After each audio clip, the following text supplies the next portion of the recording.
This young private guard named Xianxia was indeed powerful. Despite being an ordinary person, the eldest young lady could see that. With that said, she was also aware that there was no way he could defeat so many enemies all on his own. She had no idea how much longer this young private guard could persevere, nor did she understand why he still steadfastly stood in front of her in the face of death. After all, they had never even met each other before today. There was one thing she knew, though. If this young private guard collapsed, she would end up in a more horrible state than death. Therefore, she had to be prepared. The sharp tip of the sword pressed against her chest and formed a cut on her skin, which made her feel a slight tinge of pain. She stared fixedly at the young private guard from behind to monitor his condition. In the worst-case scenario, they would probably perish together here. While she was in her wild thoughts, she felt a sense of longing, as though she was almost looking forward to it. The head manager of Hidden Treasure Peak never stopped cursing.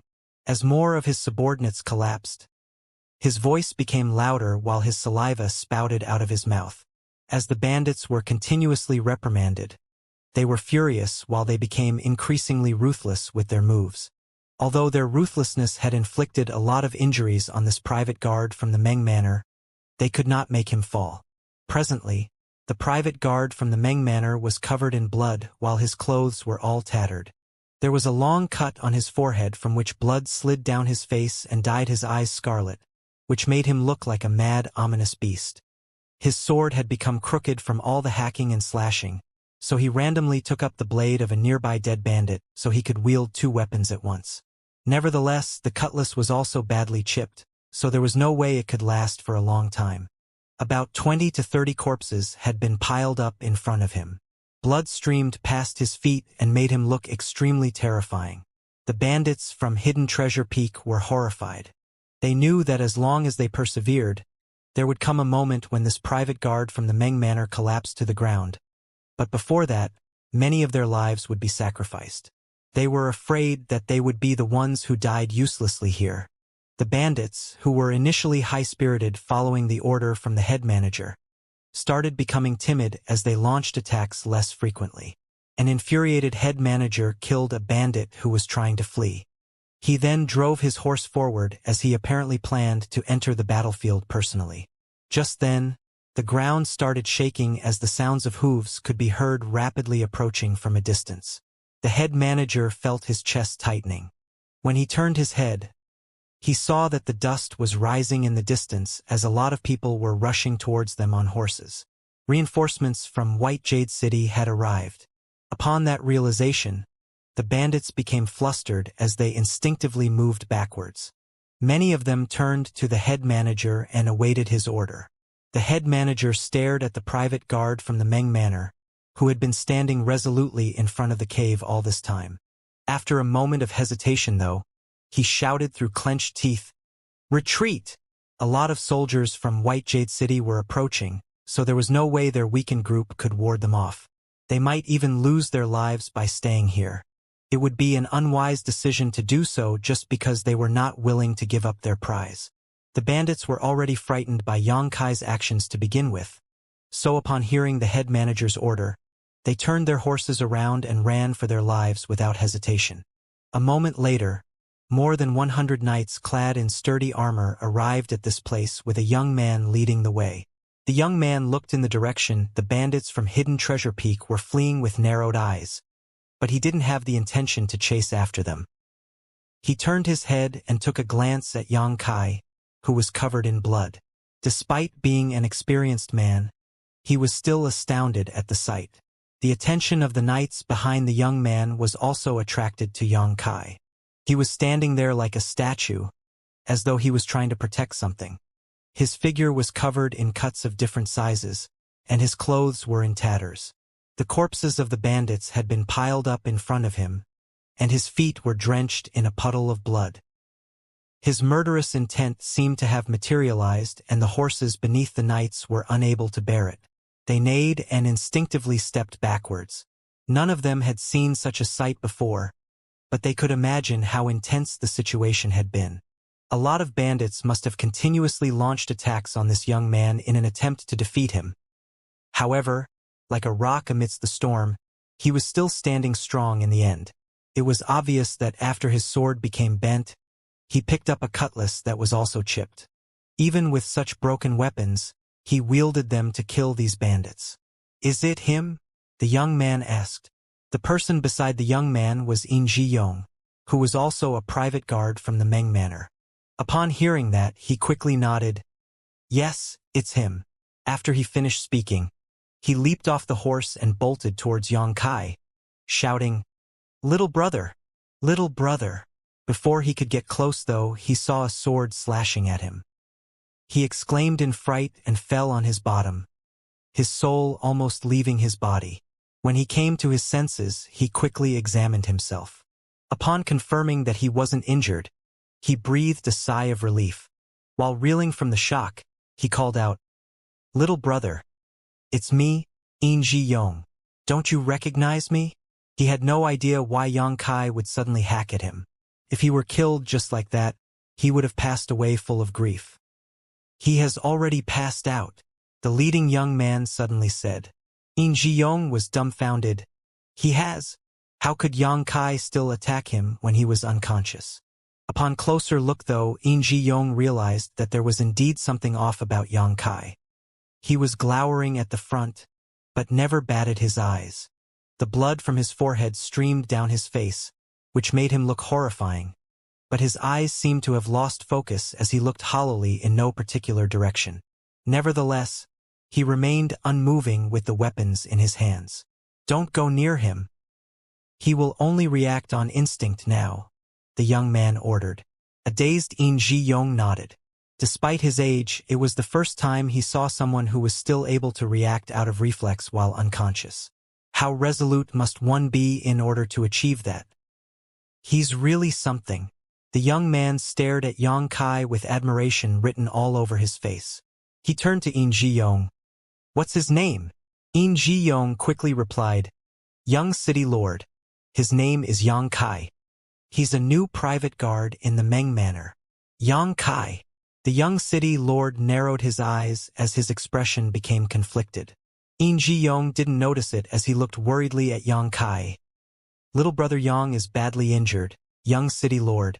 We can't go near him now. However, if we don't help stop his bleeding, he'll surely lose his life." The young city lord fell silent. Just then, some noises could be heard coming from behind Kai. Yong bellowed, "Who goes there?" After he finished speaking, he saw a curvy woman whose hair was a mess crawling out of the small cave behind Kai. There was a sword in her hands as she appeared vigilant. "Eldest young lady." Yong was flabbergasted. He only saw Kai when he arrived at this place, and never paid attention to anything behind him. It wasn't until the eldest young lady crawled out that he realized that there even was a cave behind Kai. All of them finally realized who the person was that Kai was protecting. The young city lord became startled as he examined the eldest young lady's face. All of a sudden, he put on a wry smile. He thought that life was truly full of surprises. Over the past few years, he had been looking for a particular person, but he still hadn't managed to achieve his goal. Nevertheless, he had never expected to come across her today. Fate was really a strange thing in this samsara world. Despite having entered this world much earlier, he still hadn't gained any advantage. On the other hand, the one who came at a later time had a chance to get close to the person he had been looking for almost immediately. "Greetings, eldest young lady. My name is Yong, a private guard from the Meng Manor." He cupped his fist, then quickly added, "Be careful. Please don't go near Kai." The eldest young lady pressed her lips together and tossed the sword away.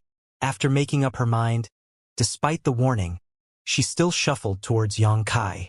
She had heard the conversation between Yong and the young city lord while she was hiding inside the cave, so she was aware of Kai's current condition. But so what? This man was willing to protect her with his very life. She didn't believe that he would harm her in any way. Upon seeing that, Yong turned pale. Since the eldest young lady was fine, he and Kai would be given handsome rewards after returning to the Meng Manor. However, if Kai harmed her in any way, he would be doomed. Before Yong could stop her, The eldest young lady was already standing in front of Yang Kai. To everyone's surprise, Yang Kai didn't even try to harm her. Instead, his expression became more hideous, as though he was trying to suppress something. In Ji Yong felt his heart leaping to his throat as he was worried that Yang Kai would hack his sword at her in the next instant. When that happened, the alluring eldest young lady would surely lose her life. Tears could be seen sliding down the eldest young lady's face.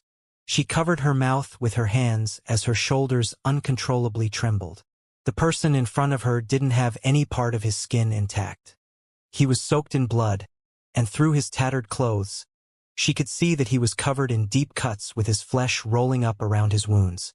Every wound and every drop of his blood was proof that he had resolutely protected her from harm. While suppressing her tears, she extended her hands and took the weapons from Yang Kai. Yang Kai didn't resist. Just now, the bandits from Hidden Treasure Peak were unable to make him lose grip of his weapons no matter what they tried. But at this moment, the frail eldest young lady easily took them from his hands. She tossed the blood-covered weapons to the ground. When she looked up, she realized that his eyes had closed, and faint breathing could be heard coming from his nostrils. "Does anyone have medicine? Help treat him now." The eldest young lady turned her head and sought help from them. Given his injuries, he would surely journey to the Yellow Springs if he wasn't treated in time. Although the eldest young lady had rarely stepped out of the manor, she was aware of such common knowledge. The young city lord motioned to one of his subordinates. The subordinate quickly leaped off the horse and bolted towards Yang Kai. Upon making sure that the man posed no threat, he helped him lie down on the ground. In Ji Yong hurriedly came over to help out. Seeing that the eldest young lady was still standing nearby, he encouraged, "Please go somewhere else, eldest young lady. I'm worried that you'll feel nauseated at the sight." The eldest young lady nodded and stepped back. The young city lord walked up to her and examined her before saying, "Eldest young lady Meng, I am the young city lord of White Jade City, Feng Changxi. I just returned from my studies abroad. I'm sorry that I didn't manage to save you earlier." The eldest young lady shook her head. "I'm fine." Her eyes never looked away from Yang Kai, though, as she was apparently full of worry. When Feng Changxi saw that, he secretly cursed, thinking fate was really a bitch. Those from Hidden Treasure Peak had launched a night attack on the Meng Manor.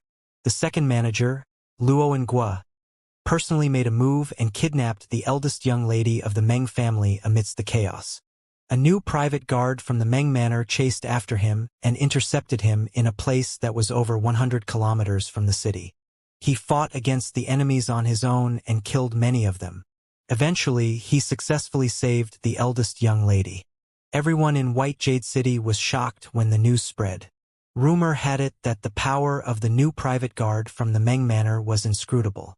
Faced with over 100 bandits, he never backed down as he beheaded them with a saber and a sword like he was cutting fruits or vegetables. It was also rumored that he was 10 meters tall with 3 heads and 6 arms. The hearts of the bandits were dug out and eaten by him. By relying on his ferocity, he persevered until the young city lord of White Jade City arrived with the knights to end the calamity. They eventually destroyed the bandits from Hidden Treasure Peak and returned victorious. While everyone who heard this news was shocked by the power of this private guard from the Meng Manor, they also admired him for his loyalty. Hidden Treasure Peak was a nest of bandits. Had someone like the eldest young lady from the Meng Manor been captured by them, everyone could imagine what would have happened to her.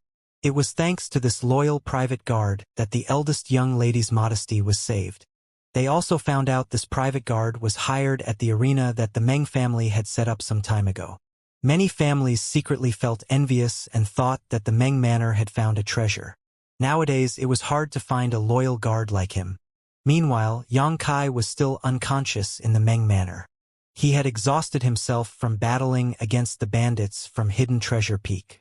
If not for his determination to save the eldest young lady, he would have collapsed much earlier.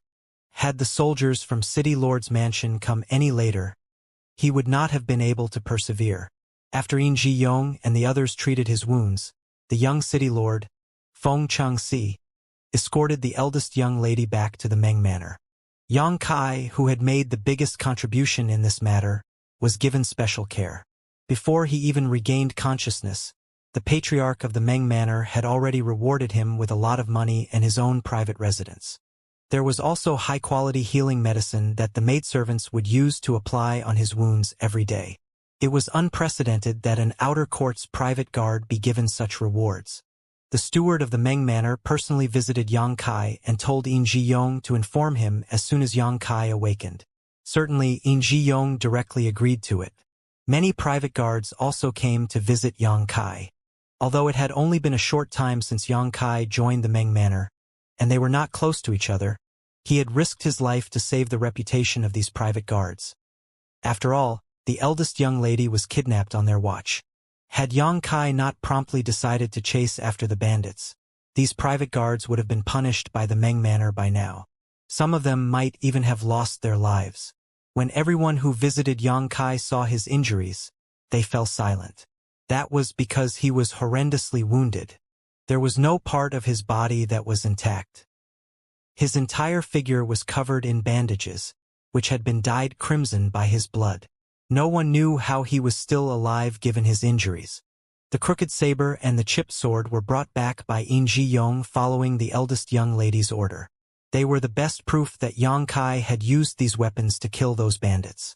Every day, the eldest young lady would send a maidservant named Xianxia to visit Yang Kai. She would then go back and report to her on Yang Kai's condition. If possible, the eldest young lady was more than willing to personally visit him. However, she was an unmarried woman as well as the eldest young lady of the Meng Manor. It would be inappropriate for her to visit Yang Kai given her status. Even though Yang Kai had made a significant contribution, the patriarch of the Meng Manor had never visited him. He only told his most trusted steward to come here once. After all, their statuses were too different, and it was the private guard's duty to risk their lives to protect the Meng family members. 7 days later, Yang Kai finally regained consciousness. When he opened his eyes, he realized he was in excruciating pain. His entire figure was aching and his throat felt like it was burning. This was the first time he had been so horribly injured since he began cultivating. Although he was in a samsara world, everything felt so real. He darted his gaze around and saw Yin Ji-yong sitting at the table. He was holding a maid-servant's hand as he seemed to be reading her palm. The maidservant hung her head low with a flushing face. She wanted to retract her hand, but it seemed she didn't have the strength to do so, and she wouldn't dare to call for help. She was on the brink of breaking into tears. Yin Ji-yong pretended to not see it as he spouted nonsense by saying that her life wouldn't be smooth sailing, but she would eventually meet a person who would extricate her from her suffering. Unable to take it anymore, Yang Kai knocked on the bedside. Hearing the noise, the maidservant became shocked and quickly retracted her hand. Yin Ji-yong turned to look at Yang Kai and became elated. "You're finally awake, little brother Yang." He walked up to Yang Kai and asked caringly, "How are you? Do you feel any discomfort?" "Water," Yang Kai said as he felt his throat burning. "Oh, water, water." Yin Ji-yong quickly beckoned to the maidservant, who picked up a jug of water and took a seat beside the bed before helping Yang Kai drink it. After Yang Kai finished the water, he finally felt much better. Yin Ji-yong said smilingly, "Did you know how worried I was? I was worried that you would never wake up." Yang Kai didn't think the older man looked worried at all. Yin Ji-yong went on to say, "Since you're awake, you'll be fine. Just stay here and recuperate. I'm sure you'll enjoy plenty of good luck after surviving this disaster." "How is the eldest young lady?" Yang Kai asked in a hoarse voice. In fact, he was already muddle-headed at the last moments of protecting the eldest young lady. He faintly remembered that there seemed to be reinforcements approaching, and those from Hidden Treasure Peak were forced to flee. Supposedly, the eldest young lady was safe. Yin Ji-yong replied, "The eldest young lady is well, just a bit frightened. She now sends someone to visit you every day. Since you're awake, I believe she'll set her mind at ease as well." He then said to the maidservant, "It's time to help little brother Yang reapply his medicine." The maidservant nodded in agreement and put down the jug before getting busy with a red face. In Ji Yong then went on to talk to Yang Kai about the incident on that day and expressed his admiration for him. If he were in the same situation, he would have surrendered and begged for mercy. It wasn't that he was disloyal to the Meng Manor. However, loyalty no longer mattered in the face of certain death. It was during a life-and-death moment that a person's temperament was put to the test. While the maidservant was busy, In Ji Yong left the place to inform the steward of the Meng Manor. 1 hour later, the old man with a goatee, who appeared on the selection stage previously, stepped into the room and gave Yang Kai some words of praise. He said that the patriarch was pleased with his loyalty and had rewarded him with many good things, including his current residence and a lot of money. All the new private guards would go through a probation period of a few years. However, since Yang Kai had risked his life to save the eldest young lady, the probation ended earlier, and he was now an official private guard of the Meng Manor. The steward didn't stay for a long. After finishing his words, he left the place in a hurry. Before that, he told Yang Kai to recuperate with peace of mind, saying that the Meng Manor wouldn't mistreat people who had made contributions. In Ji Yong was also rewarded. In fact, he didn't spend much effort in the fight against the bandits. However, without him, Yang Kai wouldn't have successfully saved the eldest young lady. At that time, Yang Kai was chasing after Luo and Guo on foot. It was In Ji Yong who sent him a horse, and then ran back to White Jade City to inform the soldiers about what was going on. In the end, they arrived in time and forced the bandits from Hidden Treasure Peak to retreat. While Yang Kai had made the most significant contribution in saving the eldest young lady, In Ji Yong was the second greatest contributor. Therefore, he had also obtained a lot of rewards. The money that was given to him was enough to let him buy a lot of delicious food and wine for the next 3 years. With that said, he had no idea why he followed Yang Kai on a whim at that time, as it was no different from deserting his duties. However, it was thanks to this rash move that he made a contribution. From his perspective, Yang Kai was his lucky star. It had only been half a month since Yang Kai joined the Meng Manor, but In Ji Yong managed to get the attention and honor he had never enjoyed even after 10 years of service. These days, the captain of the private guards and some younger stewards had been amiable to him, which made him feel elated. Therefore, he was more than willing to take care of Yang Kai every day. The speed Yang Kai recuperated made In Ji Yong doubt whether the younger man was really human. He regained consciousness barely 7 days after he passed out, and was able to get out of the bed and start walking 3 days after that. Another 3 days later, he was clearly on the mend. It only took him 20 days to almost fully recover. While In Ji Yong was dumbfounded, he persuaded Yang Kai to lie on the bed for a few days more. That was because he was responsible for taking care of Yang Kai. As long as Yang Kai was still lying on the bed, he could get some rest for a few days more lest he was exposed to the sun or rain. Fortunately, the steward didn't immediately assign any tasks to them. So, for the time being, they had nothing else to do. Every day, In Ji Yong would pester the maidservant while Yang Kai refused to stay idle. He would practice martial arts in the courtyard and let his clothes soak in sweat. The martial Tao in this samsara world was very low, but he could still slowly get stronger. Strength would be necessary in this world, so he reckoned that he had to quickly get stronger. In Ji Yong had tried exchanging moves with him once, but he would never want to do that again, for it was utterly humiliating. There was an overwhelming difference between their powers, and it only took Yang Kai one move to defeat him. While cultivating, Yang Kai pondered on how to approach the eldest young lady. It was confirmed that Chu Huashang had reincarnated into this world as the eldest young lady of the Meng Manor, Meng Ru. Before she reincarnated, she had set up a heart barrier. Only by breaking this heart barrier would her memory be restored. In order to break the heart barrier, he had to win her heart. Certainly, Yang Kai didn't care about the difference between their statuses, as he was a private guard, while she was the eldest young lady. However, he didn't know how to win a woman's heart. Although he had a lot of wives, he had rarely wooed a woman before. There was not much he could do when it came to pursuing a woman romantically. The most important thing for him now was to approach the eldest young lady so that they would familiarize themselves with each other. If he couldn't even get close to her, how was he going to break the heart barrier? Fortunately, the fact that he had saved her life must have left a good impression. The proof was that she would send her trusted maidservant, Xianxia, to visit him every day. While Yang Kai was lost in his thoughts, a chance presented itself. One day, Yang Kai was wielding a sword and a saber in the courtyard when the captain of the private guards entered the place. Upon hearing the noise, Yong quickly got out of the room and asked passionately, "Big Brother Chu, why are you here?" The captain was surnamed Chu, so the private guards would call him Big Brother Chu in private. Big Brother Chu replied with a smile, "What's wrong? Can't I visit you too without any important matter? Have you forgotten about us just because you've made some contributions now? Are you looking down on us?" Yong put on a bitter expression as he said, "What are you talking about, Big Brother Chu? It's thanks to your guidance over the years that I've had a chance to make a contribution. I would never dare to look down on you all." Big Brother Chu extended his hand and poked him. "You're such a smooth talker, aren't you?"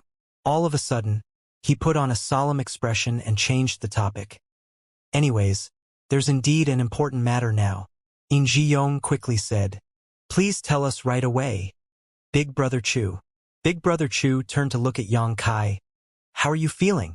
Yang Kai moved his shoulders a little. "I'm fine." "Good. I was worried that you wouldn't be able to take on this task." Yong asked with concern. "What kind of task is that?" Big Brother Chu put on a mysterious smile. "It's not bad news. Something good awaits you. Come with me." After exchanging glances with Yong, Yang Kai sheathed his weapons as they followed the captain. As they navigated through the Meng Manor behind Big Brother Chu, they soon arrived at a grand hall.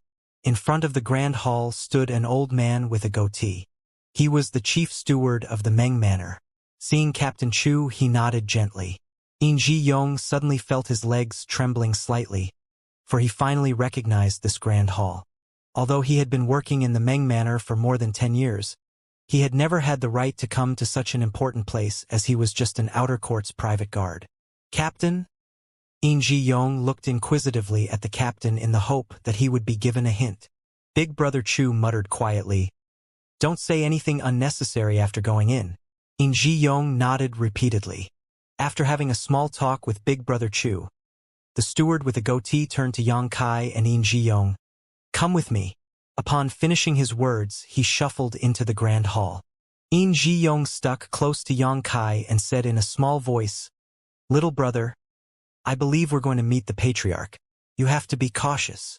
The grand hall was where the patriarch dealt with his daily business. No one could go near this place without his permission. Yang Kai nodded gently to show that he understood. After entering the grand hall with the chief steward, Yang Kai looked up and saw a man who was going through some documents behind a desk. There was nothing special about the man, who was about 50 years old. Nevertheless, since he had taken good care of himself, he looked slightly younger than his age. He was supposed to be the patriarch of the Meng family, Meng Deyi. The chief steward told the two of them to stop, then walked up to Meng Deyi in light steps and said, "Sir, I've brought them." Meng Deyi grunted and continued handling his business. Since he never said anything, Yang Kai and Yong could only remain standing there. About a cup of tea later, Meng Deyi put the documents aside and stamped them with a seal before falling into his thoughts with a frown. He seemed to have finally recalled the presence of these two private guards as he looked up at them. "Who is Yang Kai?" Yang Kai cupped his fist and said solemnly, "Yang Kai greets the patriarch." Yong saluted him as well. "Outer court guard Yong greets the patriarch." Meng Deyi stared fixedly at Yang Kai and said impassively, "I heard that you were badly injured." Yang Kai replied in a firm voice, "As a guard of the Meng Manor, it is my duty to ensure the eldest young lady's safety even if it costs me my life." Admiration was written all over Yong's face as he thought that Yang Kai was usually taciturn, but the latter could tactfully fawn over someone in power when it was necessary. Good. There was no doubt that Meng Deyi was pleased with his reply. Others might not be sincere when they said such a thing, but Yang Kai had proven his loyalty in the previous incident as he was willing to protect the eldest young lady even with his life on the line. Meng Deyi had heard others talk about the incident, so he knew that Yang Kai really almost died that day. Although he had no idea why this new private guard was so bold and loyal, he reckoned that no more tests were needed. The inner court is supposed to be the place where the security is the strictest in the Meng Manor, but Ruer was almost harmed this time. It's because of this incident that she doesn't trust the personal bodyguards in the inner court anymore. Meng Deyi didn't intend to beat around the bush as it wasn't necessary to do so in front of his own private guards. Therefore, he directly told them the reason he had summoned them. However, since you've saved Ruer's life, she has total trust in you. It could be said that she only trusts you of all the private guards in the Meng Manor. Yang Kai hung his head low. It is my honor to have gained the eldest young lady's trust. I want you to go to Ruer's side and be her personal bodyguard. Are you willing to take on this task? Meng Deyi asked. Yang Kai became startled for a moment before cupping his fist. Rest assured, Patriarch. I am willing to be punished if the eldest young lady loses even a single strand of hair. Meng Deyi nodded. I have faith in your loyalty and capabilities. I'll not mistreat you if you work hard. He paused for a moment. Do you have any requests? He can even make a request. In Ji Yong was shocked, thinking that the Patriarch truly regarded Yang Kai as important. After giving it a thought, Yang Kai replied, I want a good saber and sword. The sword previously given to him by those from the Meng Manor was mass-produced, so it couldn't be considered a good weapon. It soon became bent and chipped, making it all but unusable. The saber he randomly took from a dead bandit from Hidden Treasure Peak was just an ordinary weapon as well. In a world where the martial Dao was so low, one's power would be enhanced greatly by having a good weapon. If Yang Kai had an incredible weapon in his hands at that time, he wouldn't have become so battered. Meng Deyi nodded lightly. You may leave now. Someone will get the weapons ready. Many thanks, Patriarch. To the side, the steward with a goatee saluted Meng Deyi before leading Yang Kai and In Ji Yong to leave the hall. An elated In Ji Yong still had no idea what was going on. Just now, the Patriarch told Yang Kai to be the personal bodyguard of the eldest young lady, but he never mentioned anything about In Ji Yong. If he didn't also become a personal bodyguard, why was he summoned to this place? While leading the way at the front, the steward with a goatee said, Congratulations, both of you. Only the most powerful and loyal private guards have a right to enter the inner court of the Meng Manor. Most private guards are not allowed to even approach the inner court. Instantly, In Ji Yong became ecstatic as the steward's words suggested that he was also a part of the inner court now, which allowed him to set his mind at ease. It had been more than 10 years since he joined the Meng Manor, but he had always been an insignificant private guard in the outer court. Now that he could enter the inner court, he found it to be surreal while feeling excited. Many thanks, steward. With a smile, In Ji Yong walked up to the steward and stuffed a money pouch into his hands. Fully aware of what was going on, the steward discreetly took it as he was pleased with In Ji Yong's gesture. In Ji Yong then asked, Are there any taboos in the inner court, sir? Although I've been working in the Meng Manor for more than 10 years, I've never stepped into the inner court before. Please grant us some instruction. The steward replied with a smile. There's indeed some taboos, but the most important thing is that men and women understand their stations. Both of you are men after all, and most of the people living in the inner court are women. Hence, when you're in the inner court, don't listen to anything you shouldn't listen to, and don't look at things you're not supposed to see. Also, don't go to any places as you please without the Patriarch's permission. You'll be fine as long as you fulfill your duties. Yes, yes, yes. In Ji Yong nodded repeatedly. Little brother Yang and I will protect the eldest young lady regardless of what happens. We'll do whatever she tells us to do, and we won't make any mistakes. I'm glad that's what you think, and you'd better remember what you've said. Although you've made significant contributions this time, the Patriarch will not forgive you if you make any mistakes in the inner court. As they spoke, they finally arrived at the inner court. A maidservant with a bun was already waiting in front of the courtyard. In Ji Yong walked up to her and cupped his fist. Lady Qian. She was none other than the maidservant who worked for the eldest young lady, Qian. When Yang Kai was recuperating in the past, the eldest young lady would send her to visit him every day. Hence, In Ji Yong recognized her. Qian seemed to be a timid woman. Although she had come into contact with In Ji-yong and Yang Kai many times before, she still started blushing at this moment. She couldn't help but take a step back and fall silent with her lips pressed together. The steward stepped forward and said, "Lead the way for them. The eldest young lady will make some arrangements." "Yes," Xianxia replied. After taking a glance at Yang Kai, she quickly hung her head low and turned around to lead the way. Yang Kai and In Ji-yong followed her closely.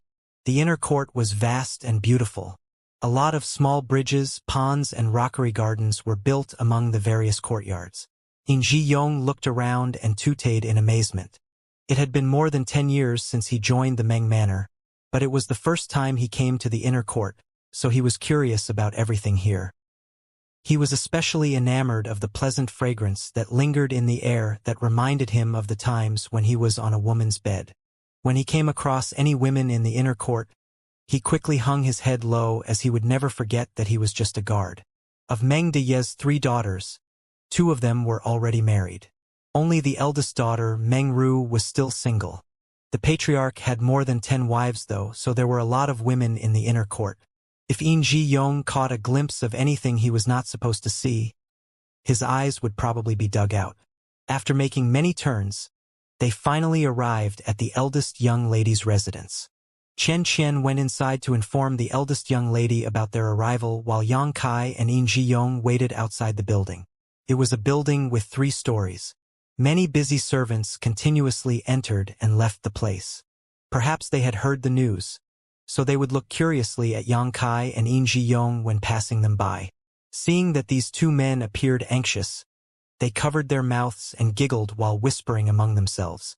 A moment later, Chen stepped out and said to them gently, "Come in.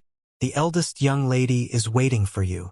In Ji-yong replied in a fawning manner, "Many thanks, Lady Chen." They entered and arrived at the lobby on the ground floor. It was supposed to be the place where the eldest young lady received her guests as it was lavishly decorated. At this moment, the eldest young lady, Meng Ru, was seated by a round table as she stared fixedly at Yang Kai with a pair of bright eyes. The eldest young lady appeared flustered when she saw the young private guard, who steadfastly stood in front of her to fend off all the danger for her previously. Although there was no part of his body that was left intact, he still never moved away. Behind her stood a pretty woman, who was supposed to be Meng Ru's maidservant. She looked curiously at Yang Kai and In Ji-yong, though most of her attention was drawn to Yang Kai. In Ji-yong was older and not very handsome, so there was nothing worth seeing about him. "Greetings, eldest young lady." Yang Kai and In Ji-yong saluted her at the same time. Meng Ru nodded and gazed at Yang Kai with concern. "How are you feeling? Did you use the healing medicine I told Chuyer to send to you?" Yang Kai lowered his head and replied, "I am well. Many thanks for your concern, eldest young lady. It is thanks to your medicine that I have recovered sooner than expected." "That's good." Meng Ru put on a smile. "I didn't know what medicine would work for you, and they didn't allow me to visit you. I wish I could have done so."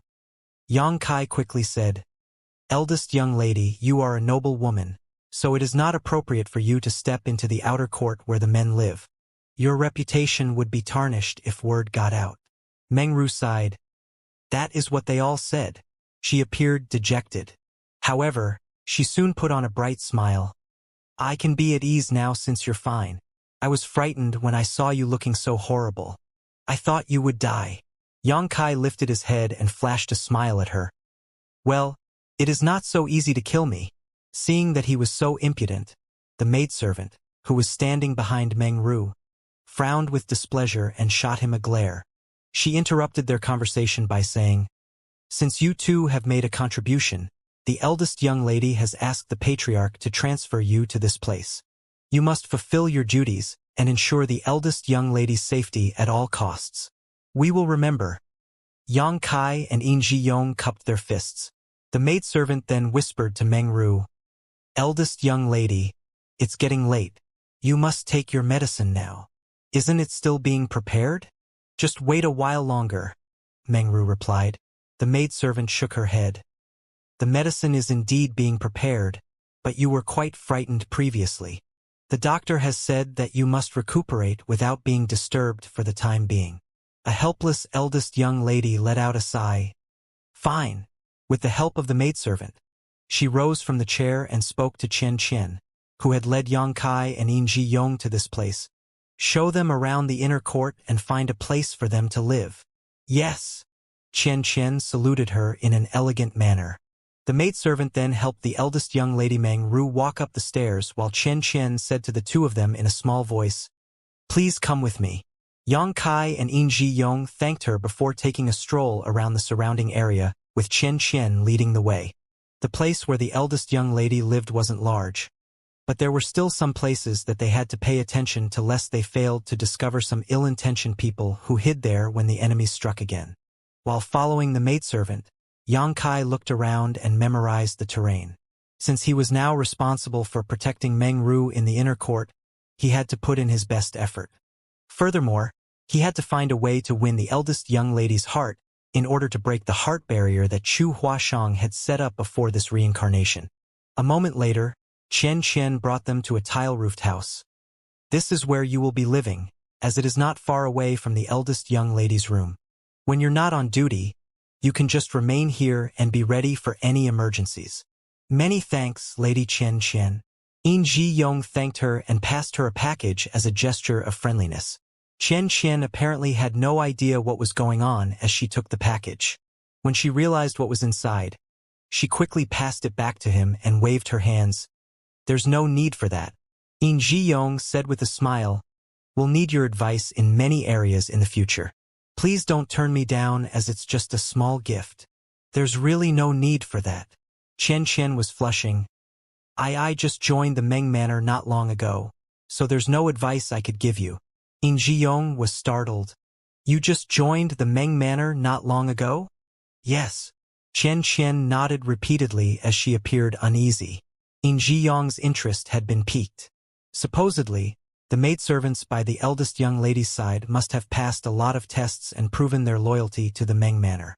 The new servants didn't even have the right to enter the inner court, let alone serve the eldest young lady.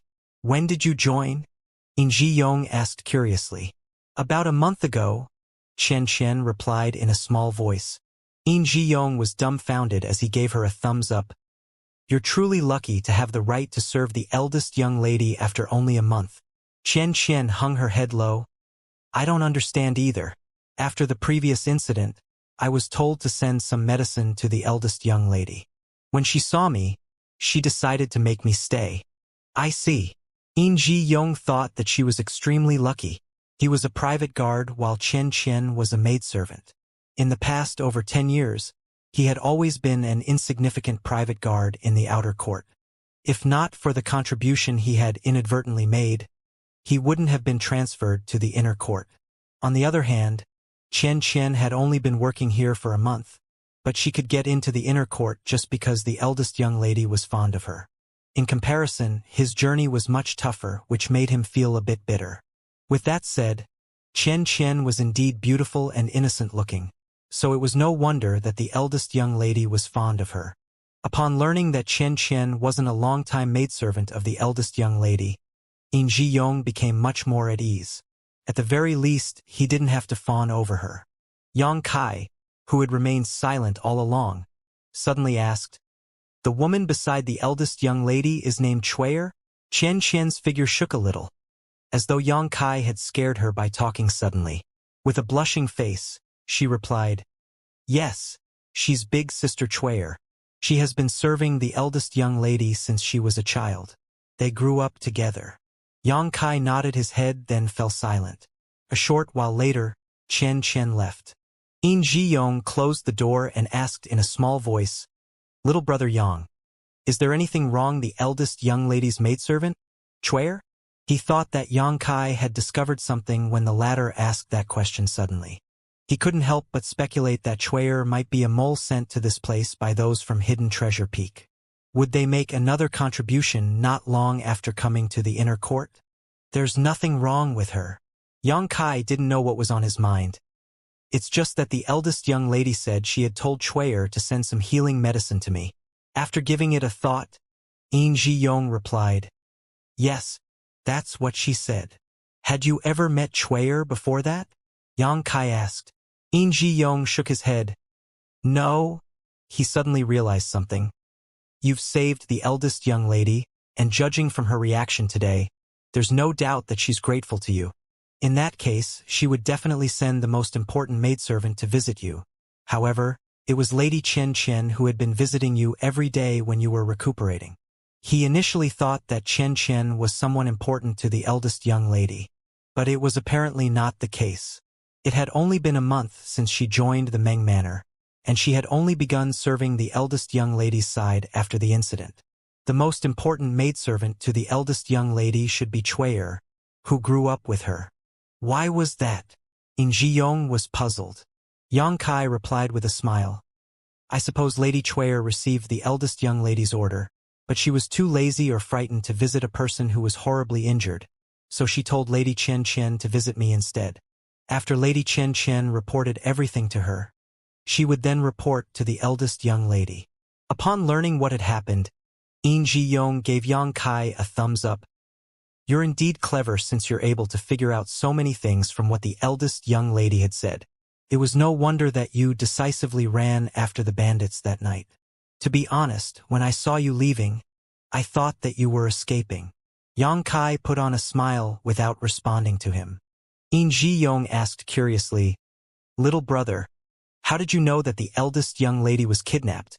Yang Kai replied, I didn't know. I just speculated that someone was taken away from the inner court. I had no idea she was the eldest young lady. That's incredible enough. Admiration was written all over In Ji-yong's face as he chuckled. I am incredible as well.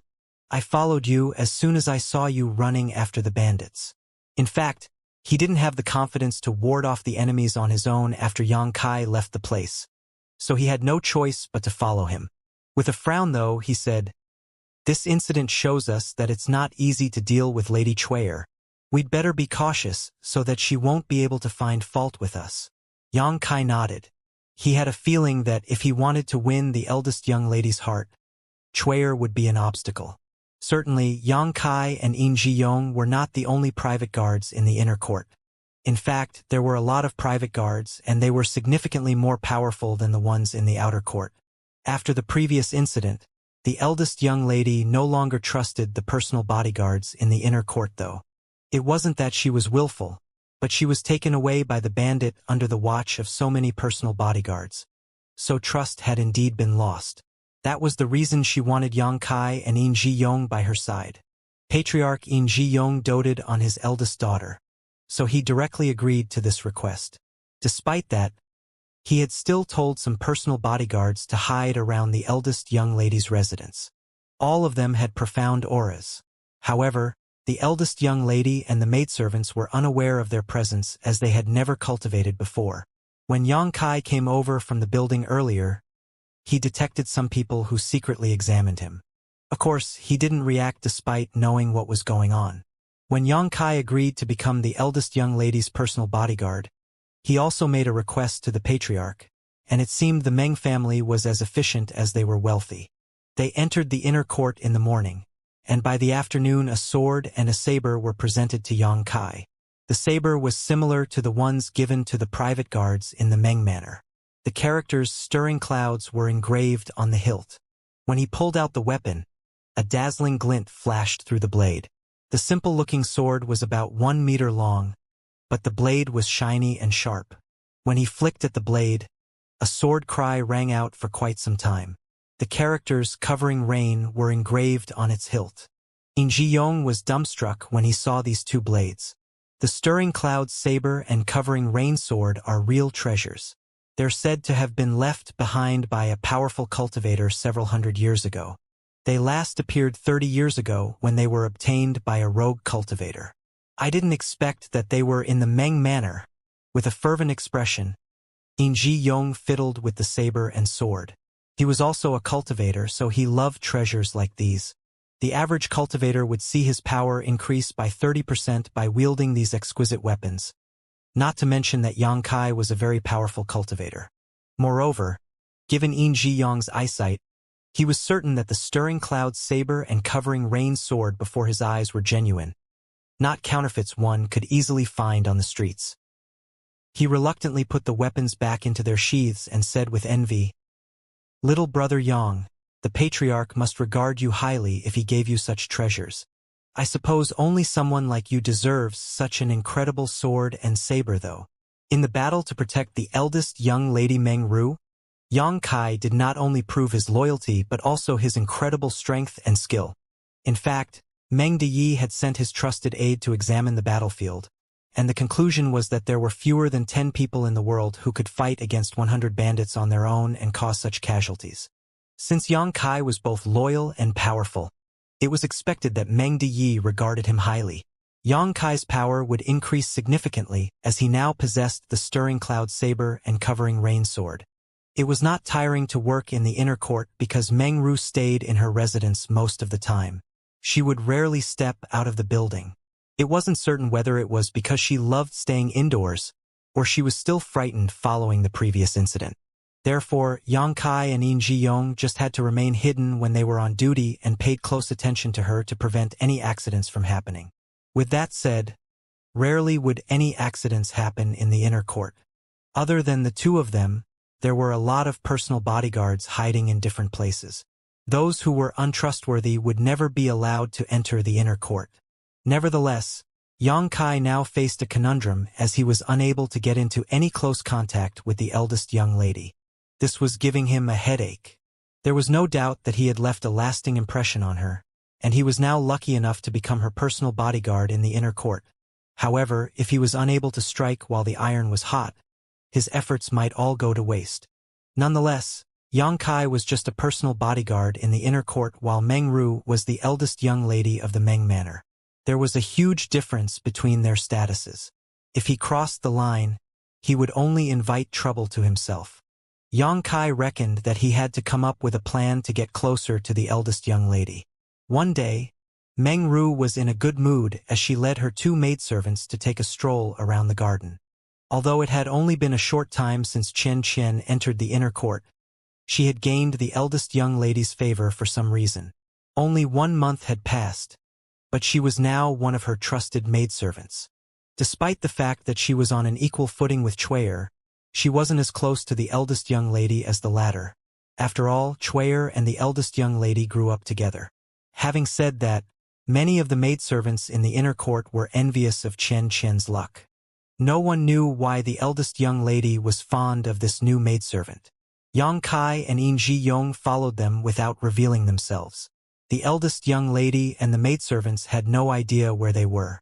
However, Meng Ru knew that Yang Kai and Yin Jiyong were not far away from her in order to prevent any accidents from happening. That was because she had given it a try before. Regardless of where she was, she just had to call out to Yang Kai, and he would appear from a random corner and stand in front of her, as though he was her shadow. For a few days, she never got tired of this little game. As soon as she found a reason, she would call out to Yang Kai. As a result, Chuier's displeasure with Yang Kai increasingly intensified whenever she saw him. On this day, the eldest young lady was in a jovial mood. In fact, she had been cheerful recently as she was no longer traumatized by the kidnapping incident. She would always keep an alluring smile on her face. Nevertheless, she was just a young woman who rarely stepped out of her residence. So after about 2 hours, she started panting and declared, "I'm tired." Chuier said, "In that case, we should go back and get some rest. It's pretty windy here, so you might catch a cold if you stay here any longer." The eldest young lady tilted her head and fell into her thoughts. Suddenly thinking of something, she giggled and called out, "Guard Yang!" The next moment, footsteps could be heard approaching from behind. Yang Kai appeared like a phantom and stopped in his tracks in a spot that was 10 paces away from Meng Ru before cupping his fist. "Eldest young lady. Oh, you're here." Meng Ru turned around and pouted with disappointment. "I thought you would appear from over there. I didn't expect that you were behind me." When Chuier saw that the eldest young lady was acting so happily, she asked gently, "Eldest young lady, why did you call out to guard Yang again? He has to stay hidden to protect you." She then glowered at Yang Kai. "You may go now." The eldest young lady, however, interjected, "There's not really any danger in the inner court. Moreover, Guard Yang is strong. Even if there's any danger, he can protect me regardless of whether he is hidden or not. Am I right, Guard Yang? Yang Kai hung his head low. It's my duty to protect you, eldest young lady. All right. The eldest young lady knows that you're loyal. You may go. Chuyer waved her hand. Instead of leaving though, Yang Kai asked, do you have anything to tell me, eldest young lady? Yes. Mengru nodded happily. I want to learn martial arts. Why don't you teach me? Chuyer was astounded and asked, you want to learn martial arts, eldest young lady? You've never been interested in them since you were a child. Mengru replied with a smile. That was in the past. Preferences can change over time. Chuyer dissuaded her by saying, I'm worried that it's too late for you to start learning martial arts.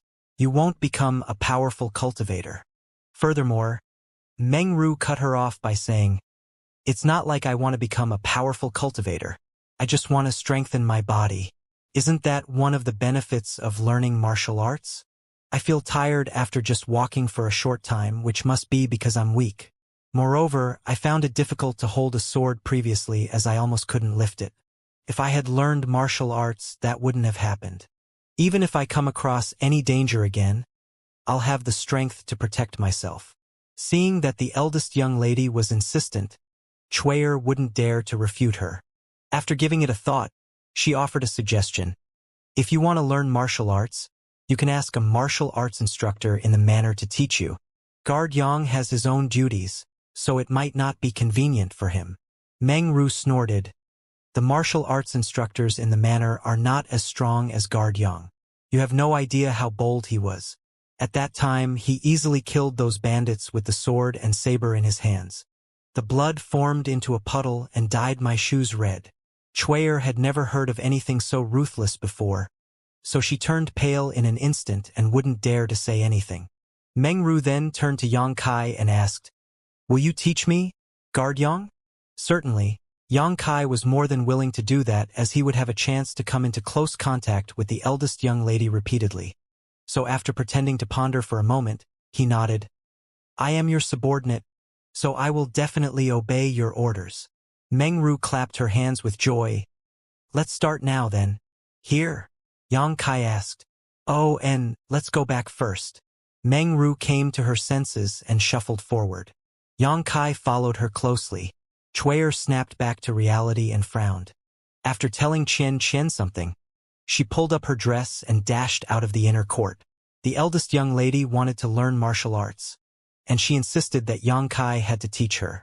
This matter had to be reported to the patriarch. Since Chuyer was powerless to stop her, she reckoned that she would ask the patriarch to intervene. Upon leaving the inner court, Chuyer arrived at the grand hall where the patriarch dealt with his daily business.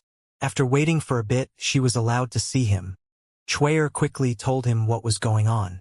With his back leaning against his chair, Meng Deyi placed his hands on his belly and gave it a thought.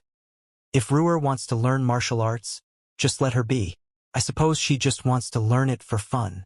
She won't persevere for long. Tell Yang Kai that he must not let Ruer get injured. If she loses a strand of hair, I'll not spare him. Chuyer had never expected that the patriarch would agree to it. Although it was obvious to everyone that he had been doting on the eldest young lady over the years, she thought he would stop her this time. She had the urge to say that after the previous incident, there was something wrong with the way the eldest young lady looked at Yang Kai. She had been by her side for many years, but she had never seen Meng Ru looking at a man with such a gaze before. That was a gaze with a sense of longing. However, she wouldn't dare to say such a thing out loud. First of all, she was worried that she was mistaken. Secondly, it might ruin the eldest young lady's reputation. You may leave now. Meng Deyi waved his hand. Left with no choice, Chuyer left the hall. Upon returning to the inner court, she realized that the eldest young lady had changed into some tight-fitting clothes. There was a wooden sword in her hand as she wielded it following Yang Kai's instructions. The move was monotonous, but the eldest young lady seemed joyful and serious as she kept asking Yang Kai whether she was doing it right. Yang Kai was just standing in a spot not far away from her as he gave her instructions from time to time. Meanwhile, Qian was standing silently to the side. Chuyer walked up to her and complained, "Why didn't you stop her?" A flustered Chen lowered her head and remained silent. Chuyer snapped, "You're so useless. I'll chase you out of here sooner or later." Chen hung her head even lower. Just a quarter-hour later, the eldest young lady was drenched in sweat. A well-prepared Chuyer walked up to her with a wet towel and helped her wipe herself off. With a hopeful gaze, Mengru asked, "How was I doing, Guard Yang?" Yang Kai nodded his head. "As a beginner, you are doing very well. You have the talent to learn martial arts." That was to be expected. After all, she was Chu Huashang's reincarnation. Although she had lost her memory, her instincts were ingrained in the deepest part of her soul. It wasn't surprising that she had shown exceptional aptitude in learning martial arts. Meng Ru was elated. "Really? You'd better not lie to me. If you do, I'll—" As she spoke, she balled up her fist and shook it as though she was going to punch him. However, she soon realized that she was acting rather coquettishly, so she quickly retracted her hand and wiped her face to conceal her embarrassment. With a solemn expression, Yang Kai replied, "I would never dare to lie to you. It's the truth." Upon hearing that, Meng Ru put on a bright smile. Chuyer pressed her lips together. "You'd better be cautious, eldest young lady. Men's words cannot be trusted." "What are you talking about? It's not like you've had a man before." Meng Ru pinched the other woman's nose. A blushing Chuyer stomped her foot on the ground.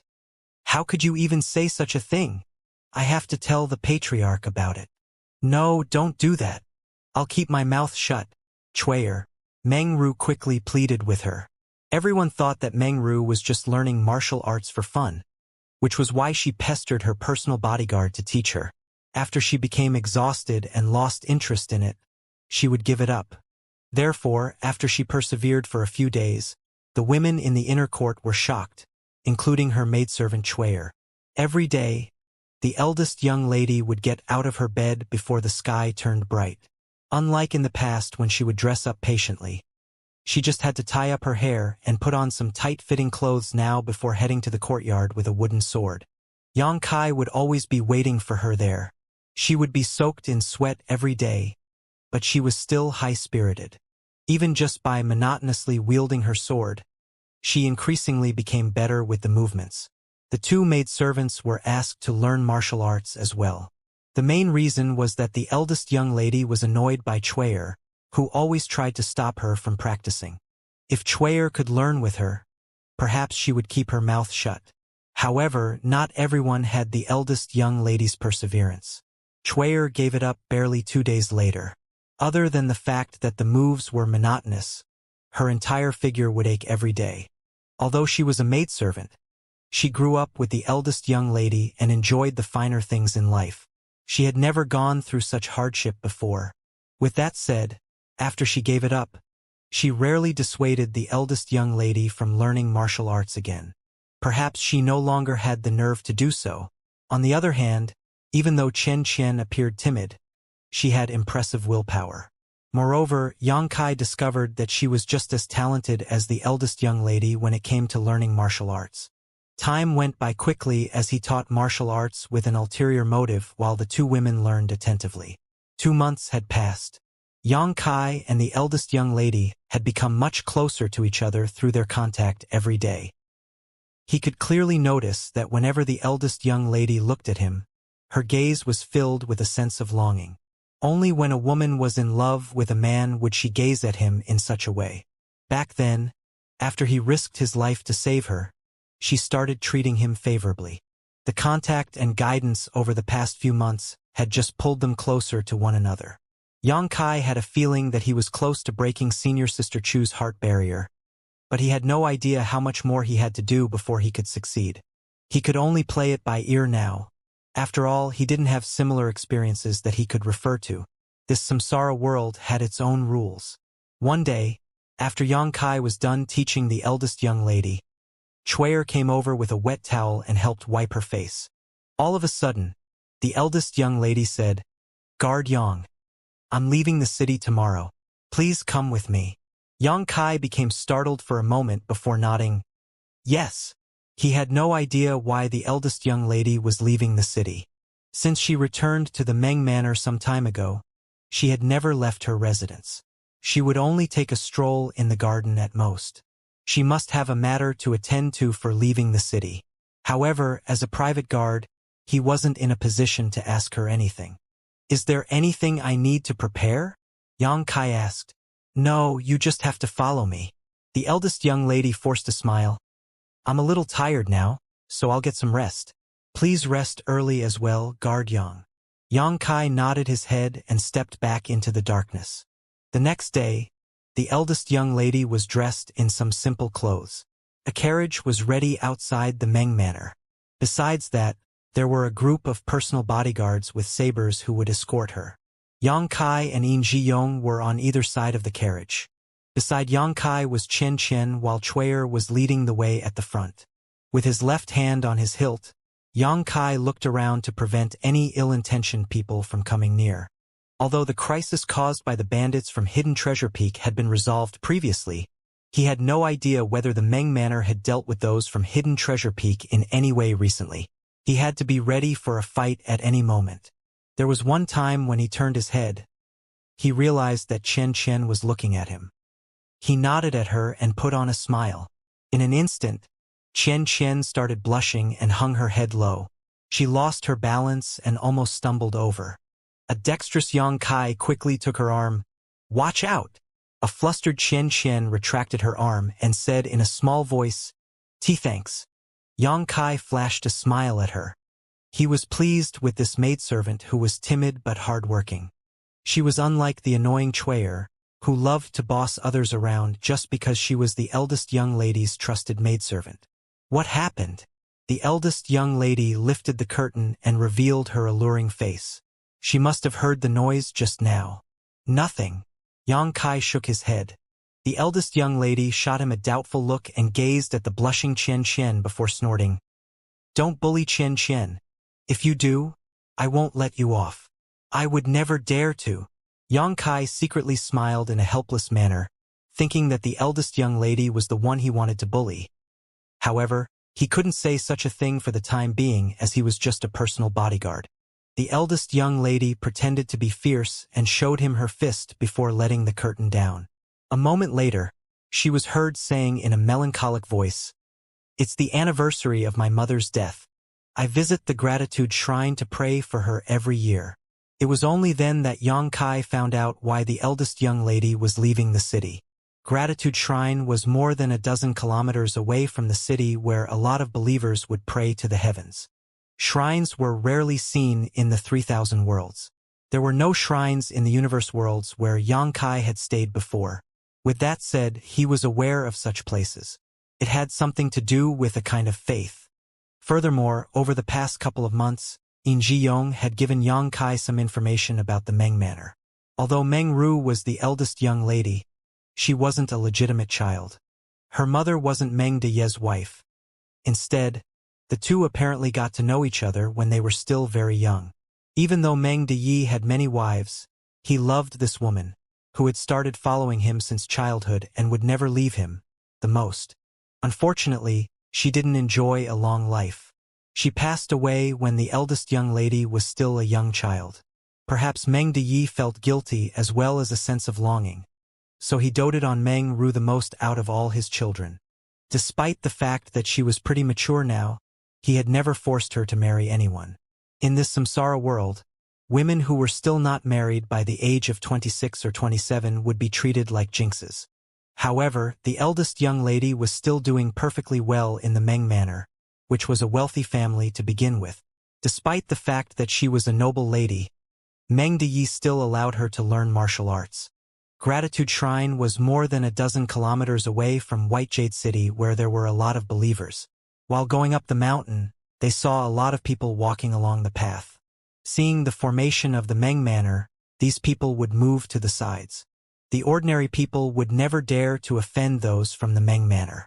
1 hour later, they arrived at the peak. Xianxia looked up and saw a magnificent shrine. In front of them stood an old monk with a scar on his head who was clad in a simple robe. Apparently, He had been informed in advance that the eldest young lady from the Meng Manor was coming over. Meng Ru and the old monk obviously knew one another. After all, she would visit Gratitude Shrine once every year. After getting out of the carriage, she saluted the old monk and followed him to enter the shrine. The personal bodyguards followed her closely. After exchanging glances with Yin Ji-yong, Yang Kai hid among the crowd. While one of them was conspicuous, the other was hidden. Moreover, with the protection of other personal bodyguards from the Meng Manor, there were no worries about Meng Ru's safety. After following the old monk to an altar where ceremonial lamps were placed, Meng Ru poured some oil into it for her mother and headed to another grand hall where she would light some incense sticks, pray, and perform divination with sticks. Suddenly thinking of something, Meng Ru cheered up instantly and put on a smile. After walking around for a bit, she was a little tired, so she found a stone pavilion and had a seat. Chuyer quickly fished out the cakes and tea she had prepared earlier while the personal bodyguards dispersed and guarded the stone pavilion. Inside the stone pavilion, Meng Ru was having a joyous chat with the maidservant while looking around. She was a little disappointed when she didn't see the person she had been longing for. However, when she thought of the fact he would protect her at any moment, she became at ease. Right then, a young man clad in white clothes was sauntering towards them. He was followed by a servant who had a sword in his hand. He was a tall and handsome young man who sported a harmless smile. There was no doubt that he was a gentle and good-looking nobleman. When Chuyer caught a glimpse of the young man, she could not move her eyes away from him again. "Stop right there. The eldest young lady of the Meng Manor is resting here." The responsible personal bodyguards tried to stop them from coming closer. Despite the fact that the young man was a noble, he wasn't infuriated at their rudeness. He just cupped his fist and said with a smile, "Please tell the eldest young lady that Feng Xianxia of the Feng family would like to see her." The personal bodyguards were shocked as they finally recognized this young man, and they quickly put away their arrogance. Despite his gentle voice, Meng Ru could hear him as she wasn't far from him to begin with. When she heard the name Feng Xianxia, she turned her head and appeared surprised. Then, she beckoned to Chuyer and spoke to her in a small voice. Chuyer nodded and walked up to Feng Xianxia before saluting him in an elegant manner. "Young city lord, our young lady would like to see you." Feng Xianxia smiled and nodded his head. "Many thanks." Chuyer stole a glance at him and hung her head low with a blushing face. After leading him to the stone pavilion, she stood behind Meng Ru. Meng Ru examined Feng Xianxia and put on a smile. "It's really you, young city lord. Why are you here?" It wasn't the first time they met each other. Previously, when she was in danger, it was Yang Kai who stood in front of her and became exhausted from fending off all the enemies while in the end, Feng Xianxia came to the rescue with the soldiers from White Jade City. Nevertheless, Meng Ru was concerned about Yang Kai on the way home, so she wasn't in the mood to talk to Feng Xianxia. Feng Xianxia replied with a smile, "The weather is lovely today, so I decided to leave home for a walk. I didn't expect to see you here, little sister Ru." What a coincidence. Meng Ru reckoned that he was older than she was, and he had done her a favor previously, so she only felt awkward but not disgusted by the fact that he called her little sister Ru. With a smile, she said, "I should have personally thanked you for helping to save me previously, but I haven't had a chance to do so. Please don't take offense, young city lord. It was all thanks to the personal bodyguard from the Meng Manor. This Feng didn't really do anything, so I don't deserve your gratitude." Feng Xianxia put on a faint smile. Meng Ru shook her head. "Young city lord, if you hadn't come to the rescue in time, the consequences would have been dreadful." Seeing that he was still standing, she quickly invited him to have a seat. Feng Xianxia thanked her and elegantly took a seat. They went on to have a chat in a joyful manner. 1 hour later, Meng Ru appeared fatigued, so Chuyer promptly said, "Eldest young lady, it's getting late now, so we should head home.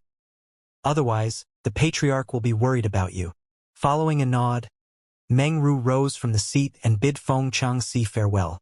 The latter didn't make her stay as he watched them leave. It wasn't until Meng Ru and her personal bodyguards were out of sight that Feng Xianxia put on a smile and called out, "Junior brother Yang." The sword-holding young man beside him appeared doubtful, as he had no idea why the young master suddenly shouted at the air. Just when he wanted to ask him about it, a figure emerged from the shadow all of a sudden like a phantom. He wasn't even aware of his presence this whole time. Flabbergasted, the sword-holding young man dexterously hid behind Feng Changxi and stuck out his head before yelling, "Who are you?" Ignoring him, Yang Kai stared at Feng Changxi and cupped his fist. "Senior brother Feng." As their eyes met, there seemed to be sparks flying in the air. The sword-holding young man appeared puzzled. Judging from the way the young master and this strange man called each other, they seemed to be fellow brothers. However, at this moment, they appeared to be in a conflict for some reason. What made the sword-holding young man feel even more perplexed was that this man surnamed Yang was apparently a personal bodyguard from the Meng Manor. So how was it possible that he and the young city lord were fellow brothers? "I've heard a lot about you, junior brother Yang. We've finally met each other. You're indeed a handsome man." Feng Changxi flashed a smile at him. "Many thanks for the compliment, senior brother," Yang Kai replied dispassionately. Sensing his impassiveness, Feng Changxi said with a frown, "It wasn't my idea to come into this world. However, since I've received the order from my honored master, I have to do my best. Please forgive me if I've offended you in any way." Yang Kai nodded. "We'll do our best in our own ways then. However, I still have to persuade you to quit as early as possible so that you'll be spared the embarrassment." Feng Changxi asked with a smile, "Do you have so much confidence in yourself, junior brother?" Yang Kai lifted his head and replied arrogantly, "Don't you get it? I'm very close to her now."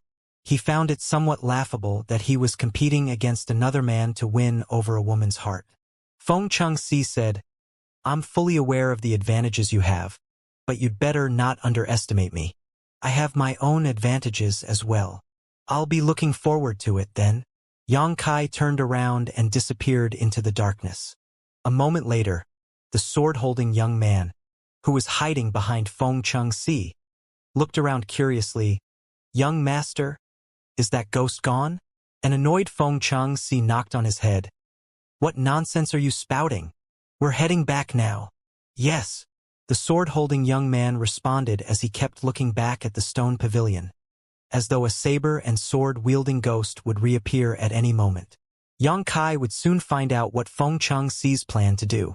That guy showcased his advantage with just one move and forced Yang Kai onto the defensive. The day after they returned from Gratitude Shrine, the eldest young lady and Xianxia were learning martial arts from Yang Kai when Chuyer rushed over with an excited expression and shouted, "Eldest young lady! Eldest young lady! Something major has happened." Meng Ru, who was wielding the wooden sword, was shocked as she stopped what she was doing and looked at her. However, upon seeing Chuyer's expression, she glared at her. "Why are you shouting?" "I was frightened." Chuyer stood in front of the eldest young lady and stuck out her tongue before saying in a hushed voice, "Eldest young lady, something major has really happened." "What's the matter?" Meng Ru asked with a frown. While trying to be mysterious, Chuyer glanced at her and replied, "It's something great." A helpless Meng Ru rapidly extended her hand and pinched the other woman's waist. "How dare you keep me on tenterhooks? Are you going to tell me or not?" Chuyer giggled and begged for mercy, after which Meng Ru let her off. Qian picked up a towel and passed it to Meng Ru, who wiped her face with it and listened attentively. It was then that Chuyer said, "Those from City Lord's mansion have sent us several gift carts. It's said that the young City Lord is proposing marriage." Meng Ru froze for a moment before taking a glance at Yang Kai with anxiety and asking nervously, "Propose marriage? What are you talking about?" Chuyer replied with a smile, "What else could it be? It's the marriage between you and the young City Lord. You saw him yesterday. He's handsome and good at martial arts. Moreover, he's wealthy and mild-tempered. Everything about him is good. He's a perfect match for you?" An anxious Meng Ru asked. "Did my father agree to it?" Chuyer shook her head. "I have no idea, but the patriarch looks pleased. He's having a chat with the young City Lord in the reception hall right now." Upon hearing that, Meng Ru quickly tossed the towel away and sprinted off. A shocked Chuyer asked, Where are you going, eldest young lady? Meng Ru ignored her. Nevertheless, she suddenly stopped in her tracks and stood there for a moment before turning around. With a conflicted expression, she gazed at Yang Kai. Guard Yang. I'm a little tired now, so let's call it a day. Yang Kai nodded. Since you're tired, you should get some rest, eldest young lady. Following that, Meng Ru shuffled into her room and closed the door. All of a sudden, Chui'er glared at Yang Kai, her eyes full of hostility. 1 hour later, the Meng family patriarch Meng Deyi arrived at the inner court and entered Meng Ru's room. It wasn't certain what the conversation was about, but when he left the room, he shook his head and sighed in a helpless manner. Chui'er followed him, but she was soon captured by the patriarch's personal bodyguard and brought to Meng Deyi. She could be completely at ease in front of the eldest young lady. After all, they grew up together, so they were as close as sisters. However, in front of the patriarch, she would never dare to cross the line. That was because there were initially 3 other girls who grew up with the eldest young lady, but eventually, she was the only one left. The eldest young lady was innocent and kind-hearted, so she thought that the 3 maidservants had found decent husbands. Nevertheless, Chui'er knew that they had already lost their lives. While working for the eldest young lady, one might be killed for making even a small mistake. Kneeling in front of the patriarch, Chui'er was trembling. Patriarch, there's something I need to tell you. With his hands behind his back, Meng Deyi said impassively, Speak. After hesitating for a moment, Chui'er replied in a shaking voice, I'm not sure if I'm mistaken, but the eldest young lady, she seems to have developed some feelings for Guard Yang. Then, she quickly added, I don't know if it's just a misunderstanding. I'm not certain about anything. The patriarch didn't respond in any way. However, Chui'er knew that it was how the patriarch reacted when he was furious, so she became increasingly anxious. A moment later, the patriarch asked, When did you discover it? A terrified Chui'er replied, After the eldest young lady was rescued. Meng Deyi questioned, It has been months since she was rescued. Why didn't you tell me earlier? Chui'er pressed her head against the ground. I wouldn't dare to. You wouldn't dare to? Meng Deyi sneered. Cut her into pieces to fertilize the plants. Chui'er felt her entire figure turning limp. It wasn't until 2 personal bodyguards took her arms and dragged her out of the place that she started begging for mercy. Please have mercy on me, patriarch. Please spare my life. I'm the only long-time maidservant by the eldest young lady's side now.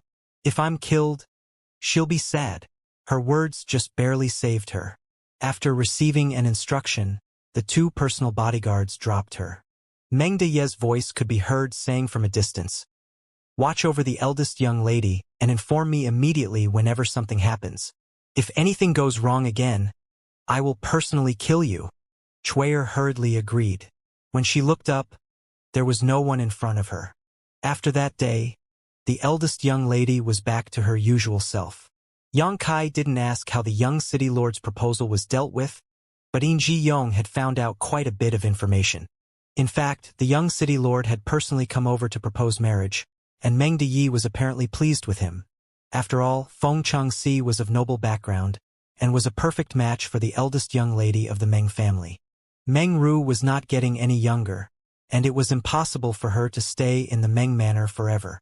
If there was a suitable man for her, Meng Deyi wouldn't reject him. Nevertheless, Meng Deyi didn't seem to have given a positive reply regarding the proposal. This made In Ji Yong realize that the patriarch truly treasured the eldest young lady. Even in families that were wealthier than the Meng family, the parents held the right to make an arrangement for their children's marriages, not to mention in ordinary families. Rarely would any woman decide for herself what man she wanted to marry. However, in the Meng family, the eldest young lady had the final say in this matter, and even the patriarch, who was known to be iron-fisted, didn't try to force her. With that said, Yang Kai clearly noticed that there were now more people who were hidden around the eldest young lady's residence. Other than paying close attention to the eldest young lady, they were also watching over him.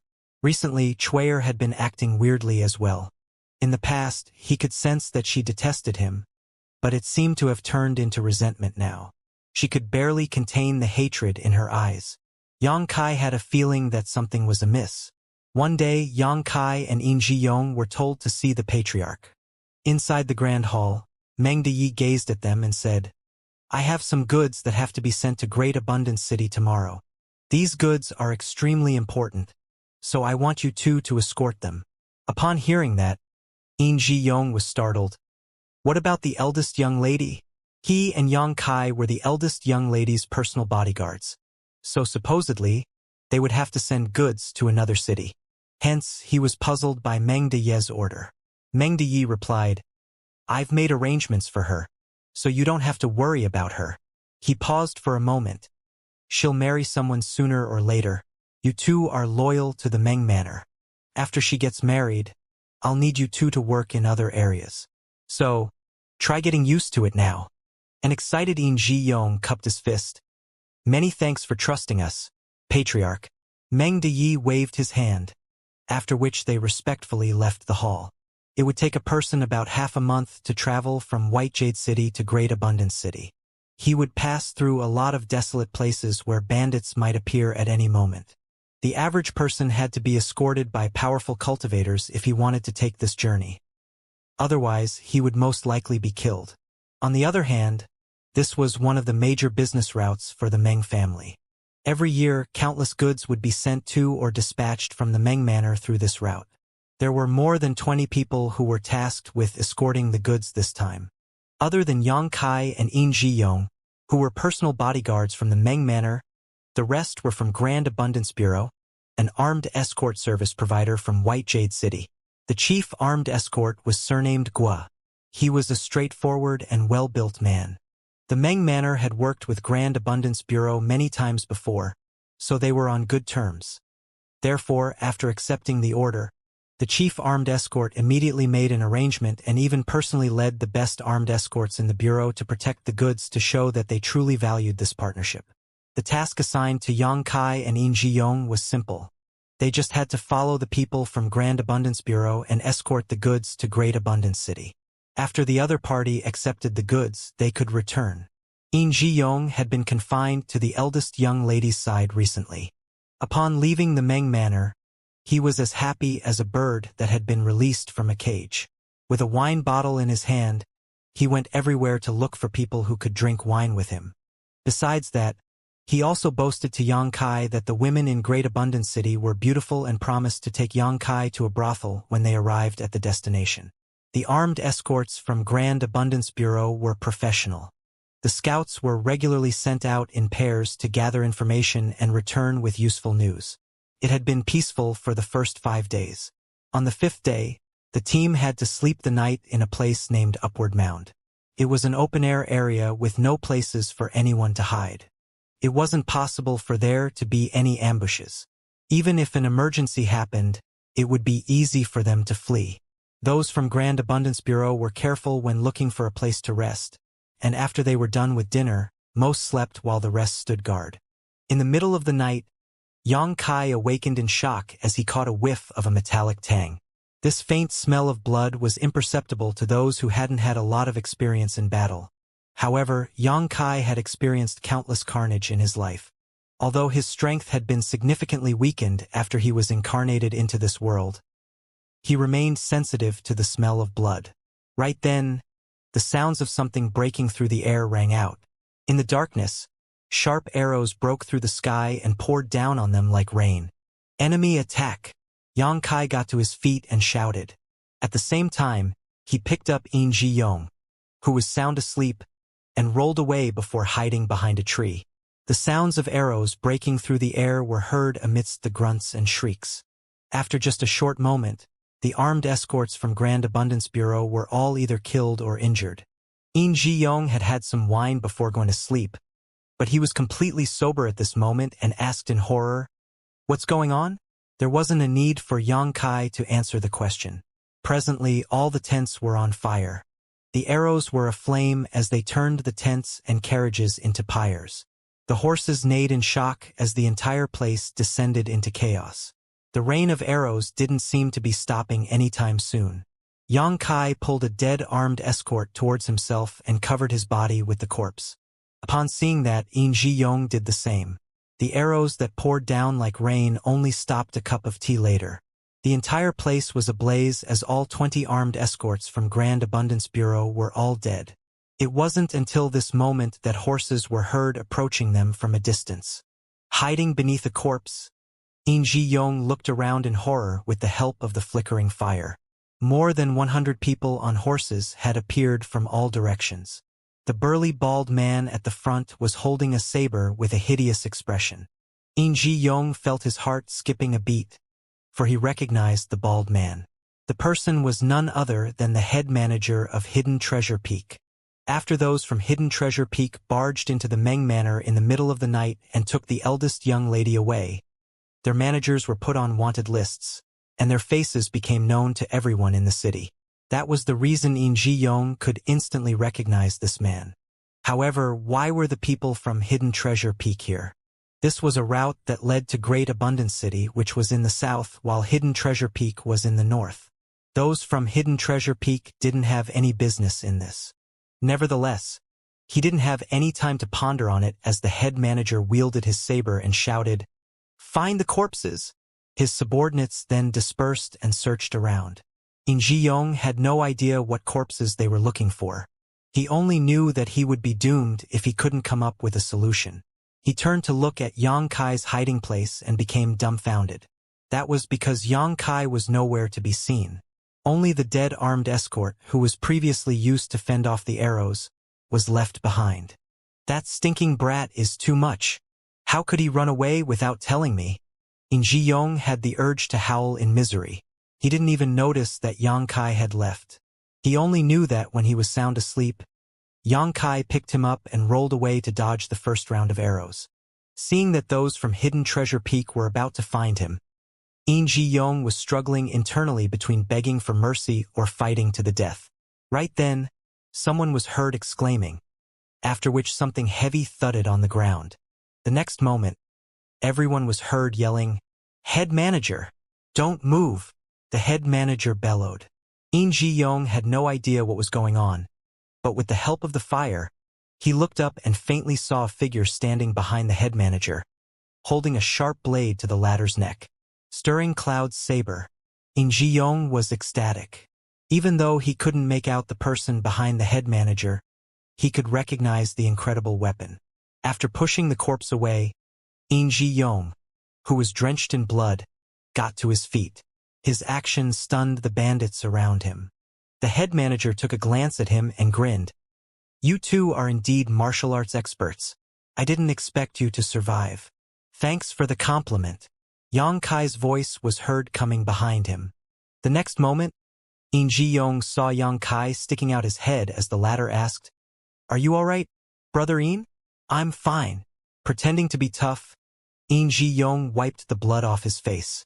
In fact, he wasn't injured one bit as even his skin was still intact. "What about you, head manager? What should I do about you now?" Yang Kai asked impassively, not moving the saber away. The head manager chuckled. "This is how I usually hold a woman. I hadn't expected to be embraced in such a way one day. It's a new experience."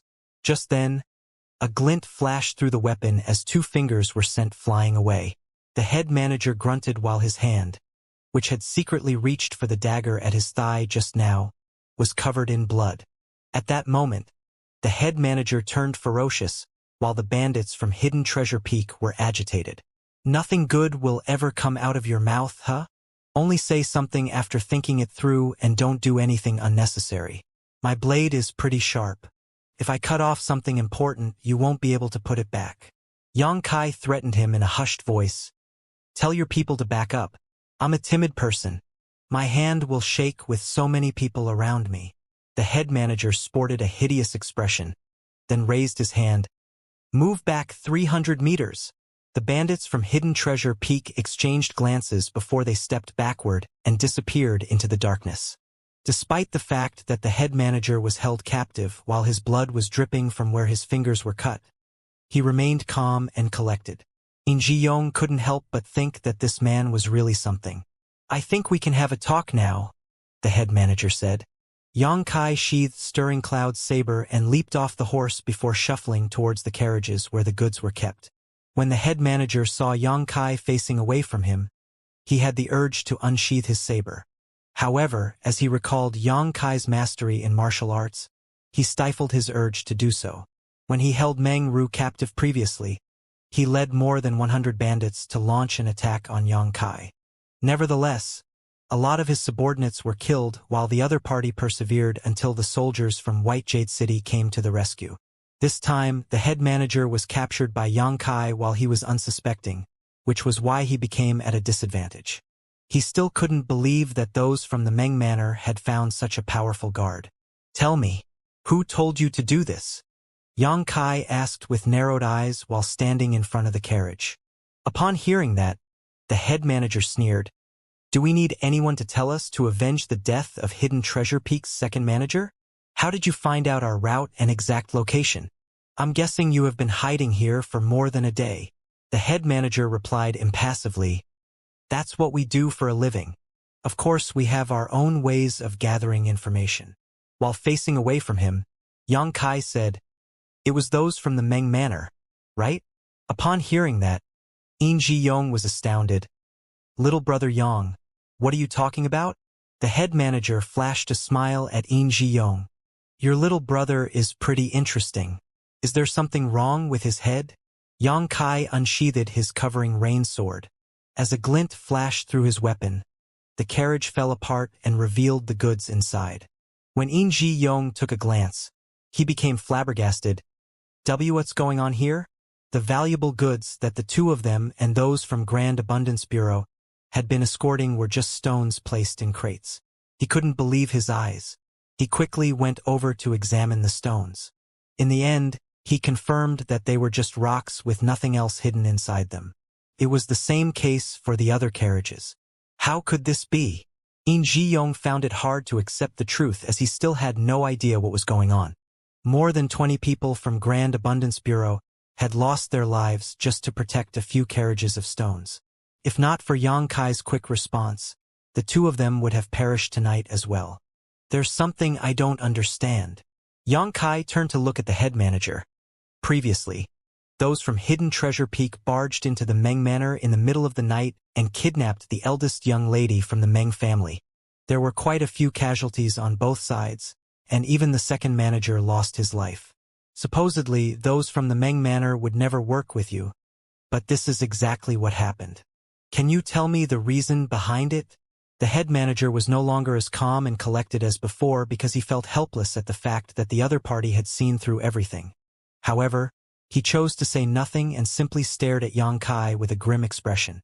Yang Kai held both the saber and sword in his hands while shuffling towards him.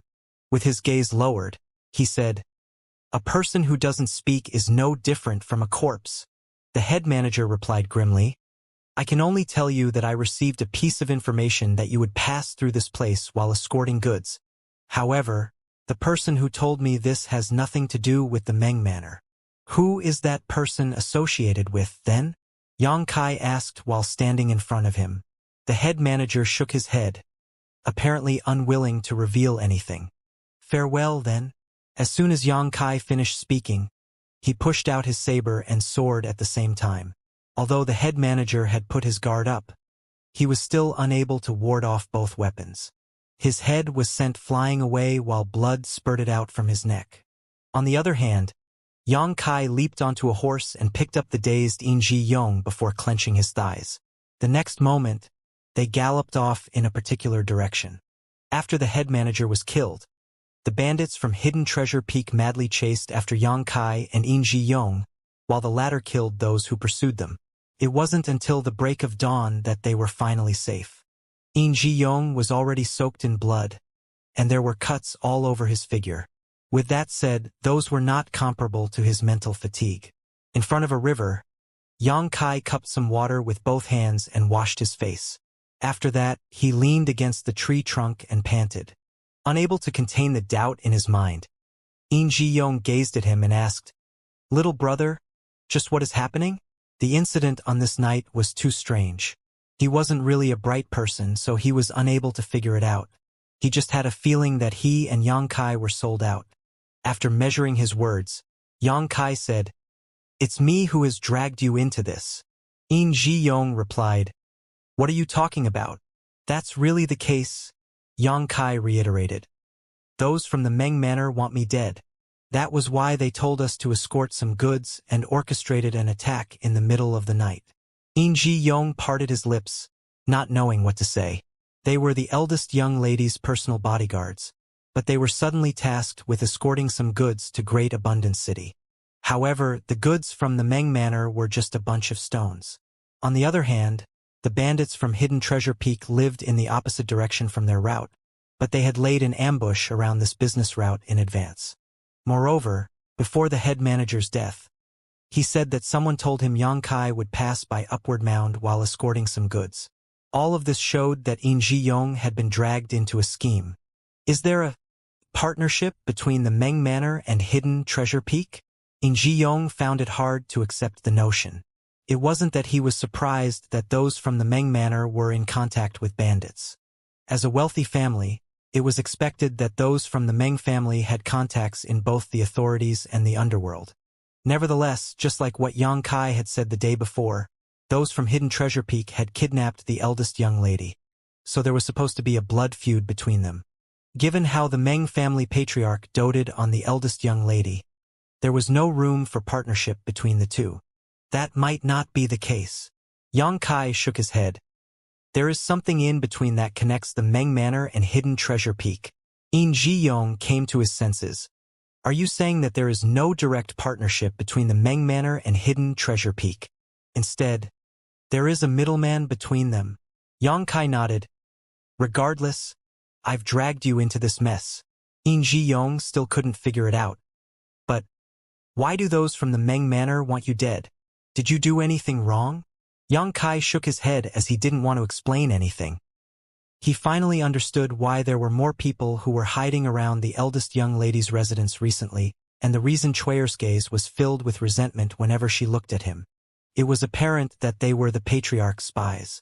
The fact that the eldest young lady and Yang Kai were in love must have been exposed, which was why the Meng family patriarch wanted him dead. There was no way Meng De Yi would allow his treasured daughter to fall in love with a mere guard. As for In Ji Yong, he was really innocent in this matter.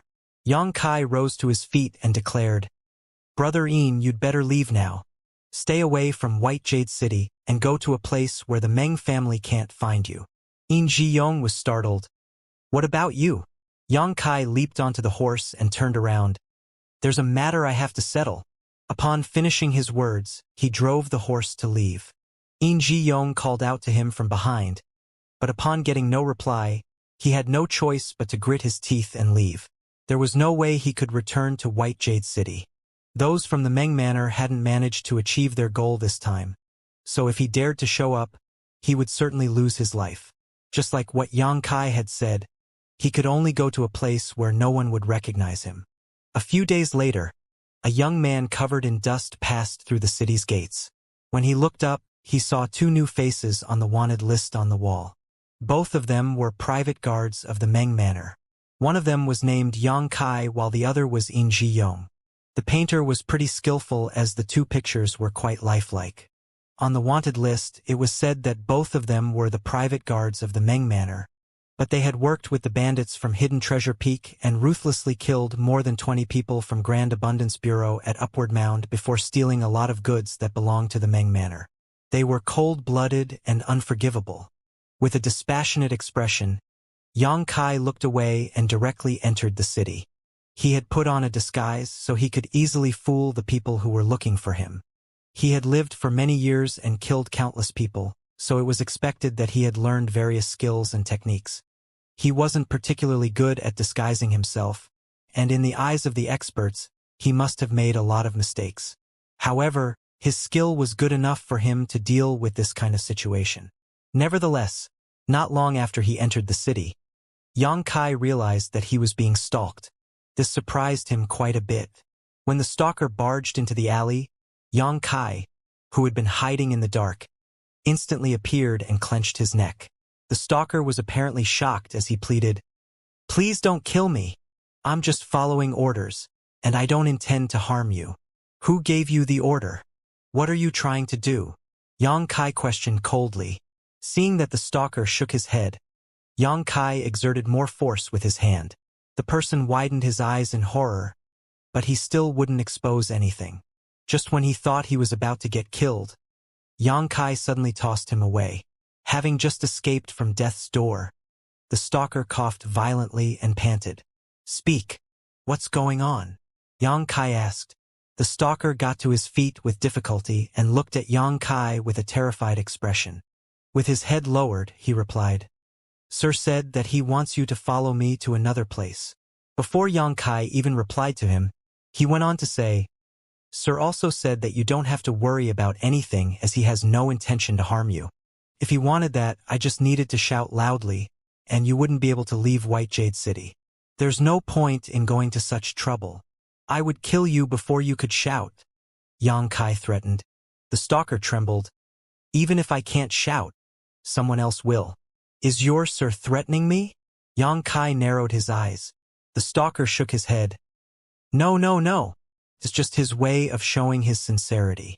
That was exactly what Sir said. So please don't blame me. Yang Kai was suddenly interested in the so-called Sir. After giving it a thought, he asked, Do you know who I am? The stalker shook his head again. I have no idea. I'm just following orders. Lead the way, then. Yang Kai nodded.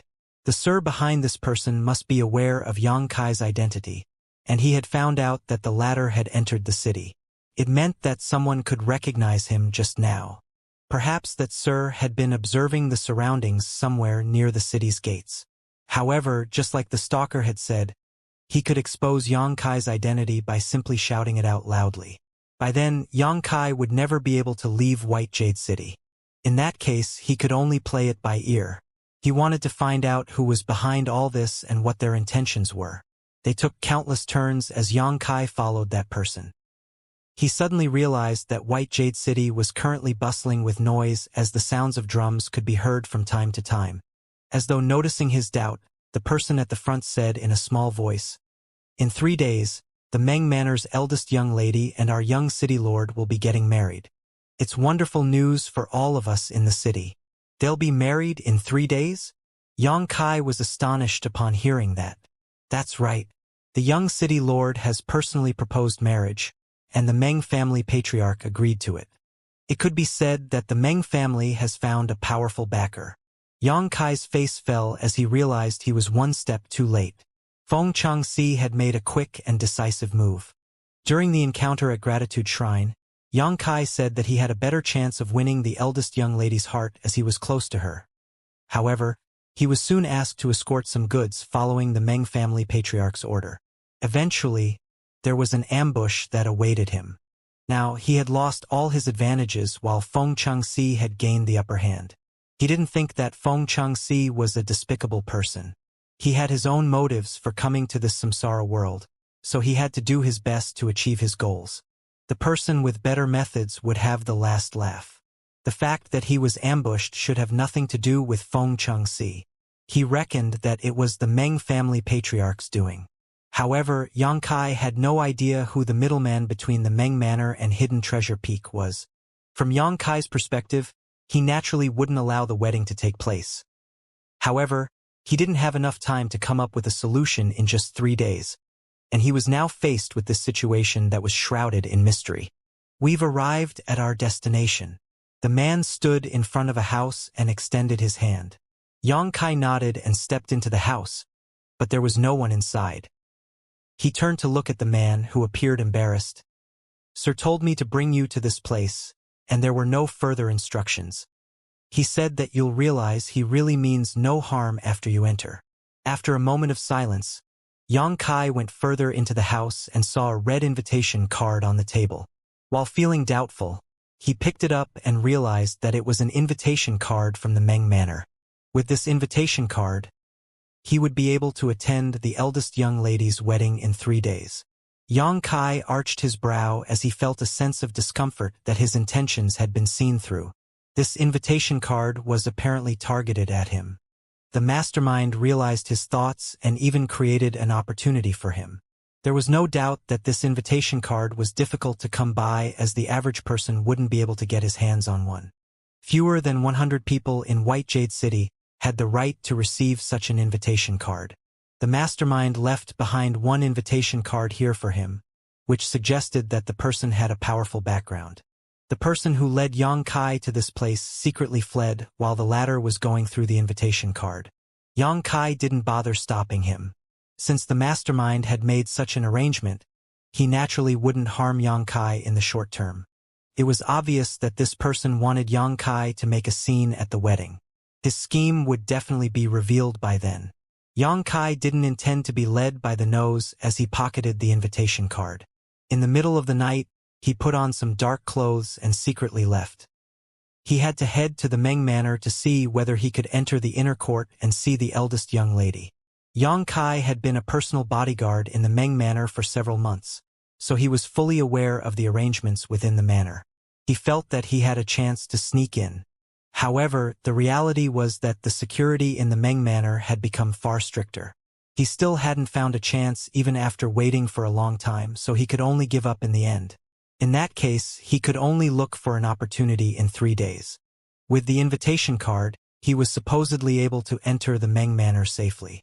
The problem was how he was going to see the eldest young lady in that situation and ask her about her intentions, thus allowing him to bring her out of that place. He had snatched a bride during a wedding before, so this was not a new experience for him. At that moment, he was torn between tears and laughter. There was no doubt that the most noble great force in White Jade City was the City Lord's Mansion, which ruled over several 100,000 citizens. No one in the city would dare to be disrespectful to them. On the other hand, the Meng family was one of the most prestigious families in White Jade City and were extremely wealthy. Therefore, when word got out that both parties would soon be connected through marriage, it sent a shockwave across the entire city. It was rumored that the Meng Manor's eldest young lady was a stunning beauty that was rarely seen in the world, while the young city lord was handsome and talented. They were undoubtedly a perfect match. On the wedding day, the entire White Jade City was bustling with noise as countless buildings were decorated with red ornaments on the outside to celebrate the occasion. All the citizens seemed to have been infected by the jolly atmosphere of this wedding, as the entire city was engulfed in a festive atmosphere. The team that would fetch the bride departed from the City Lord's mansion and headed to the Meng Manor with sounds of music playing along the way. The bridegroom, who was clad in red clothes, was riding a well-built horse, which was also decorated with red ornaments, as befits the occasion. In the meantime, Xianxia, who had put on a disguise, showed the invitation card at the entrance and easily got into the Meng Manor. While pretending to be taking a stroll around the grounds, he surreptitiously got closer to the inner court. He had been a private guard in the inner court for several months, so he was fully aware of the situation inside, including the places where the personal bodyguards would hide. Over the past few days, he had repeatedly attempted to sneak into the Meng Manor. However, due to the stricter security, he was unable to achieve his goal. It was an important day for the Meng Manor, and they were short of staff everywhere, so although the security in the inner court remained strict, it was still within Xianxia's ability to grasp. Hence, it was a great chance for him. After avoiding some of the personal bodyguards who were hiding in the dark, he flipped over a wall the height of a person and entered the inner court. He was as agile as a cat while ensuring that he made no noise. Without stopping, he made a turn and hid behind a rockery garden. A moment later, he stepped. Private guard had been knocked out within the rockery. Like a gecko, Xianxia climbed up the wall and reached the roof. When he jumped down more than 10 breaths later, another private guard from the inner court was knocked out on the roof. More and more private guards were knocked out. In just a cup of tea's time, Xianxia had incapacitated all the private guards around the eldest young lady's residence. After that, he headed straight to the building where the eldest young lady resided. In front of the building stood 2 stern-looking personal bodyguards. With their hands on the hilts of their weapons, they looked around vigilantly. With the smell of alcohol wafting from his body, Xianxia staggered forward and covered his mouth, as though he would throw up at any moment. This alerted the 2 of them. It was apparent to them that this person was a guest at the wedding, but it puzzled them as to how he even reached the inner court. Even if he had lost his way, The personal bodyguards outside should have stopped him. How did anyone even arrive at this place? The two personal bodyguards exchanged glances, after which one of them raised his hand and snapped, "Stop right there! You're not supposed to be here." With his hand covering his mouth, Xianxia waved at them with his other hand. At the same time, he stumbled over and crashed into them. The personal bodyguard who spoke earlier frowned and stepped forward in an attempt to stop this mannerless guest. As soon as they came into contact, though, the personal bodyguard froze on the spot while Xianxia was heard throwing up. The other personal bodyguard soon realized that something was off. Just when he was ready to go over, the drunk guest appeared right in front of him the next moment like a phantom. His clear eyes suggested that he was not intoxicated at all. Flabbergasted, the personal bodyguard unsheathed his saber, but it was too late. Xianxia hit the other person's neck with the side of his palm. The personal bodyguard turned limp and collapsed to the ground. At the same time, the other personal bodyguard behind him fell to the ground as well. Xianxia let out a breath and adjusted his clothes. Then, he stepped into the building and walked up the stairs. Although he had been a private guard in the inner court for several months, it was actually the first time he stepped into this building. He just knew that the eldest young lady usually lived on the second floor. The room door on the second floor was closed, but someone could be heard speaking in a small voice inside. It was Chuyer. "You look stunning today, eldest young lady. Don't you agree, Xianxia?" The next instant, Xianxia was heard replying in a gentle tone. "Eldest young lady has always been good-looking," Chuyer said with a smile, "but she looks especially beautiful today. It's said that a woman looks her best on her wedding day." As she spoke, she suddenly felt a lump in her throat. "Please stop smiling like a fool, eldest young lady. You make me feel worried. What's good about Guard Yang? He's just a private guard in the Meng Manor. He's not comparable to the young city lord at all when it comes to his status. Only the young city lord can give you the happiness you deserve." "Ha ha!" Meng Ru was heard laughing. "Am I smiling like a fool?" "Yes," Chuyer replied. Moreover, the patriarch said that Guard Yang had worked with the bandits from Hidden Treasure Peak. He killed many of the armed escorts and took away the Meng Manor's goods. Now, those from the city lord's mansion are hunting him down. He must have had an ulterior motive for coming to the Meng Manor all along. Meng Ru refuted. "The man I love is not such a despicable person.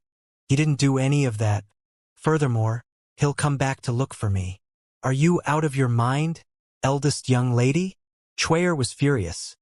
"You're getting married today, and you'll be the young city lord's madam. He is supposed to be the only man you love." Meng Ru said in a calm voice. "The man I love must be a hero who will go against the entire world for me. He's being hunted down. He'll never come back to White Jade City. Will you please wake up to reality, eldest young lady?" Just then, a creak was heard. The ladies inside the room turned their heads and saw Xianxia, who had restored his original appearance. The next moment, the color drained from Chuyer's face while Xianxia was astonished. Only Meng Ru seemed to have expected it as she rose from the chair with a joyful smile. She was clad in red clothes with a phoenix coronet on her head. Her beauty was out of this world. As their eyes met, Xianxia put on a smile. Meng Ru could see nothing else as her vision was filled by this man. Xianxia asked, "Will you come with me?" Without hesitation, Meng Ru lifted her dress and dashed towards him with a joying expression. It wasn't until this moment that Chuyer came to her senses and exclaimed, "Eldest young lady!" All of a sudden, she felt someone striking her neck, after which she collapsed to the ground. Equally shocked, Xianxia and Meng Ru gazed at Xianxia, who had made a move just now. Even Xianxia was astounded. Although she had learned martial arts from Xianxia for several months, she had never attacked anyone before. It was all her subconscious reaction just now, so it surprised her that she had actually knocked the other maidservant out. With a pale face, she stammered, I didn't mean to hurt her." Xianxia took a glance at her and examined the unconscious Chuyer before comforting her. "It's fine. She's just passed out." Xianxia nodded and felt slightly at ease. "We have to leave White Jade City as soon as possible. Yang Kai took Meng Ru's hand and said in a small voice, with a contented smile. Meng Ru bowed her head. Over the past few months, they had never expressed their love for each other or done anything that crossed the line. They only exchanged glances at most. However, at this moment, they seemed to have known each other for several lifetimes. It was as though they were able to read each other's thoughts with just one gaze or movement. There was no gap or obstacle between them. They seemed to be fully aware of each other's habits like a couple who had been married for years. After summoning her courage, Xianxia said, "I'll follow you, eldest young lady." Meng Ru looked inquisitively at Yang Kai, who remained silent for a moment and nodded. The three of them then snuck out. The private guards around the building were still unconscious, so it was easier to leave this place than when he came in. After passing through some doors, they arrived at the back street behind the Meng Manor. Yang Kai had already gotten a carriage ready. After telling Meng Ru and Shen Qian to get inside, he drove the horses forward. He had successfully brought Meng Ru out of the Meng Manor, and his next step was to leave White Jade City, which would be a little difficult. Because of the wanted list, everybody who wanted to pass through the city gates of White Jade City had to be scrutinized. It would have been easier if he were on his own. He could just put on some disguise and walk out. However, this wouldn't work as he now had Meng Ru and Shen Qian with him. Moreover, Meng Ru was still clad in a wedding dress, which was naturally quite conspicuous. Everything would be fine if he could pass through the gates. If he couldn't, he had no choice but to fight his way out. Of course, Yang Kai was certain that the soldiers at the gates wouldn't be able to stop him. To his surprise, when he drove the carriage and emerged from the alley, several similar-looking carriages appeared from the sides and moved forward at the same time. It was apparent that they were leaving the city as well. Yang Kai frowned as he had a feeling that something was amiss, but at this moment, he could only follow them. The team from the City Lord's mansion was supposed to arrive at the Meng Manor soon, so the fact that Meng Ru had gone missing would quickly be exposed. They had to leave White Jade City before that happened. Soon, the carriages arrived at the city gates. Just when the soldiers were ready to examine them, a coachman at the front fished out a token and waved it. Seeing that, one of the soldiers shouted, "Let them pass!" The carriages drove past the gates without any obstacles. Yang Kai followed them and easily left.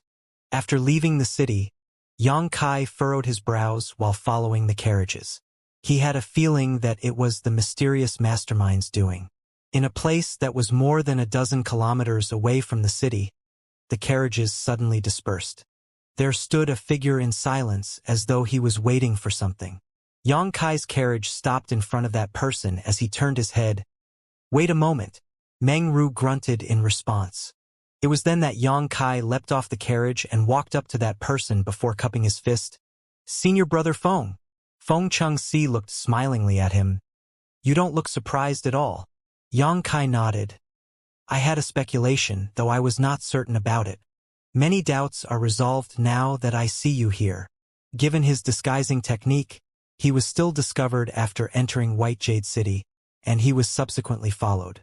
The only person he could think of capable of such things was Feng Changxi. The events that followed also proved that his speculation was right. Feng Changxi was the young city lord of White Jade City, so it wasn't surprising that he could easily get an invitation card from the Meng Manor. After Yang Kai left the Meng Manor with Meng Ru, several carriages appeared all of a sudden to help cover him up. Otherwise, his plan wouldn't have worked out smoothly. "Since you're here, who is the one going over to the Meng Manor?" Yang Kai appeared puzzled. Feng Changxi replied with a smile, "You've met him before. The brat beside me previously." Upon hearing that, Yang Kai recalled that there was a sword-holding young man who hid behind Feng Changxi at that time. The young man and Feng Changxi had similar-looking builds. Although their temperaments were different, the young man just had to put on a disguise and remain silent. The people who were not familiar with Feng Changxi wouldn't find out. Moreover, even though Feng Changxi was the young city lord, it wasn't until recently that he returned to the city. Not a lot of people in White Jade City could recognize him, let alone be familiar with him. No one could have expected that on his own wedding day, the bridegroom would tell his servant to dress up as him and head to the bride's house in his place. On the other hand, he was helping another man to flee with the bride. "Why are you doing this, senior brother Feng?" Yang Kai asked in puzzlement. The last time they met in Gratitude Shrine, they were pretty hostile to each other. Therefore, when Yang Kai speculated that the events in the past 3 days had something to do with Feng Chengxi, he couldn't really believe it. Feng Chengxi didn't directly answer his question. Instead, he asked, "Do you know how long I've stayed in this world, junior brother?" After giving it a thought, Yang Kai replied, "Martial aunt, you told me that you came in not long after senior sister Chu did. It's supposed to have been 7 or 8 years now." Feng Chengxi nodded. "That's right. It's been about 8 years. During this period of time, I never stopped looking for junior sister Chu, but it wasn't until a few months ago that I finally found her. At that time, you were soaked in blood as you stood in front of her to protect her. Although she was discomfited, she wasn't harmed one bit. The samsara world is an interesting place. Since martial aunt you sent you here, she must have told you about its wonders." "What do you mean exactly?" Feng Chengxi looked smilingly at him and pointed at his own chest. "Sincerity is of utmost importance in this place. The more sincere a person is, the more likely his wish will be granted. When I came across junior sister Chu for the first time several months ago, I lamented that life was unfair to me. I came here several years before you did, but you were the first one to approach her and protect her. The heavenly way can truly be cruel. However, after giving it a thought, I realized that this was one of the wonders of the samsara world." "Please enlighten me, senior brother," Yang Kai said humbly. Feng Chengxi explained, "You came here for junior sister Chu. Although she has lost her memory during the reincarnation, the heart barrier she has set up has something to do with you. Therefore, even though you're late to the game, you could still immediately appear beside her and have a chance to win her heart. On the other hand, I'm different. I came here to execute my honored master's orders, so I haven't managed to achieve my goal despite the fact that I've been here for a few years. I would have stood a chance if you had never appeared, but nevertheless, since you're here, I can only be a foil. I suppose that was the reason I suddenly had the urge to return to White Jade City a few months back." Yang Kai fell into his thoughts. Feng Chengxi went on to say, "Sincerity will affect the events that take place in this samsara world. Junior sister Chu is lucky enough to have someone like you who is willing to protect her even if your life is at stake. I believe that even if you two come across the same kind of danger in the real 3000 worlds, you will still make the same decision and will never betray her. Therefore, in this life, it's pointless for me to keep staying here.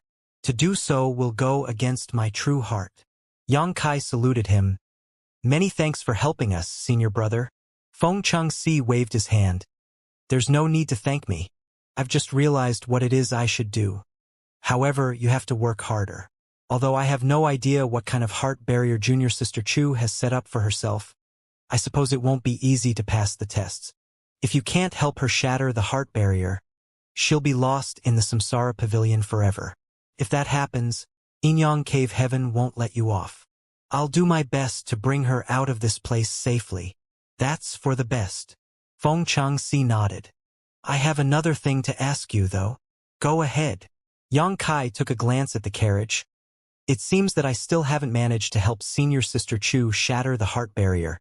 What can I do to help restore her memory?" Feng Chengxi replied with a smile. "It's different for everyone.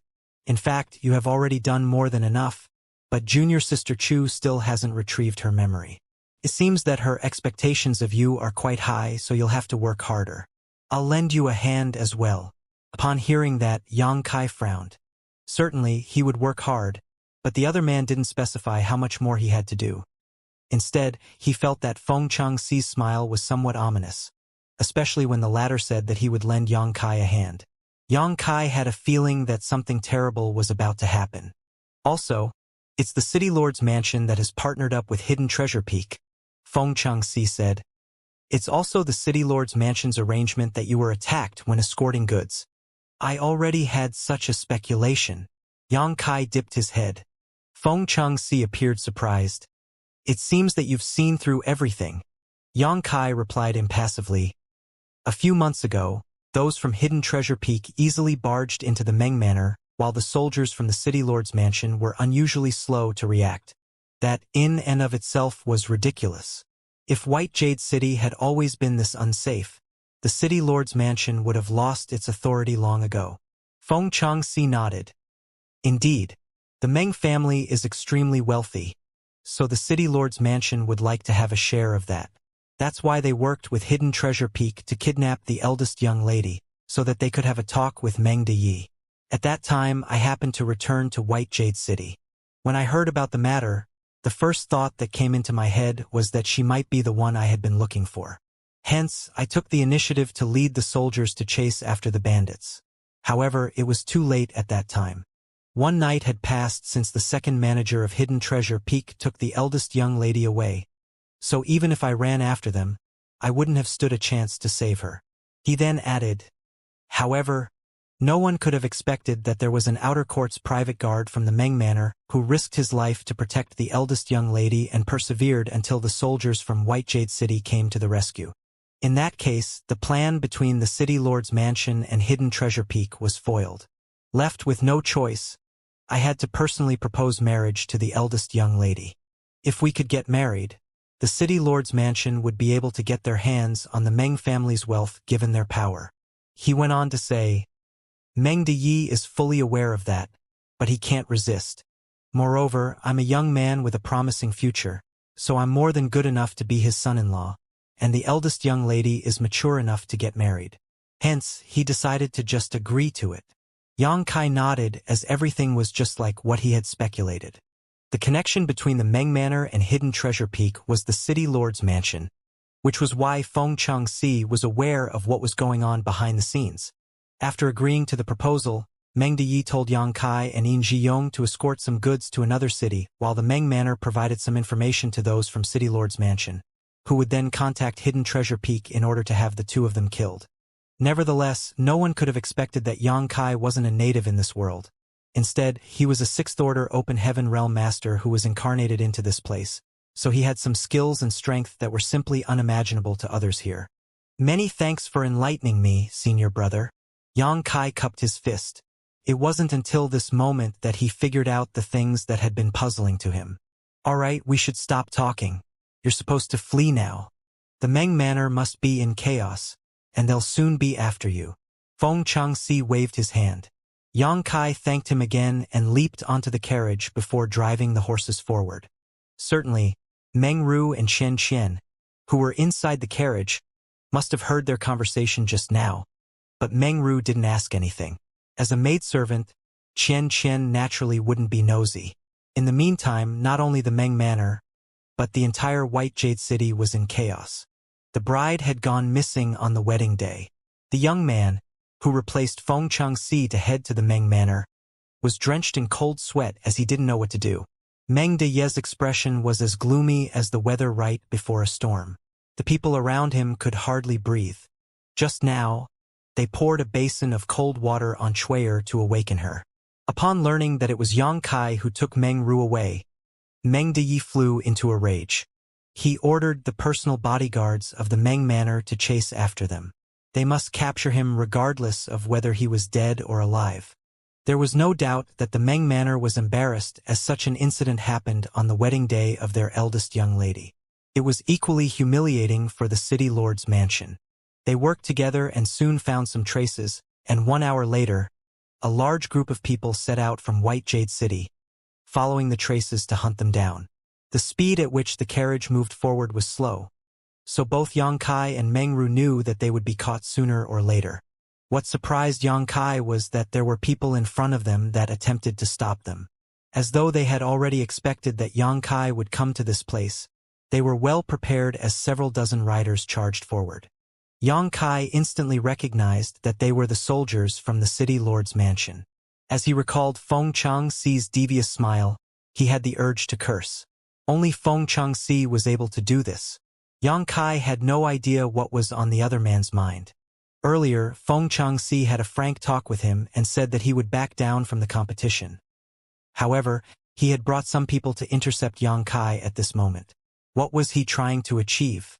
It was unlikely that those from Inyang Cave Heaven were so hypocritical.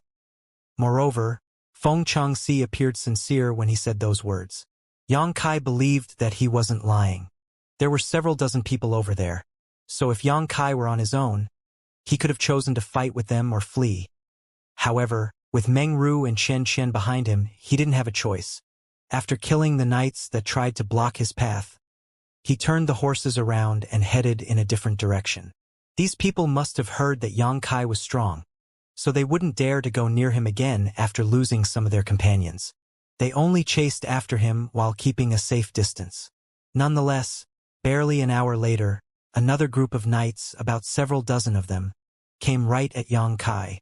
Yang Kai's expression darkened. Feng Changxi's arrangements were impeccable, as though he had expected all of the moves that Yang Kai would make. These groups of people came at Yang Kai from both sides. He could only choose to avoid them as he drove the carriage in a different direction. When darkness descended, the carriage stopped. They could no longer keep moving forward as there was a cliff in front of them. As the clouds weltered, stones could be heard rolling down the steep slope. The horses were exhausted from all the running, so as soon as they stopped, they knelt down and kept snorting. Two groups of knights that were more than 100 strong came together and surrounded them. They didn't make any moves though, as though they were waiting for something. Soon, Yang Kai found out what they were waiting for. Torchlights could be seen flickering from the bottom of the mountain as another group of people came over. The person leading the way was handsome and heroic. He was none other than Feng Changxi. The Meng family patriarch Meng Deyi had also tagged along. The knights separated to the sides and revealed a passageway. The two of them passed through the knights and looked at the cornered Yang Kai. One of them sported a smile and winked at Yang Kai while the other's expression was extremely gloomy. On the edge of the cliff, Yang Kai stood in front of the carriage while facing the knights that had surrounded him. There was nowhere else he could go. Could be said to be a death trap. Meng Deyi's eyes were fuming as he glared at Yang Kai. On the wedding day, his daughter was snatched by a private guard, which was humiliating for both the Meng manor and himself. If this matter couldn't be settled in a perfect manner, he would never be able to face anyone again in White Jade City. He secretly swore that he had to rip this private guard into 10,000 pieces in order to vent out his fury. "How dare you, you bastard!" Meng Deyi said through clenched teeth while glowering at Yang Kai. "Is this how you repay the Meng manor for nurturing you? You're such an ungrateful brat. Give Ruer back to me and this old master will spare your life." Yang Kai cupped his fist. "Please forgive me, patriarch. I have no choice but to do this. Eldest young lady and I are in love with each other. Please let us go." Like a cat whose tail had been stamped on, Meng Deyi was enraged. "Shut up! Who do you think you are? A noble lady like Ruer would never fall in love with someone like you. Stop slandering her." He then turned to Feng Changxi. "Young city lord, please don't believe his nonsense. He must have forcefully taken Ruer away. Otherwise, she would never have left the Meng manor." With a smile on his face, Feng Changxi didn't respond to him. The next moment, with the help of Chen Chen, Meng Ru got out of the carriage with a sorrowful expression. Meng Deyi was elated upon seeing that and quickly asked, "Are you hurt, Ruer?" Like a child who had made a mistake, Meng Ru wouldn't dare to look her father in the eyes as she shook her head. After letting out a breath, Meng Deyi comforted her by saying, "Don't be afraid, Ruer. I'll save you now and let this thug know the consequences of bullying you. Also, the young city lord is here.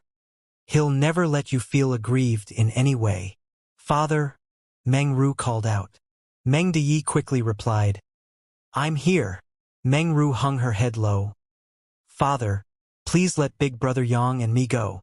As if struck by lightning, Meng Deyi instantly sported a livid expression as he stared at his daughter with a pair of piercing eyes. "What did you say?" He could reprimand Yang Kai for spouting nonsense just now and dismiss it out of hand, but it was a different case when Meng Ru said it. The eldest young lady of the Meng manor had basically just admitted that she was in love with her bodyguard right in front of everyone. The revelation sent a shockwave across all the knights. Upon receiving the order, they started pursuing Yang Kai, thinking that the eldest young lady was kidnapped by her personal bodyguard. However, it didn't seem to be the case now. Instead, the eldest young lady of the Meng Manor had willingly left with him. Rather than a kidnap, it was two lovebirds who had eloped together. These were two very different scenarios. The eldest young lady of Meng family had not only humiliated the Meng Manor, but also the city lord's mansion. Many of them cautiously glanced at Feng Chengxi, only to realize that the young city lord remained calm and collected with a faint smile still on his face, as though the fact that the bride had fled with another man didn't concern him one bit. "Father, you've doted on me over the years, and you've never forced me to marry anyone. I've also repeatedly told you that I've been waiting for the man who is destined to be with me." Meng Ru initially hung her head low. Despite her frail figure though, she seemed to have summoned enough courage as she looked up at him and declared, "Now the wait is over. Big Brother Yang is the man I've been waiting for." Meng Deyi trembled with fury, which was about to erupt like a volcano. Meng Ru had indeed repeatedly told him that she was waiting for someone, but he never took it seriously and thought that she was just being perfunctory with him. Certainly, he wouldn't believe it when she brought it up again. "You're sick, Ruer," Meng Deyi said in a grim voice. "Come home with me. I'll get a doctor to treat you." Meng Ru shook her head. "I'm not sick." Meng Deyi took a glance at Yang Kai and said impassively, "If you're not sick, you should be concerned about his safety. If you come home with me, I'll spare his life, but if you're obstinate, he will die today." Meng Ru instantly turned pale. Although she knew that Yang Kai was powerful, there was no way he could deal with so many people. She also was flustered at the fact that Meng Deyi threatened her with Yang Kai's life. When she turned her head and met Yang Kai's eyes though, she saw the man flashing a smile at her. In an instant, she cast away her hesitation and turned to look at her father with determination. "Father, please let us go." Meng Deyi appeared to be heartbroken as he didn't have the final say in this situation. Only a small number of people around here were from the Meng Manor. Most of them were the soldiers from the city lord's mansion, and they only listened to Feng Chengxi. Although he had the intention to forgive his daughter, he was unable to do that. The young city lord was right beside him, and as the patriarch of the Meng family, he had to behave appropriately in this situation. With difficulty, he shook his head and said, "You're being fooled by him because you're young and naive. The young city lord is a magnanimous person, so I'm sure he'll forgive you. Come home with me and serve the young city lord with all your heart in the future." The last bit of hope in Meng Ru's eyes went out as she fell on her knees and pressed her head against the ground 3 times in front of her father. Meng Deyi was flabbergasted. "What are you doing?" After getting to her feet, Meng Ru turned to Yang Kai and put on a bright smile. "Since we're not able to get married in this life, we will die together at the very least. Big Brother Yang, I'm really pleased to have finally found you." Yang Kai let out a breath and took a step forward before unsheathing his saber and sword. Standing in front of Meng Ru with his sturdy figure, he clanged his weapons together. "Before I die, no one can harm you. Both of you have gone mad." Meng Deyi's eyes turned bloodshot. Feng Chengxi, who had kept a smile on his face, seemed to have gone crazy all of a sudden as he roared, "Kill all of them and let them know the consequences of offending this young city lord." Meng Deyi was astonished and shouted, "Please wait, young city lord."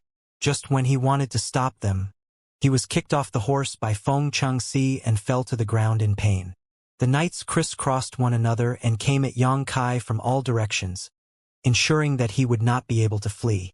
As glints flashed through Yang Kai's weapons, grunts and shrieks were continuously heard. Limbs were sent flying away while blood dyed the ground crimson. As more corpses piled up, Yang Kai didn't take a single step while his back remained straight, just like how he protected the eldest young lady in front of the cave back then. He wielded his weapons and killed his opponents like he was cutting through straw. Just a moment later, many corpses lay strewn across the ground. Usually, this kind of carnage was enough to make anyone feel frightened. Despite the large number of people on their side, they might not have the courage to keep going forward. After all, no one could be certain whether they would be the next to get killed. However, Feng Chengxi was on top of everything here. Although the people from the city lord's mansion were terrified, they wouldn't dare to back down. Only by killing Yang Kai would they be able to live to see tomorrow. There would only be one outcome to this intense battle. Either Yang Kai was killed or all of them would perish. Feng Changxi had brought a lot of people with him this time, some 200 or 300 in total, which was more than twice as many as the bandits from Hidden Treasure Peak that Yang Kai had to face back then. Yang Kai's energy was not infinite, so despite being powerful, there was no way he could persevere forever in this situation. Stirring Cloud's saber and Covering Rain sword were extremely useful in this battle. Even though Meng Deyi tried to kill Yang Kai by telling him to escort some goods to Great Abundance City then ambushing him, he had indeed regarded him highly before that. Stirring Cloud's saber and Covering Rain sword were two of the best weapons in this world. The opponent's weapons would be cut through or snap as soon as they came into contact with Yang Kai's, which saved him a lot of energy. Meng Deyi was still begging Feng Changxi to spare his daughter's life, but the infuriated young city lord simply ordered someone to tie him up and toss him aside. The personal bodyguards from the Meng Manor wouldn't dare to protest despite being furious. They also had to deal with Yang Kai following Feng Changxi's order. As time passed, a blood river formed at the edge of the cliff, and Yang Kai was already drenched in blood. He was covered in the opponent's blood as well as his own. Despite being strong, he was unable to perfectly protect Meng Ru when faced with so many opponents. Feng Changxi did not only order to kill him but also Meng Ru. Seeing that Yang Kai was too formidable, those from the City Lord's mansion attempted to harm Meng Ru instead to distract Yang Kai, thus allowing them to achieve their goal. Even incredible weapons like Stirring Cloud's saber and Covering Rain sword were unable to last forever in such an intense battle. The blades of both weapons were bent and chipped, rendering them less useful. Yang Kai was already on his last legs as he staggered. Despite that, he was determined to stand strong. Just then, he saw a sword coming at him from the left, but he was unable to dodge it. If he did that, Meng Ru would definitely be harmed. He could only tense up his body as he got ready to be stabbed. At the same time, he had to ensure that his vital parts wouldn't be hit. When a grunt was heard next though, everyone was shocked. Yang Kai didn't feel any impact or pain. Someone seemed to have blocked the sword for him. As he turned his head, his pupils contracted. It was a petite figure that had blocked the sword, which had pierced through her chest. It was a fatal injury. Xianxia, who was usually timid and bashful, spread her arms and stood in front of Yang Kai at this moment. Summoning all her courage in the last moments of her life, she bravely looked Yang Kai in the eyes. Then, she put on a bright smile while blood streamed out of her mouth. "Big brother Yang, I'm glad that you're okay." The smile was like an invisible hand that clenched Yang Kai's heart, making it impossible for him to breathe. His encounters with Chen over the past months flashed through his eyes, as he always remembered her to be a bashful and obedient woman. Both of them joined the Meng Manor at around the same time, and although she was a newcomer too, she instantly gained the eldest young lady's favor and became her trusted maidservant. When she learned martial arts, she showed an aptitude that was just as great as Meng Ru's. Whenever their eyes met, she would become flustered like a frightened rabbit. Yang Kai suddenly recalled seeing the same kind of expression on another woman's face. She was a woman he was not familiar with, but it was destined that he would be tangled up with her forever. As two figures overlapped in his mind, he suddenly called out, "Junior Sister Tao?" Chen was already on her last breath, but upon hearing Yang Kai's words, she seemed to have been infused with a new stream of energy as her eyes brightened instantly.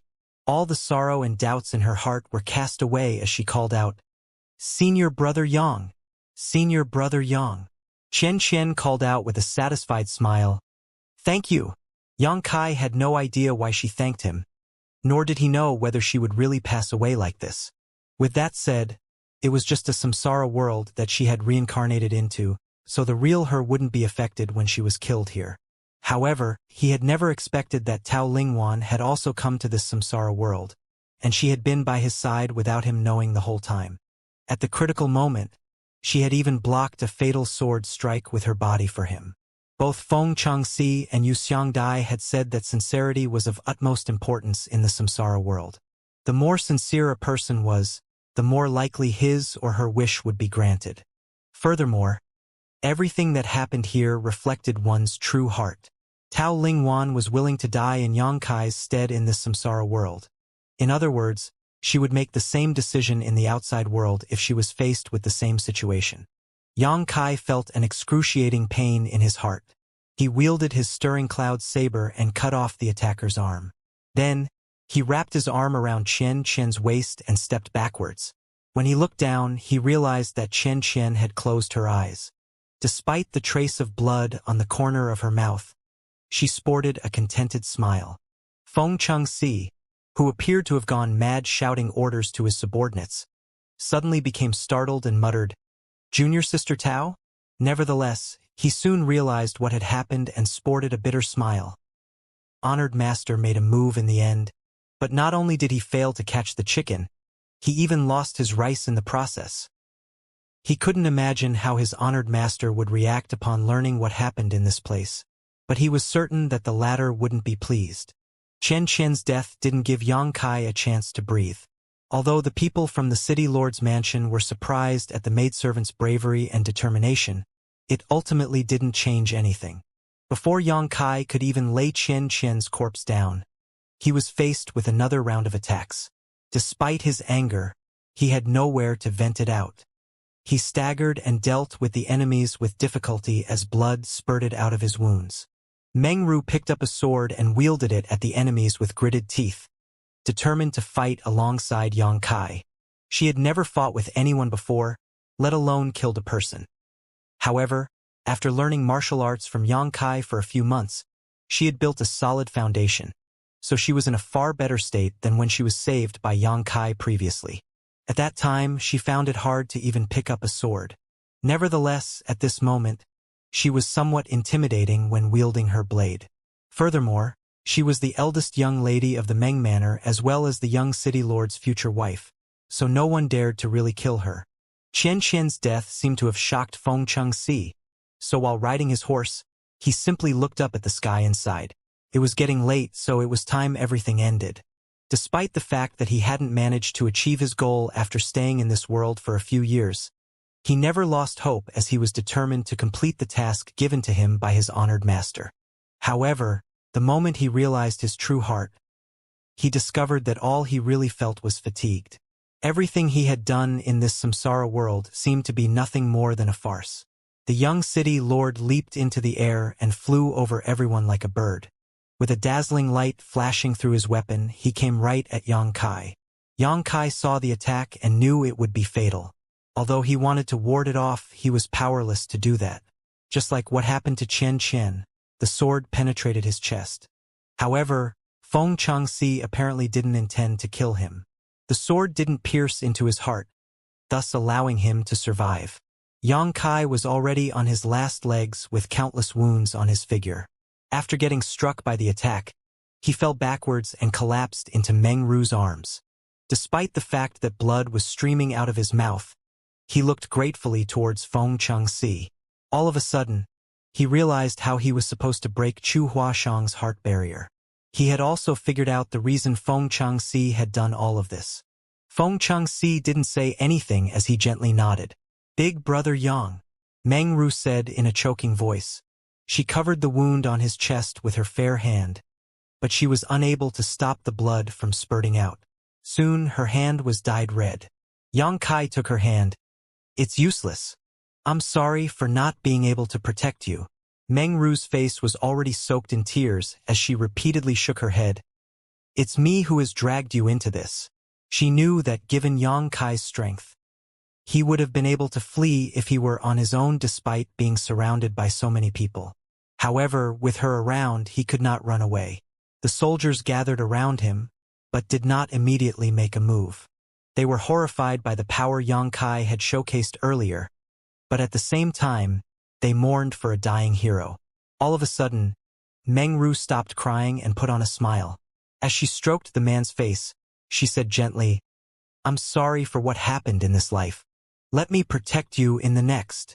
Upon finishing her words, she carried Yang Kai up and turned around before leaping off the cliff without hesitation. Under the moonlight, they looked like two lovebirds that sought eternal freedom. When the tied-up Meng De Yi saw this, he instantly passed out. Feng Changxi let out a breath while feeling exhausted. Everything had finally ended. As Yang Kai heard the wind howl, he started losing consciousness. He could feel his figure plunging rapidly as this life was finally coming to an end. All he could do was wait for Chu Huashang to break her own heart barrier. Fortunately, Chu Huashang didn't let him wait for a long time. While he was in a daze, he heard the woman calling out to him, "Junior brother?" Yang Kai coughed out some blood and put on a helpless smile. "You've finally regained your memory, senior sister." All of a sudden, Chu Huashang hugged him tighter as she appeared to be reeling from the shock. In a shaking voice, she said, "I knew that you'd be all right." Before she started cultivating in seclusion, she heard that Yang Kai had followed a giant spirit god to enter the chaotic dead territory. Everyone from Inyang Cave Heaven was certain he was dead, but she firmly believed that he was still alive. Therefore, she entered the Samsara Pavilion and set up a heart barrier as she waited for him to come for her. This was the only way she could resist the pressure from the sect's seniors, who wanted her to marry another man. "Senior sister, we have no time to spare. Please tell me how many more lives I'll have to keep looking for you," Yang Kai asked in a hurry while wiping the blood from his lips. However, Chu Huashang remained calm and collected as she winked at him. "Take a guess."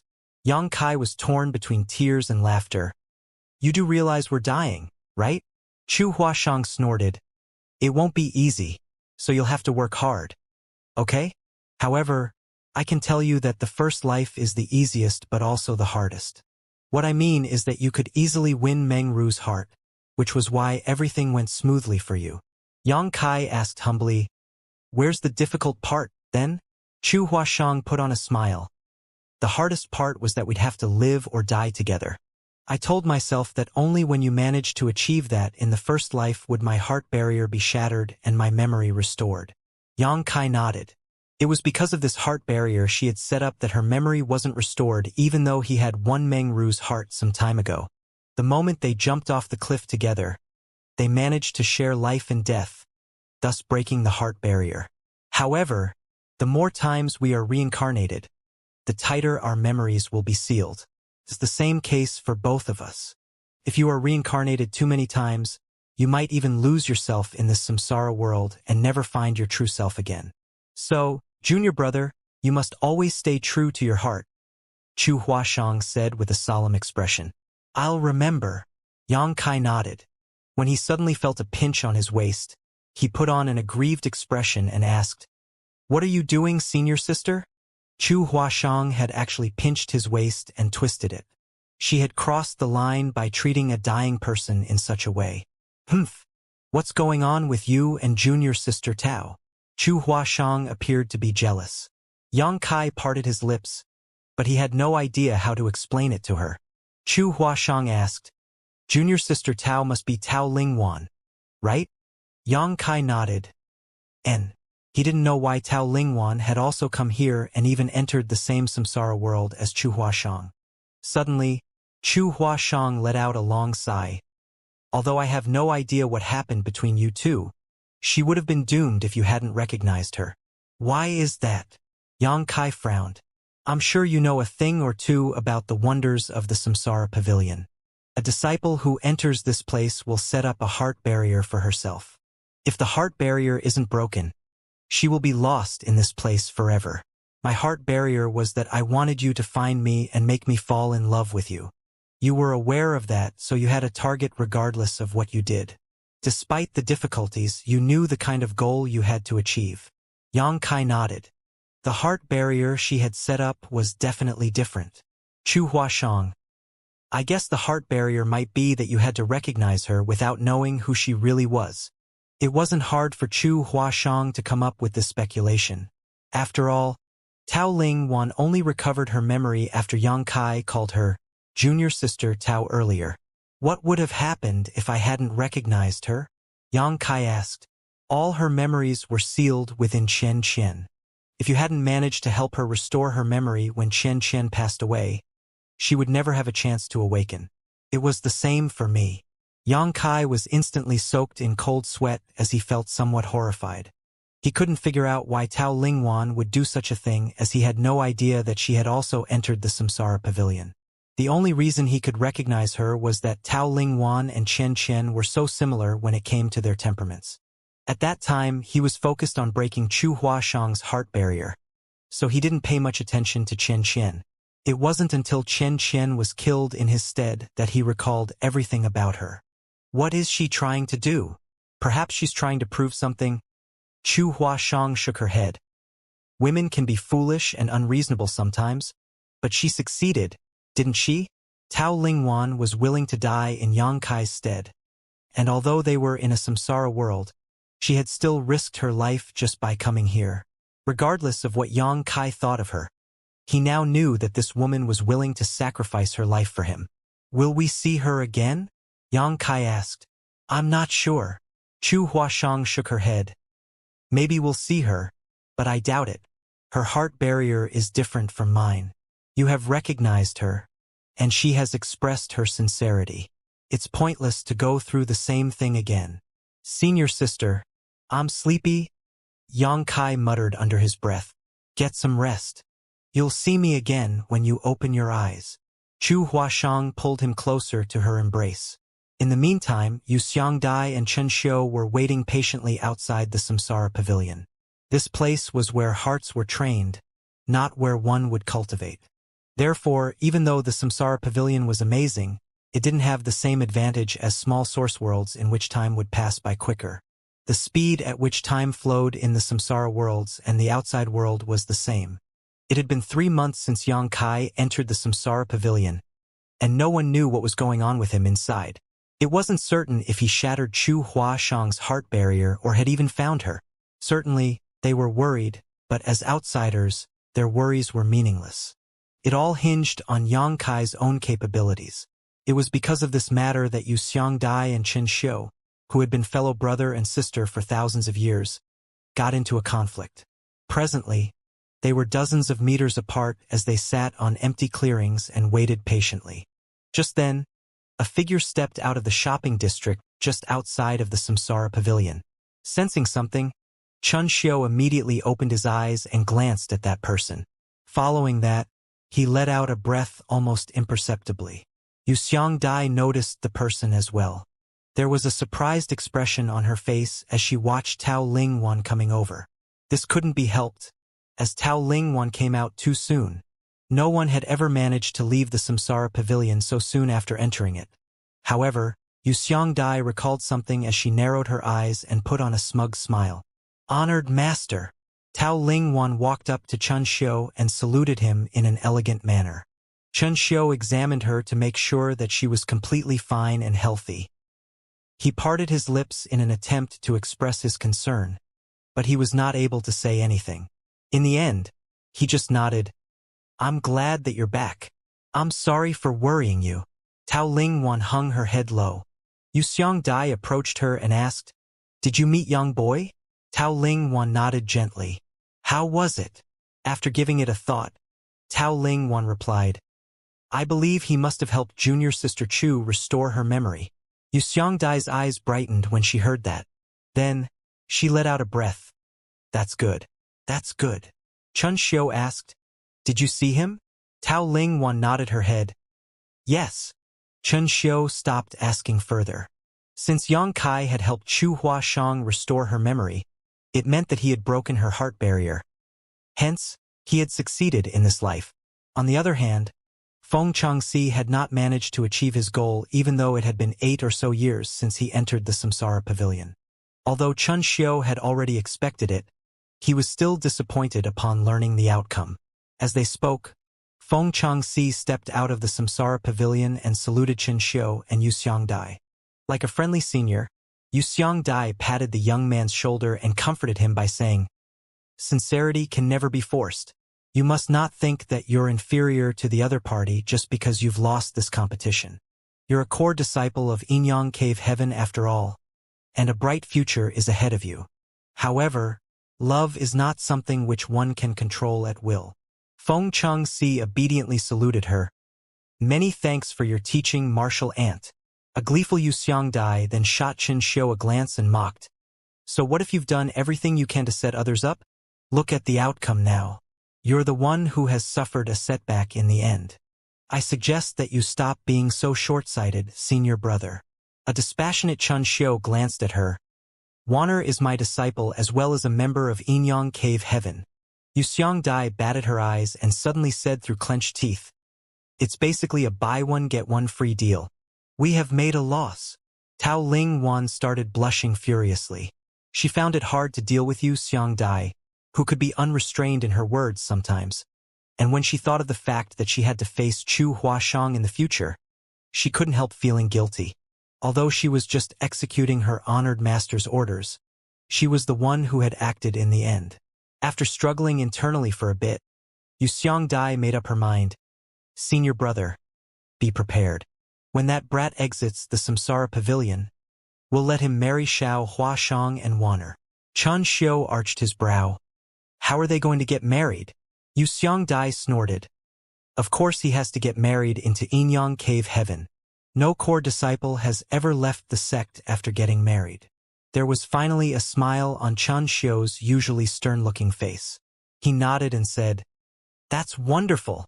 You should stay here then. I'll tell the higher-ups about it and let them make a decision. Dai bowed her head, after which Chun Xiu left the place with his disciples.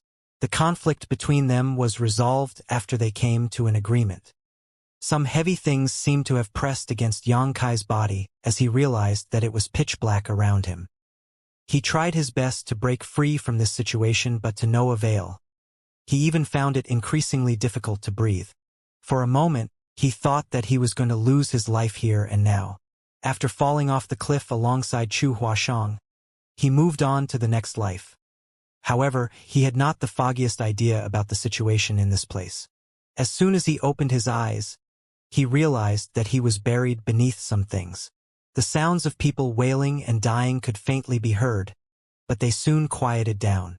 Just then, a ray of light came into his sight as the heavy things on his figure were taken away.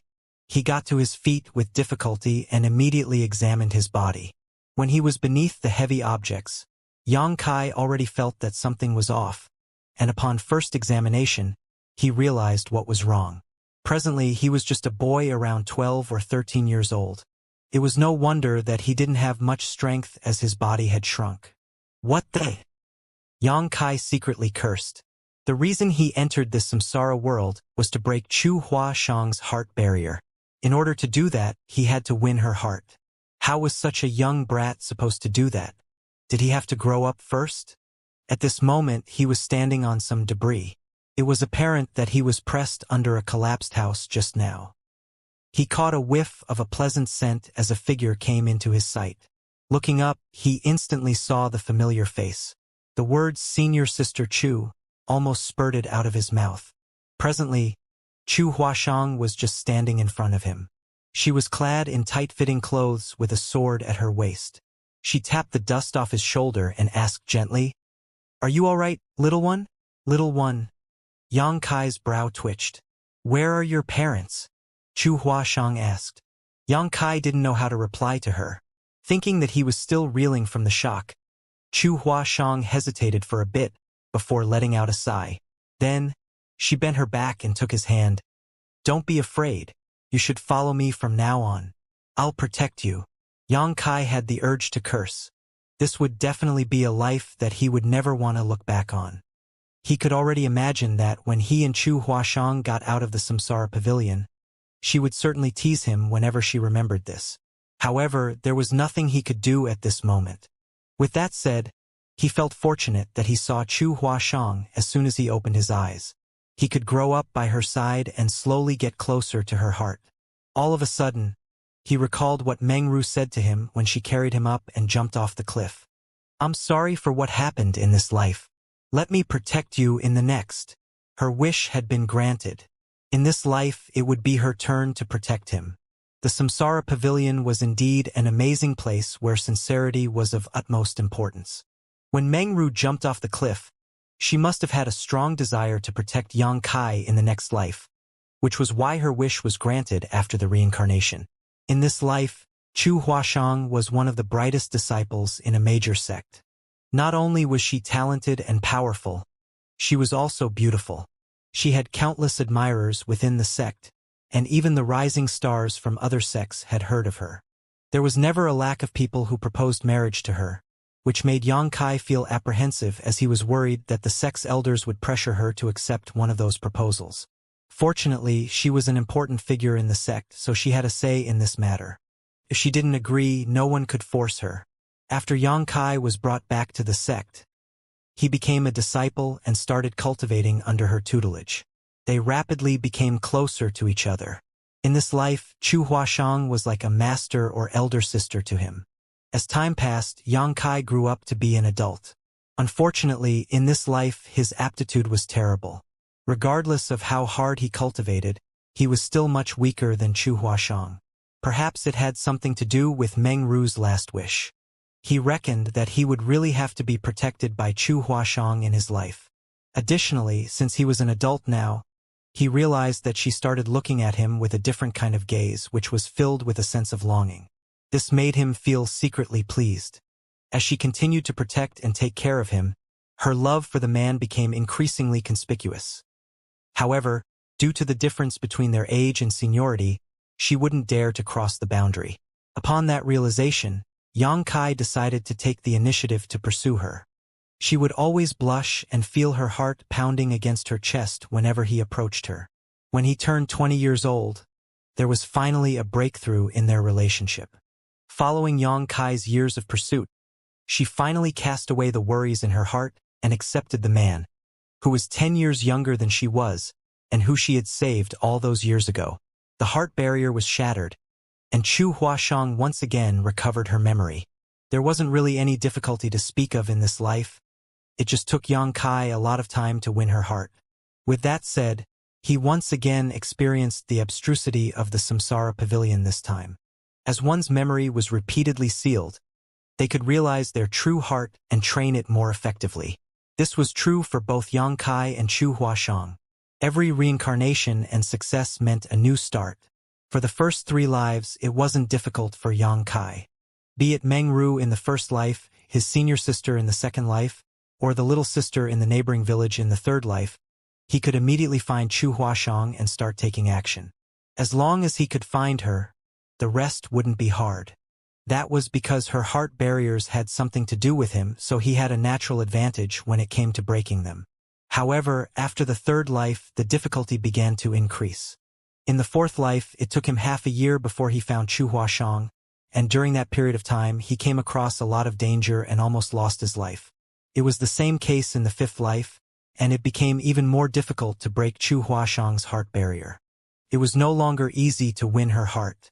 After they met each other, they even got into a fight due to some misunderstandings. The level of difficulty further increased in the sixth life. She no longer looked like her original self. Instead, she appeared with an entirely different face, just like what happened to Tao Lingwan, who was reincarnated as Qian Qian in the first life. However, Tao Lingwan's situation was unique. Her heart barrier was that Xianxia had to recognize her true identity without knowing who she actually was. Therefore, she wouldn't appear before Xianxia with her original appearance. It was different for Chu Huashang. Her appearance didn't change in the first 5 lives, so Xianxia could instantly recognize her after finding her. Nevertheless, in the sixth life, she had turned into an entirely different person. If Xianxia hadn't repeatedly made sure she was Chu Huashang, he would have missed her. The more reincarnations one went through in the samsara pavilion, the more difficult the challenge would be. One's memory was greatly affected during reincarnation, and for every reincarnation, Chu Huashang's memory would be sealed. Xianxia was fine initially, but as he went through rounds of reincarnation, his memory began to be affected as well. They moved on to the 7th life, 8th life, and finally arrived at their 9th life. There were a lot of grand halls in the Grand Qi Temple where many powerful cultivators resided. The fight between the forces of righteousness and evil had persisted for hundreds of years. Due to the never-ending war, countless people had lost their lives. As a result, the entire continent had turned into living hell where blood rivers had formed. About 100 years ago, Grand Qi Temple was born from an alliance of 7 sects. Only the most powerful and upright person had the right to become the temple master of Grand Qi Temple and lead all the righteous great forces in the world. On the other hand, there were those from White Lotus sect who were good at bewitching people and causing trouble in the world. In this chaotic world, they had taken on innumerable disciples to fight against Grand Qi Temple, becoming their greatest enemy. There were victories and losses on both sides following years of fighting between the righteous and the wicked. Evil had steadily gained the upper hand over the past few decades, but perhaps the righteous would gain an upper hand in the decades that followed. However, regardless of which side was at an advantage, they couldn't completely destroy the other. There were the top 7 sects on the continent, which were Divine Method Hall, Grand Battle Sect, Swaying Willow Sect, Hidden Sword Villa, Shooting Star Palace, Emerald Smoke Sect, and Lion Hall. These were the 7 sects that had propped up the righteous side and jointly founded Grand Qi Temple. It had been about 130 years since Grand Qi Temple was born. There had been 4 temple masters in the past who had all died in the battle against the powerful masters from White Lotus sect. Xianxia, who was in his prime, was the 5th temple master of Grand Qi Temple. He was from one of the 7 sects, Divine Method Hall. His mastery over the spear was unrivaled, and he was an upright and honest man. After the 4th temple master passed away 3 years ago, he single-handedly saved Grand Qi Temple, which was on the brink of falling apart. In comparison, the 5th temple master was much stronger than the previous 4 temple masters when it came to raw strength, determination, and intelligence. In fact, as the temple master, he had launched dozens of attacks on White Lotus sect in the past 3 years and been victorious every time. As a result, White Lotus sect had suffered immense losses. Everyone believed this was an opportunity for Grand Qi Temple. Under the leadership of Temple Master Yang, they might stand a chance to finally destroy White Lotus sect once and for all. In the middle of the night, Xianxia awakened from his dream in shock. A figure appeared beside his bed like a phantom and examined him before giggling. "Did you have a dream again?"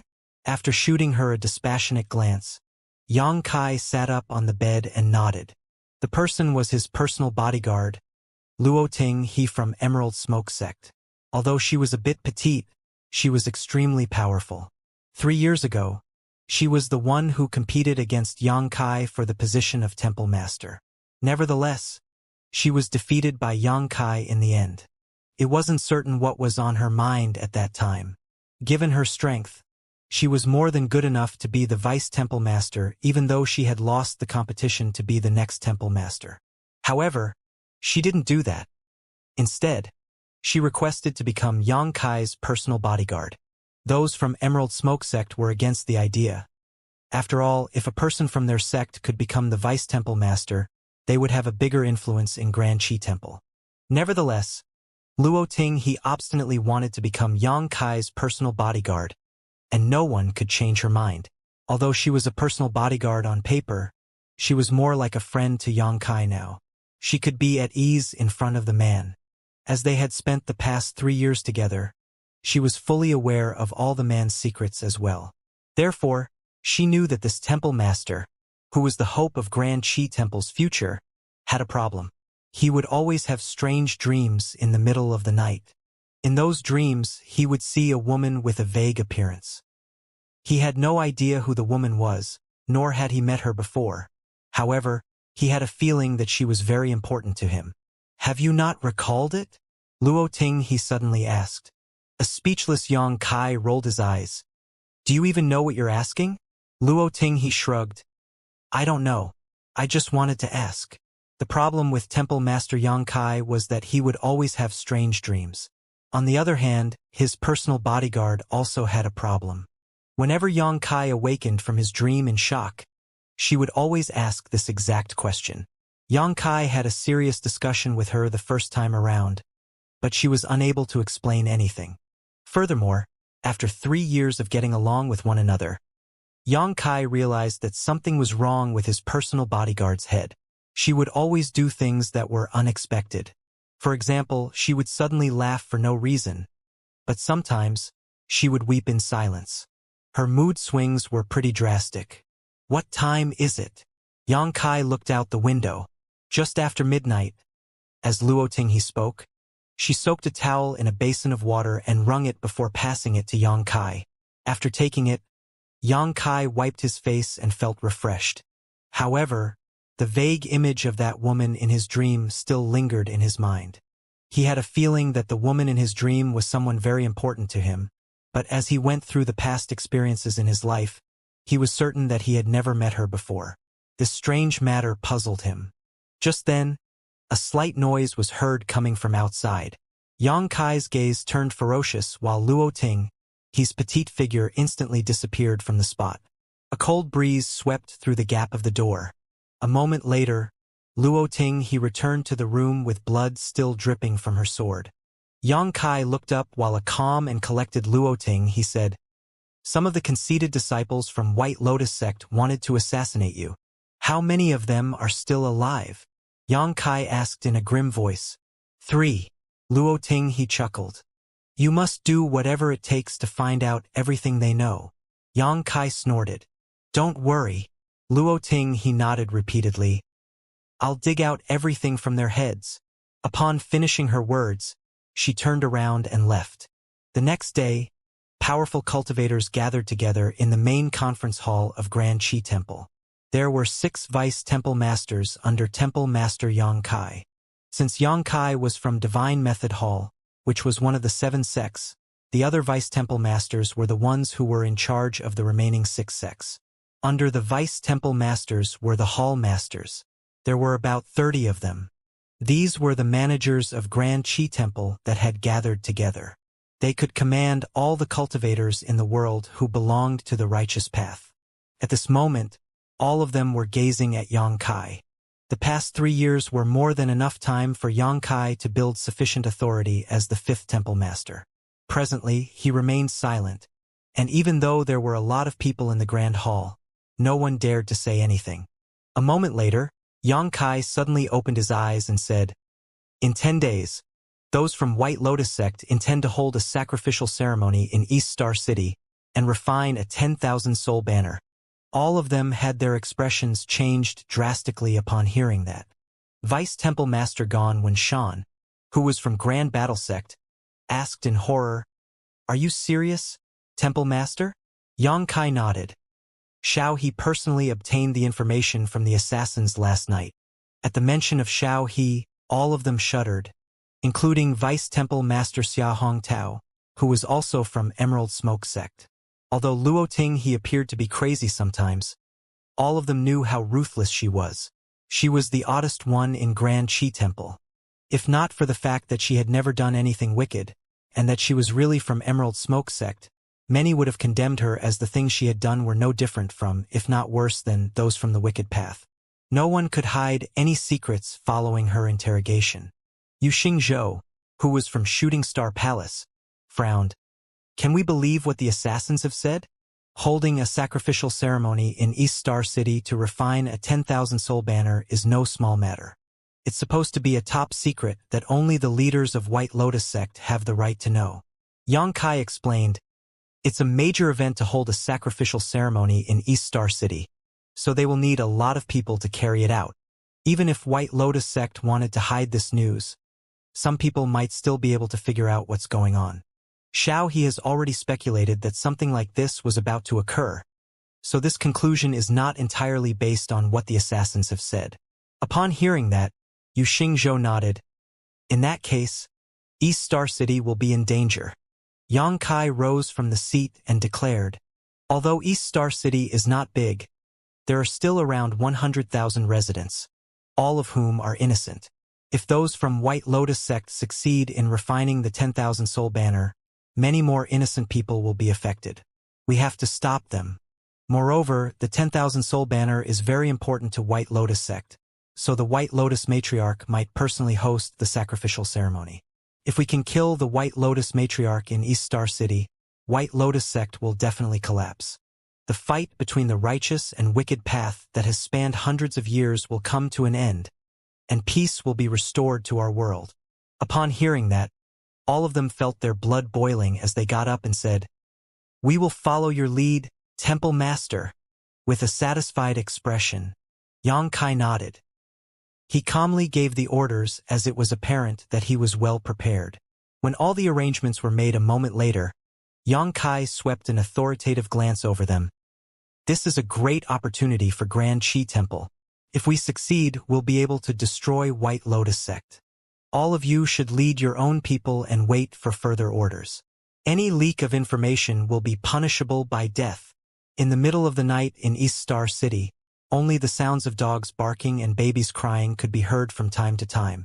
Under the moonlight, Xianxia was standing on top of a tower and looking down with a pair of eagle-like eyes. Below the calm surface was a violent undercurrent.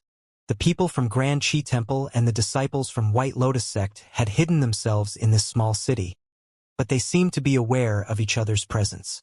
An hour to midnight, the first conflict broke out. It ended just as quickly as it started though, and nothing much had been affected. However, the second and third conflicts soon followed. An hour after midnight, the battle was in full swing and carnage could be seen on every street of East Star City. All of the citizens shut their doors and wouldn't even dare to breathe loudly. Just then, a high-pitched sound was heard coming from a particular direction. Xianxia's eyes turned ferocious as he looked in that direction. Booms were continuously heard coming from over there. As the world energy surged, more than 10 figures engaged in an intense battle. Lights flickered following the use of different secret techniques. Despite the long distance, Xianxia could immediately see a middle-aged woman who was clad in white robes. She was none other than the White Lotus Matriarch. White Lotus sect was founded a long time before Grand Qi Temple. The current sect master of White Lotus sect was this White Lotus Matriarch, who was known for her ruthlessness. Countless sects had been destroyed on the continent because they had offended White Lotus sect. Although those from Grand Qi Temple had launched several attacks to kill White Lotus Matriarch, they hadn't managed to achieve their goal so far as she was cunning and elusive. Just like they had expected though, the White Lotus Matriarch had really appeared to host the sacrificial ceremony in East Star City. At this moment, she was leading some of the powerful masters from White Lotus sect to break through the siege. Unfortunately, several vice temple masters from Grand Qi Temple had joined forces to stop them, so they were unable to break free for the time being. With that said, the White Lotus Matriarch was one of the most powerful cultivators on the continent. Although the vice temple masters from Grand Qi Temple were fairly strong themselves, they were unable to keep her trapped for long. After several exchanges of moves, one of the vice temple masters was wounded by a sword. A violent force exploded in his body, rendering him powerless to fight. It wasn't certain if he could survive. Xianxia leaped off from the top of the tower and flew towards them like an eagle. While in midair, he lifted his spear. In that instant, the White Lotus Matriarch felt cold all over her body. When she turned her head, her expression changed drastically. She threw the people around her away without any hesitation, and as a glint flashed through her blade, a sword wave slashed at Xianxia. As Xianxia flourished his spear, and the sword wave shattered. Blood started streaming out of a wound on his face that was caused by the remnant sword chi, yet he did not even bat his eyes as he continued with his attack. The next moment, the White Lotus Matriarch was sent flying away while spraying out a mouthful of blood. She seemed to have lost all her strength. Technically speaking, both Xianxia and the White Lotus Matriarch were equally matched as they were some of the most powerful cultivators in the world. However, Xianxia had basically launched a sneak attack while the White Lotus Matriarch was unsuspecting, which was why she suffered a serious setback. Before the enemy even landed, Luoting he appeared right on the spot where she was falling. No one knew when Luoting he had appeared. She was just as silent as a phantom, but a sword cry was heard coming from her weapon. From the looks of it, it was as if the White Lotus Matriarch took the initiative to throw herself onto the sword. At the most critical moment, the White Lotus Matriarch forcefully twisted her figure to make sure her vitals wouldn't be pierced. Despite that, she was still greatly harmed by Luoting, he as the sword penetrated her chest. However, the White Lotus Matriarch had also managed to land a palm on Luoting he with all her might and sent her flying away. Luoting he crashed into a house, and it wasn't certain whether she was dead or alive. After getting struck by two powerful cultivators consecutively, the White Lotus Matriarch had managed to survive, but she was in a terrible state.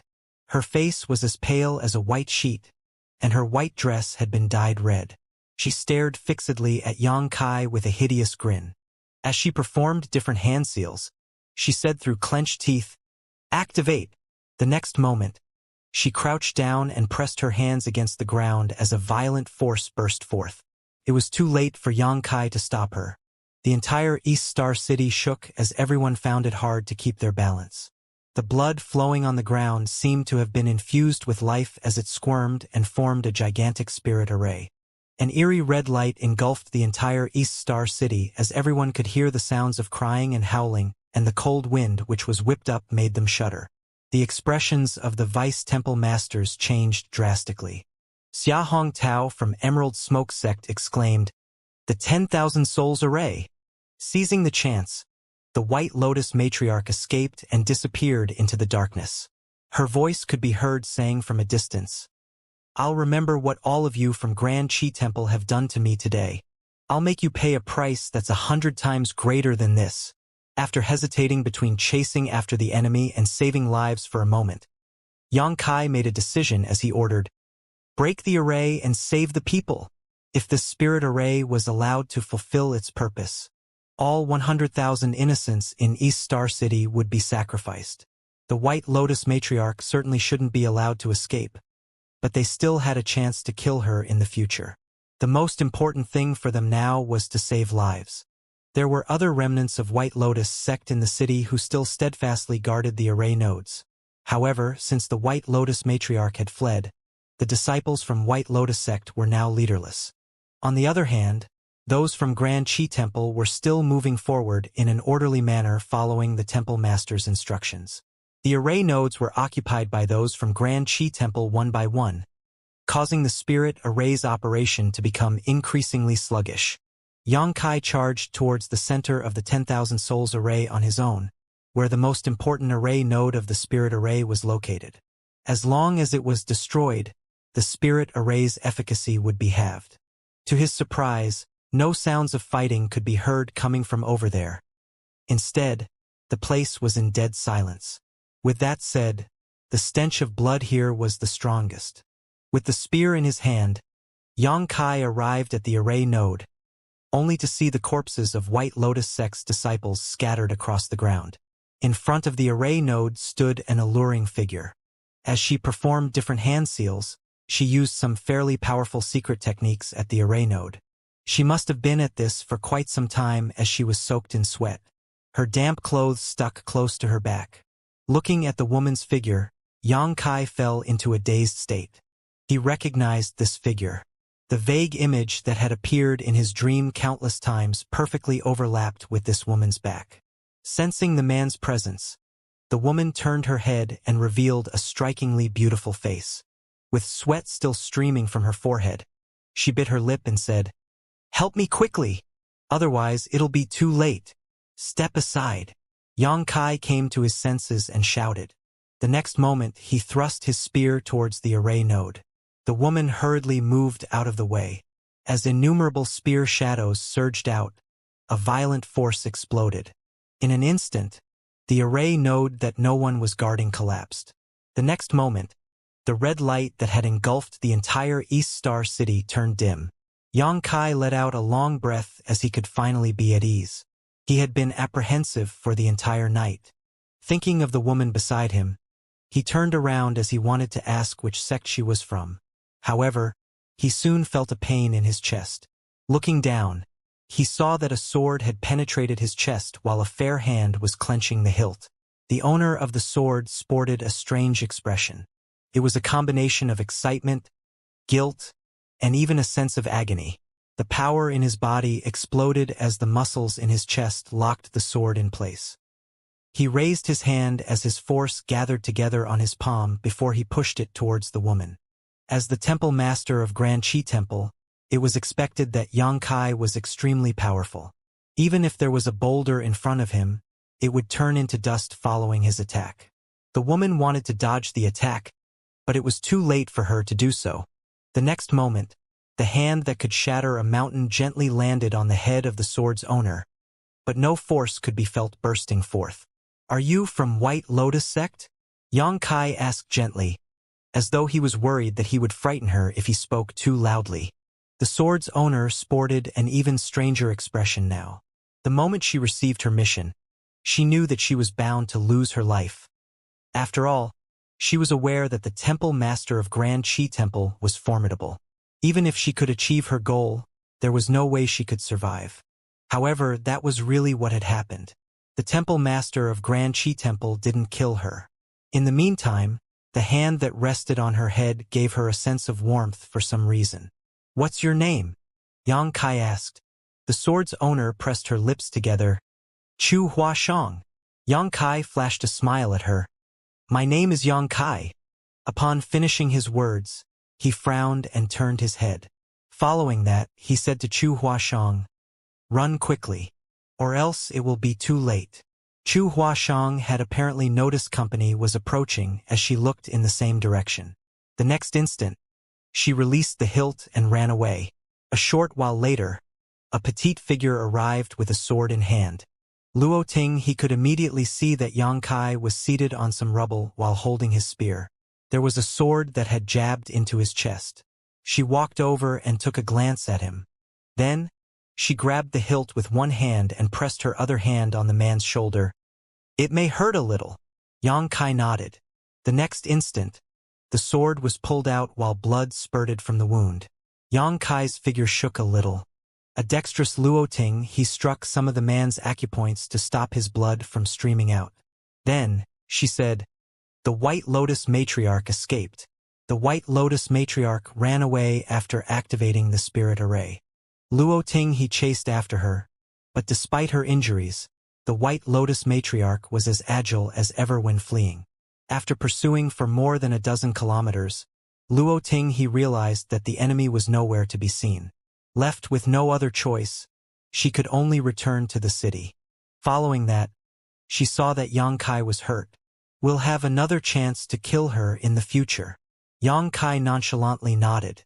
Since the White Lotus Matriarch had been badly injured, it would take her about a year for her to recuperate. He then asked, "Have you heard of the name Chu Hua Shang?" Luo Ting he shook her head. No, she furrowed her brows while staring at the wound on the man's chest. Given her eyesight, she could see that Yang Kai was directly facing the opponent when he was hurt. However, she couldn't think of anyone in the world who could harm this man while facing him head-on. Even the White Lotus Matriarch wouldn't be able to do that. Nevertheless, she didn't intend to ask him about what had happened. Yang Kai would tell her about it if he wanted to. "Ask around," Yang Kai ordered.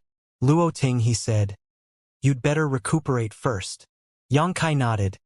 "There's poison on the tip of that sword, so I'll probably pass out soon. Before I wake up, the Vice Temple Masters will handle the affairs in the temple while you'll assist them from the side." "Got it," Luo Ting he replied. When she took a glance at Yang Kai, she realized that he had already lost consciousness. She let out a sigh and carried Yang Kai up before dexterously leaving the city at full speed. She intended to return to Grand Qi Temple first. Strange images kept flashing through Yang Kai's mind. The name Chu Hua Shang seemed to have a special power as it repeatedly resonated across his head while he was unconscious, knocking on his sealed memory.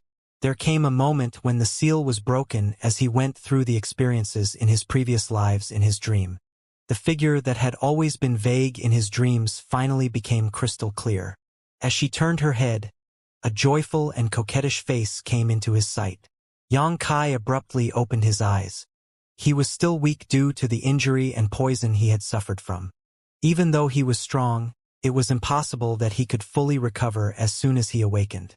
Everything around him looked familiar to him. He supposed he was in his own bedroom in Grand Qi Temple. A person was seated beside his bed.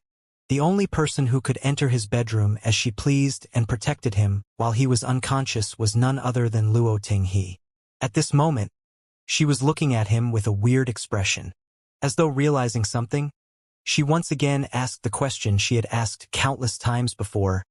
"Have you recalled it?" Yang Kai nodded his head. An energized Luo Ting he asked, "What did you recall?" "Many things." Yang Kai struggled to sit up, but he didn't have the strength to do so. Seeing that, Luo Ting he quickly helped him up and placed a pillow behind his back. Then, she stared at him with a longing expression. Tell me all about it. Yang Kai shook his head, then gazed at her with an awkward expression and asked, Have you recalled it? In an instant, Luo Ting he appeared puzzled. What am I supposed to recall? I don't know. In the dream, he finally shattered the shackles that had locked his memory and remembered who he truly was. He recalled where this place was and his reason for coming here. Yang Kai felt a lingering fear in his heart and realized once more how mysterious the Samsara Pavilion was. It was already his 9th life. After living in this world for so long, he had forgotten about who he was, not to mention the fact that he was supposed to shatter Chu Huashang's heart barrier. After many rounds of reincarnation, his memory had been greatly affected. If he hadn't come across Chu Huashang by chance this time, his memory wouldn't have been restored. He would have still regarded himself to be the temple master of Grand Qi Temple who strived to achieve victory for the righteous path. The challenge he had to face in this life was unusually difficult. Now, he was the temple master of Grand Qi Temple while Chu Huashang was a disciple of White Lotus sect. Both parties had been arch-nemeses for a very long time. During their first encounter, Chu Huashang thrust her sword into his chest and almost killed him. This wasn't a good sign. He reckoned that he had to come up with a good plan in order to win her heart and shatter her heart barrier in this kind of situation. Besides that, the existence of Luo Ting he concerned him. After his memory was restored, Yang Kai realized that his personal bodyguard was no ordinary person. That was because she had been by his side since the 6th life. In the 6th life, he saved a starving beggar, who was none other than Luo Ting he. The person had the same name and appearance as his current personal bodyguard. He initially thought that she was just an illusory figure in the samsara world, so he wasn't bothered by it. However, in the 7th life, she once again appeared by his side. This time, she was no longer a beggar. Instead, she was a valiant general who had made countless contributions on the battlefields. On the other hand, he was the king of the country. In the 8th life, she became a sect master while he was a disciple of that sect. After so many rounds of reincarnation, he finally figured out a thing or two about the samsara worlds. These samsara worlds were born on the foundation of Chu Huashang's heart barrier. In other words, her heart was the key to solving the mystery in the samsara worlds. The reason Yang Kai could always smoothly appear in these samsara worlds was that Chu Huashang's heart barrier had something to do with him as it connected both of them. Therefore, regardless of how many rounds of reincarnation he went through, he would always appear in the samsara world where she was located. While that was the case for him, what was going on with Xiao He? Since the 6th life, she had always appeared in the samsara worlds that were born on the foundation of Chu Huashang's heart barrier, which suggested that she had something to do with the latter. Was she someone important to Chu Huashang? Was that the reason she had always been around in the previous few lives? However, Yang Kai had never heard Chu Huashang mention this person before. What was even more puzzling was that Xiao He would always be by Yang Kai's side every time she appeared. Now, he wasn't certain whether Xiao He was someone who had entered the samsara pavilion and become reincarnated into the samsara worlds just like himself or an illusory figure created by these samsara worlds. If it was the former, it meant that Luo Ting he was training her heart in the samsara pavilion while her true body was hidden in one of the trees. If it was the latter, she should be a manifestation of Chu Huashang's memories somehow. She repeatedly asked him if he had recalled anything, which seemed to suggest that she was aware that her memory had been sealed too. In that case, she was probably not an illusory figure. Instead, she was a real person who had barged into these samsara worlds somehow. However, she was muddle-headed and even acted somewhat crazed most of the time, so it was impossible for Yang Kai to ask her anything about it. Luo Ting he stared at him with a tilted head for a moment. Upon realizing that he didn't intend to delve into this topic, she stopped asking. Instead, she said, I've found out what you want to know. Chu Huashang is one of the saintesses under the White Lotus matriarch. She had only stopped cultivating in seclusion some time ago. The White Lotus matriarch has very high hopes of her. She's a saintess? Yang Kai was rendered speechless. He initially thought that Chu Huashang was just an ordinary disciple of White Lotus sect, so it surprised him when he learned that she was a saintess. This was a knotty issue. There were countless disciples in White Lotus sect, but there were only a small number of saintesses who all had the right to become the next sect master. Every saintess had extraordinary aptitude and influence. Moreover, they were all loyal to White Lotus sect and regarded Grand Qi Temple to be the arch-nemesis. In this kind of situation, it was close to impossible for him to win Chu Huashang's heart as the temple master of Grand Qi Temple. Furthermore, it was already the 9th life. He reckoned that the last round of reincarnation was also the hardest, as even his memory had been sealed for several dozen years. It wasn't until he came across Chu Huashang that his memory was unsealed. It must be even worse for her. Unlike the first life, she wouldn't fall in love with him just because he had saved her life. Therefore, it was practically hopeless to wait for Chu Huashang to fall in love with him. When they met again, she would only try to kill him without hesitation, just like how she steadfastly thrust her sword into his chest during their first encounter. From what we've gathered, it was just a pretense that those from White Lotus sect wanted to hold a sacrificial ceremony in East Star City. Their original intention was to kill you.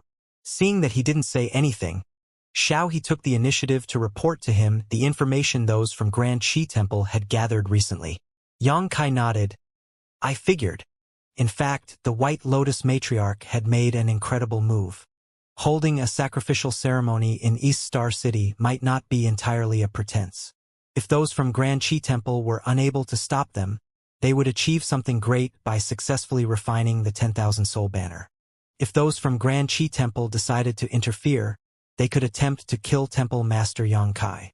In reality, they had almost succeeded.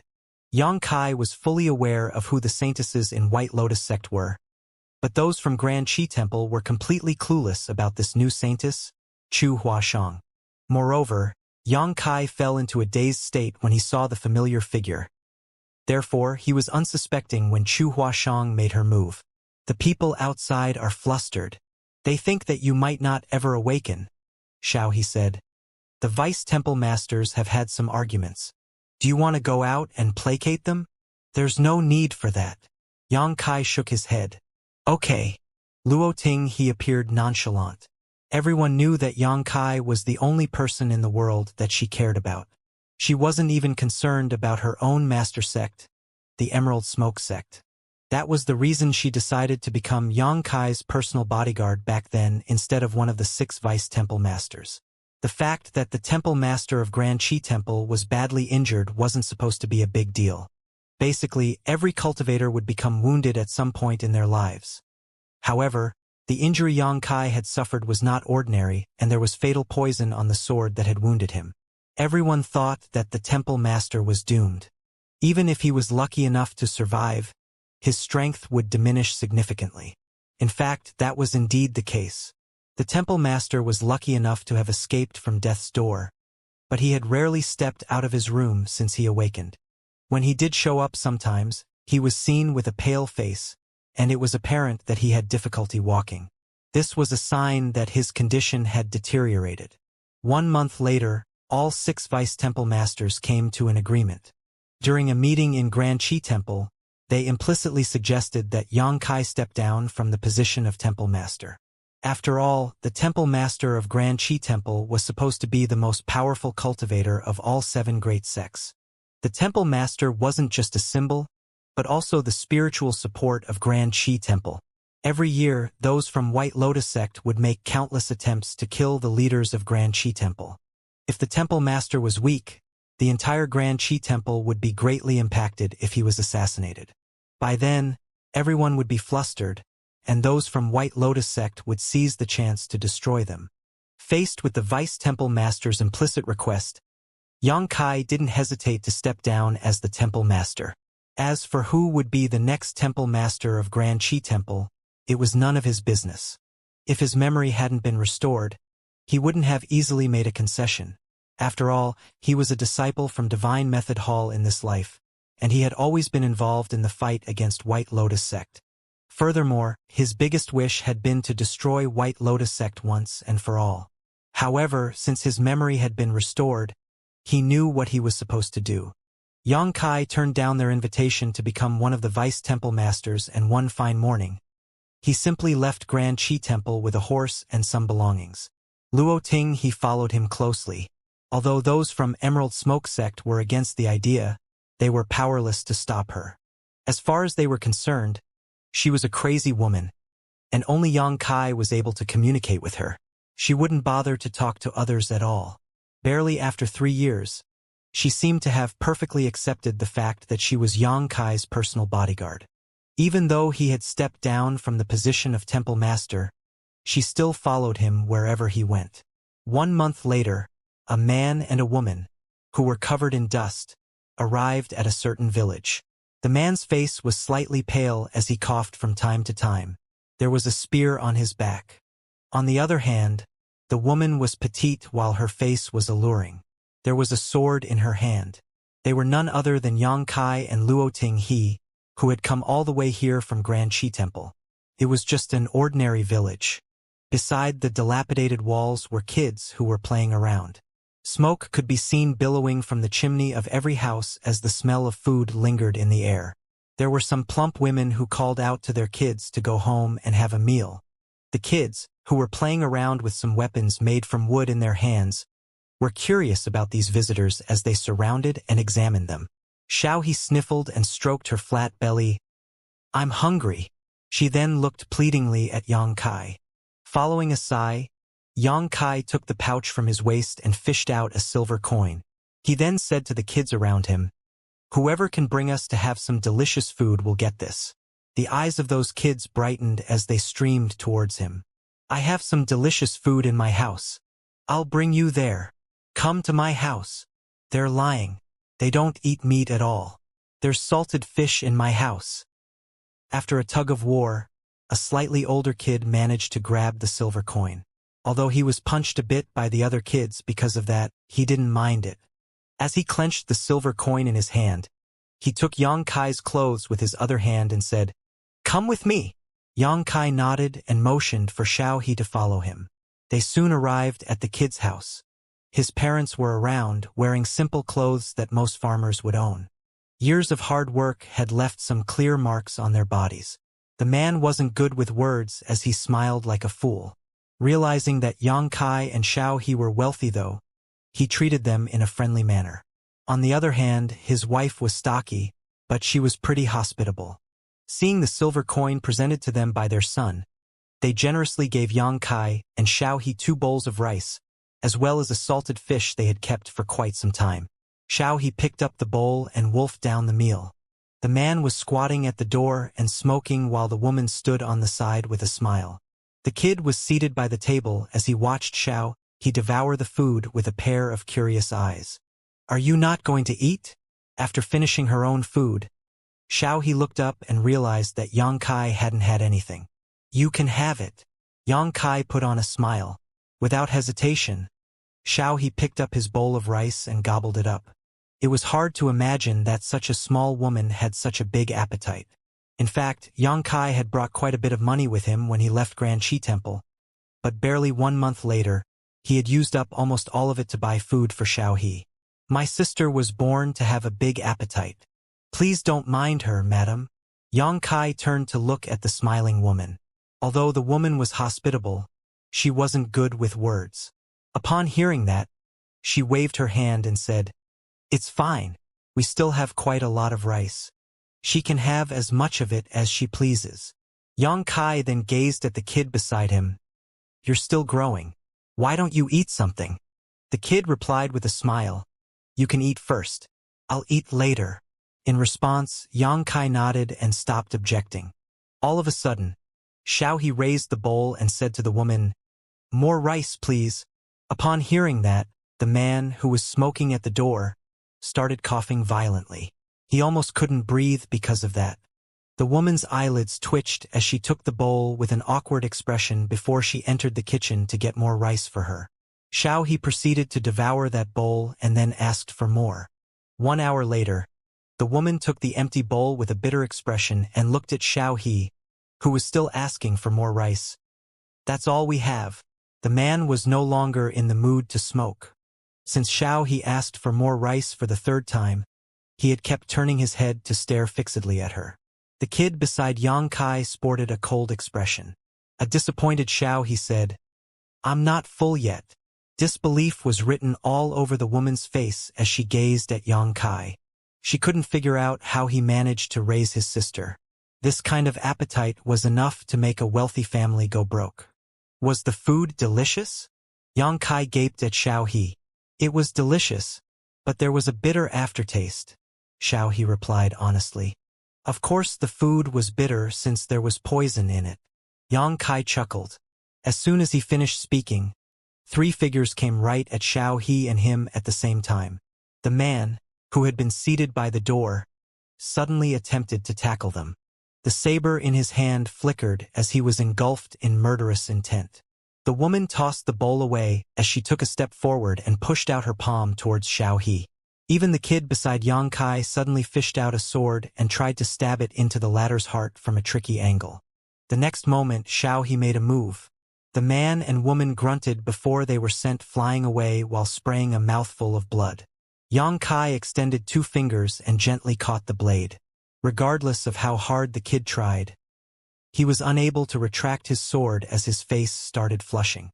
A furious Xiao He snapped, "Why didn't you tell me earlier that there was poison in the food? Aren't you immune to all kinds of poison?" Yang Kai batted his eyes. "Oh right." Xiao He calmed down instantly, but she still felt aggrieved. "But you should have told me about it. Would you not eat it if I told you?" A bashful Xiao He replied hesitantly, "I would still eat it anyway. See." Yang Kai shrugged and extended his hand. The kid grunted and fell backwards. Then, he was shocked to realize that he was unable to move as a mysterious force passed through all his meridians. "Who are they?" Xiao He frowned. The 3 of them were cultivators, and they put poison into their food. It was apparent that they were ill-intentioned. "They're disciples of White Lotus sect." Yang Kai rose from the chair. "This place is one of their secret hideouts." Upon hearing that, Xiao He was astounded. She just followed Yang Kai wherever he went and didn't care about anything else. So she was surprised to learn that he had brought her to this kind of place. It wasn't that she was afraid. Given their strength, there were rarely any cultivators in the world who could harm them if they were in a one-on-one fight. The reason Yang Kai knew this was one of the secret hideouts of White Lotus sect was that he had been the temple master of Grand Qi Temple for 3 years. He was also aware of other hideouts like this. The reason he didn't tell anyone to destroy them previously was that he didn't want to alert the enemy to his knowledge. Nevertheless, since he was no longer the temple master, the previous arrangements didn't matter anymore. "What are we doing here?" "Looking for someone." As soon as Yang Kai finished speaking, he frowned and looked out the door. He could sense that many people had surrounded the house. It was apparent that the fight just now had caught the attention of other White Lotus sect's disciples. "I'll deal with them."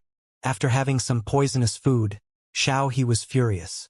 Then, she raised her sword and dashed out of the house. Soon, shrieks were continuously heard from all directions.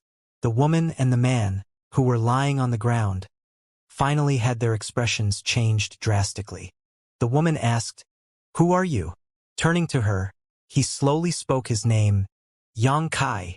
Upon hearing that, the man widened his eyes and started trembling. With a pale face, the woman exclaimed, "Grand Qi Temple's temple master, Yang Kai?" The war between good and evil had raged for hundreds of years. Even though the grassroots disciples of White Lotus sect had never seen Yang Kai before, all of them had heard his name at least. To them, the temple master of Grand Qi Temple was just as noble as their own White Lotus matriarch. The average person wouldn't have a chance to see either of them. No one could have expected that the temple master of Grand Qi Temple would appear in such a remote village. "I'm no longer the temple master of Grand Qi Temple." Yang Kai shook his head. His words confirmed the woman's speculation. The woman appeared dejected. Just now, she was trying to come up with a way to flee. However, upon learning that the man before her eyes was the legendary Yang Kai, she gave up on the idea. The gap between their strength was insurmountable, so how was she supposed to flee? "What are you doing in our White Lotus sect's stronghold?" the woman asked. "I already said I'm looking for someone from White Lotus sect. Who are you talking about?" "It's none of your business.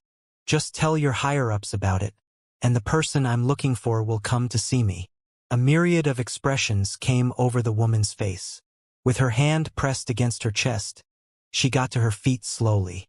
Then, she forcefully moved backwards and destroyed the wall behind her before running away at full speed. Then, she heard Xianxia saying, "I'll wait here for a month. If I don't see the person I'm looking for by then, I'll personally visit the 8 secret hideouts of White Lotus sect." The woman shuddered and ran faster.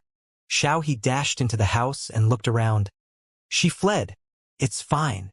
Xianxia waved his hand and took a look at her sword, which was soaked in blood. "Have you killed all of them?"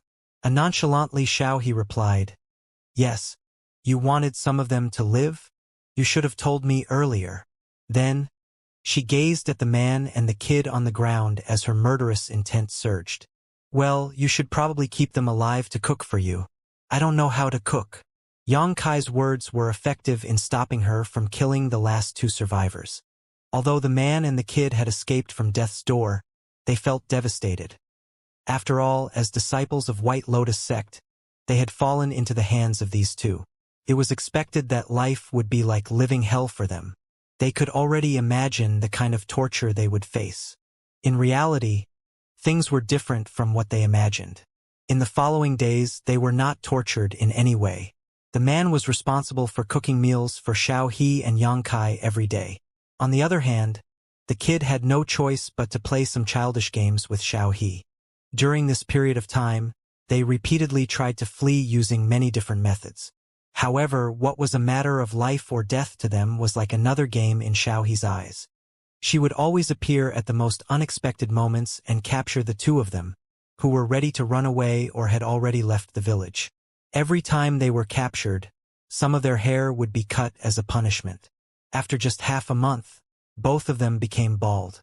Since there was no hair left on their heads, Xiaohe said to them in a serious manner, "If I catch you again, I'll have no choice but to cut your heads." Their hair would grow back after it was cut, but their heads certainly wouldn't. They wouldn't dare to find out whether Xiaohe was serious, so after that day, they became obedient and didn't dare to flee again. Meanwhile, having lost a source of entertainment, Xiaohe found it to be boring and soon regretted threatening them in such a way. The deadline Xianxia had given was 1 month. If he couldn't see the person he was looking for within that time, he would personally visit 8 of White Lotus sect's secret hideouts. This kind of threat was intolerable to those from White Lotus sect. There were countless disciples in White Lotus sect, so there were definitely a lot more than 8 secret hideouts. However, no one knew exactly which of the 8 hideouts Xianxia was talking about. In that case, it wouldn't be possible for them to move the people there to another place. In order to keep the hideout safe, the only way was to kill Xianxia once and for all. On the last day of the deadline, Xianxia was cultivating with his legs crossed in the middle of the night. After a few months of hard work, he finally managed to force out the remaining poison. The last bit of poison was sprayed out from his mouth along with some black blood. At that instant, he felt energized and refreshed, as though the shackles around his body had been lifted. Those from Grand Qi Temple thought that even though he had survived the fatal poison, his strength must have decreased significantly. That was the reason the 6 vice temple masters joined forces to make him step down as the temple master. They might be doing it out of greed or for the greater good of everyone.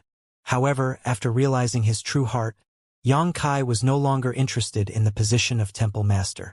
Even if no one had forced him to resign, he would still have stepped down from the position. There were more important things he had to do. His experiences in the samsara worlds were nothing more than illusions. All of a sudden, the sounds of something breaking through the air were heard, which were extremely ear-catching in this serene night. Following that, arrows penetrated the door and windows from all directions and engulfed him like a storm. Xianxia, who was seated on the bed, picked up his spear and spun it. Following some clangs, all the arrows were deflected. However, the rain of arrows didn't seem to be stopping anytime soon. Xianxia roared and leaped into the air before smashing through the roof. There were already some people waiting for him on the roof. As soon as he appeared, they assumed a formation and tried to kill him together. All of them were fairly powerful. In a one-on-one fight, none of them could last even 3 of Xianxia's moves. But after they joined forces, They could make up for each other's weaknesses and greatly increase their collective strength. After more than 10 breaths of intense battle, Xianxia grunted and fell backwards. He crashed through the roof and landed on the ground. Just then, 2 hands suddenly emerged from the ground and grabbed his ankles. The person then exerted more force with his hands in an attempt to drag Xianxia into the ground. Without sparing a glance, Xianxia stabbed his spear a meter deep into the ground. When he pulled out his weapon, the ground was already dyed crimson. The attackers came at him from the rooftop, but Xianxia wielded his spear and dealt with them. Right then, shrieks could be heard coming from outside the house. Xiao had made her move. In the darkness, she was like a phantom. Wherever she drifted, enemies would shriek and lose their lives. A moment later, she arrived at Xianxia's side. The people that had been using a formation were initially an equal match for Xianxia. However, with Xiao joining the battle, they instantly found it hard to persevere. Xianxia and Xiao had worked together for many years, so they could easily coordinate with each other. The powerful cultivators that White Lotus sect had spent years nurturing were all killed in fewer than 20 breaths. There was some blood on Xiao's face. She dabbed it with her finger and licked it with her tongue. Her expression became excited and hideous, while her murderous intent radiated like a bright light in the darkness. It was as though she would kill any living creature that was in front of her. Xianxia directly landed a smack on her head. Xiao's figure was forced to lower, but her murderous intent had subsided significantly. She had restored some sensibility as she sported an aggrieved expression and pressed her lips together. "Look for her," Xianxia demanded. Xiao sniffled, then pointed in a particular direction. "That way." They moved at the same time and charged forward in that direction. Inside a house that was still intact stood several figures in silence as they had hidden their auras. Even a top cultivator like Xianxia hadn't noticed it before. Nevertheless, Xiao could accurately find them. The wall shattered, but before those people could react, Xianxia and Xiao had already appeared right in front of them. As their eyes met, Xianxia flashed a bright smile at the woman at the front. However, the woman sported an extremely gloomy expression while the faces of her personal bodyguards were tight. Xiao swept a glance over them while appearing eager. She looked inquisitively at Xianxia to seek his permission to kill them. While Xianxia pretended that he hadn't seen it, Xiao appeared disappointed. The atmosphere was somewhat awkward. Both parties were only 10 meters apart. While those from White Lotus sect were hostile, Xianxia and Xiao remained calm and collected, as though they didn't have any regard for the other party. At that, those from White Lotus sect became even more apprehensive. All of a sudden, the woman at the front put on a smile. Everything else in the world paled compared to her smile at this moment. "I heard you were looking for me, old man." Xianxia's brow twitched. In one of their lives, the woman called him little one and told him not to be afraid. This life, she called him old man. It seemed that what went around came around. "Yes, I was looking for you." Xianxia nodded. There was an innocent expression on the face of the White Lotus sect saintess, Chu Huashang. She tilted her head and placed her finger on her lips. "What's the matter?" Xianxia flashed a smile at her. There was no murderous intent in his eyes, which were only filled with tenderness. A shocked Chu Huashang asked, "Have you fallen in love with me, old man?" An unabashed Xianxia directly admitted it. It was love at first sight. Upon hearing that, Chu Huashang and her personal bodyguards were stunned. Only Xiao's eyes brightened as though she had just heard something interesting. With an excited expression, she darted her gaze between Xianxia and Chu Huashang, while for some reason feeling anxious. Chu Huashang was lost for words.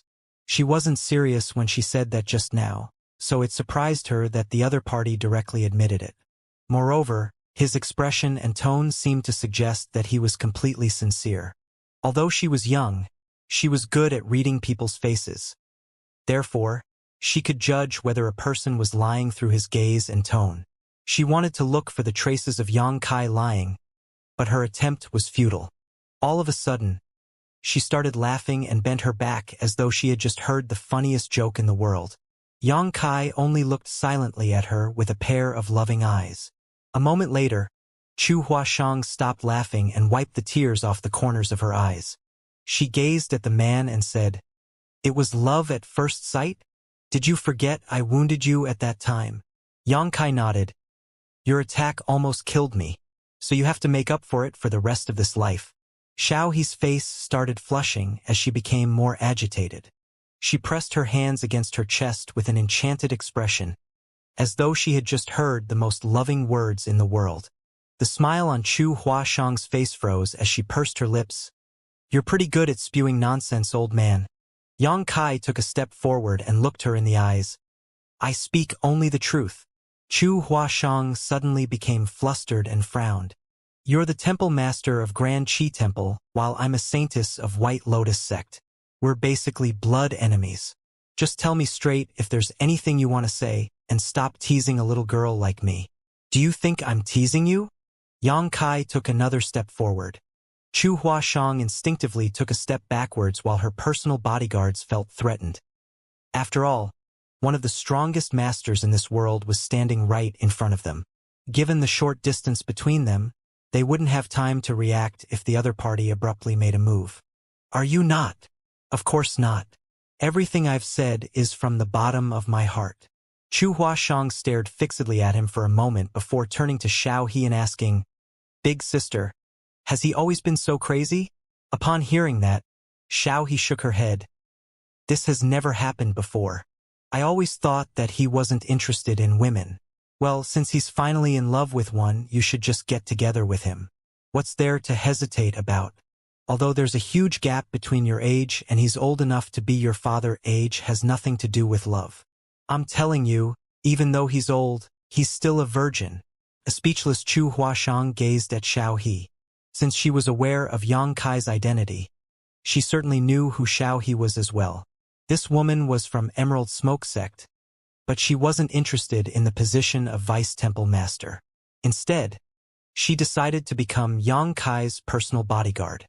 She was the nightmare of many powerful cultivators from White Lotus Sect, and she had killed many of them as well. Almost everyone in the world believed that she was Yang Kai's woman. However, that didn't seem to be the case now. Although they were close to each other, they were apparently not lovers. Both the temple master of Grand Qi Temple and this woman were insane. Those from White Lotus Sect have placed a lot of moles in Grand Qi Temple. As a saintess, you should know that I stepped down as temple master 2 months ago. I'm no longer a member of Grand Qi Temple, so you don't have to worry about anything." Chu Huashang snorted. "Who knows if this is a plot of those from Grand Qi Temple?" Yang Kai replied with a smile. "There's no point in explaining. Time will prove everything." After a moment of silence, Chu Huashang suddenly winked at him. "Why don't you prove it to me now?" "How do you want me to do that?" Yang Kai asked. "It's simple."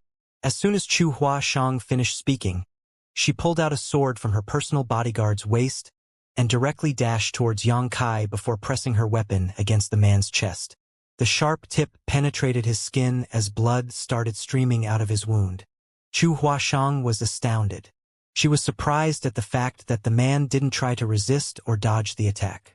The temple master of every generation was one of the top cultivators in the world in their time. Although her movements were quick just now, Yang Kai should have been agile enough to react. The reason she could harm him 2 months ago was that she caught him unsuspecting. However, she succeeded in hurting him this time because he didn't intend to dodge the attack, which was different. They were so close to each other that she could feel the man's breath brushing across her face. As their eyes met, Chu Huashang only saw a clear gaze that was void of any deception. Despite the fact that a sword had been jabbed into his body, he remained calm and collected. The smile on his face was so bright that it was almost piercing. An infuriated Chu Huashang pushed the sword forward a bit further. As Yang Kai's personal bodyguard, Xiaohe was responsible for ensuring his safety. Over the years, she had done a great job as she could always discover and easily resolve the assassination attempts targeted at Yang Kai by those from White Lotus Sect. It was close to impossible for anyone to press his sword against Yang Kai's chest. As soon as Xiaohe detected a hint of murderous intent, she would decisively make a move and kill the enemy. However, at this moment, He didn't seem to have the intention of stopping the Saintess of White Lotus sect even though the sword had been stabbed into his chest. Instead, she just looked at them with interest. The cultivators behind Chu Huashang were all tensed up and soaked in cold sweat. They felt that the Saintess was playing with fire, for any slight negligence would cause her to lose her life. The assassination attempt tonight was already a failure. The moment their whereabouts were exposed, they were already at a huge disadvantage. They were fully aware that they were unable to go up against the former temple master of Grand Qi Temple and his personal bodyguard. If the two of them had any murderous intent, none of them would survive. The fact that the Saintess had penetrated Yang Kai's flesh with her sword was no different from a mad provocation. Nevertheless, while they were apprehensive, they also hoped that she would succeed. If the Saintess could really kill the former temple master of Grand Qi Temple here, that would be a huge contribution to the sect, and they would be rewarded handsomely as well. Her sword was just finger widths away from his heart. If she could penetrate it, Yang Kai would instantly lose his life regardless how strong he was. Although Chu Huashang could easily determine the life or death of the man in front of her, she found it hard to really do it. She had the intention to kill him, and she was aware that her reputation would be greatly enhanced by killing Yang Kai here, which would help her stand a better chance of becoming the next sect master of White Lotus sect. However, there seemed to be a voice in her heart that kept screaming at her that she would regret it for all her life if she really made a move. A myriad of expressions came over her.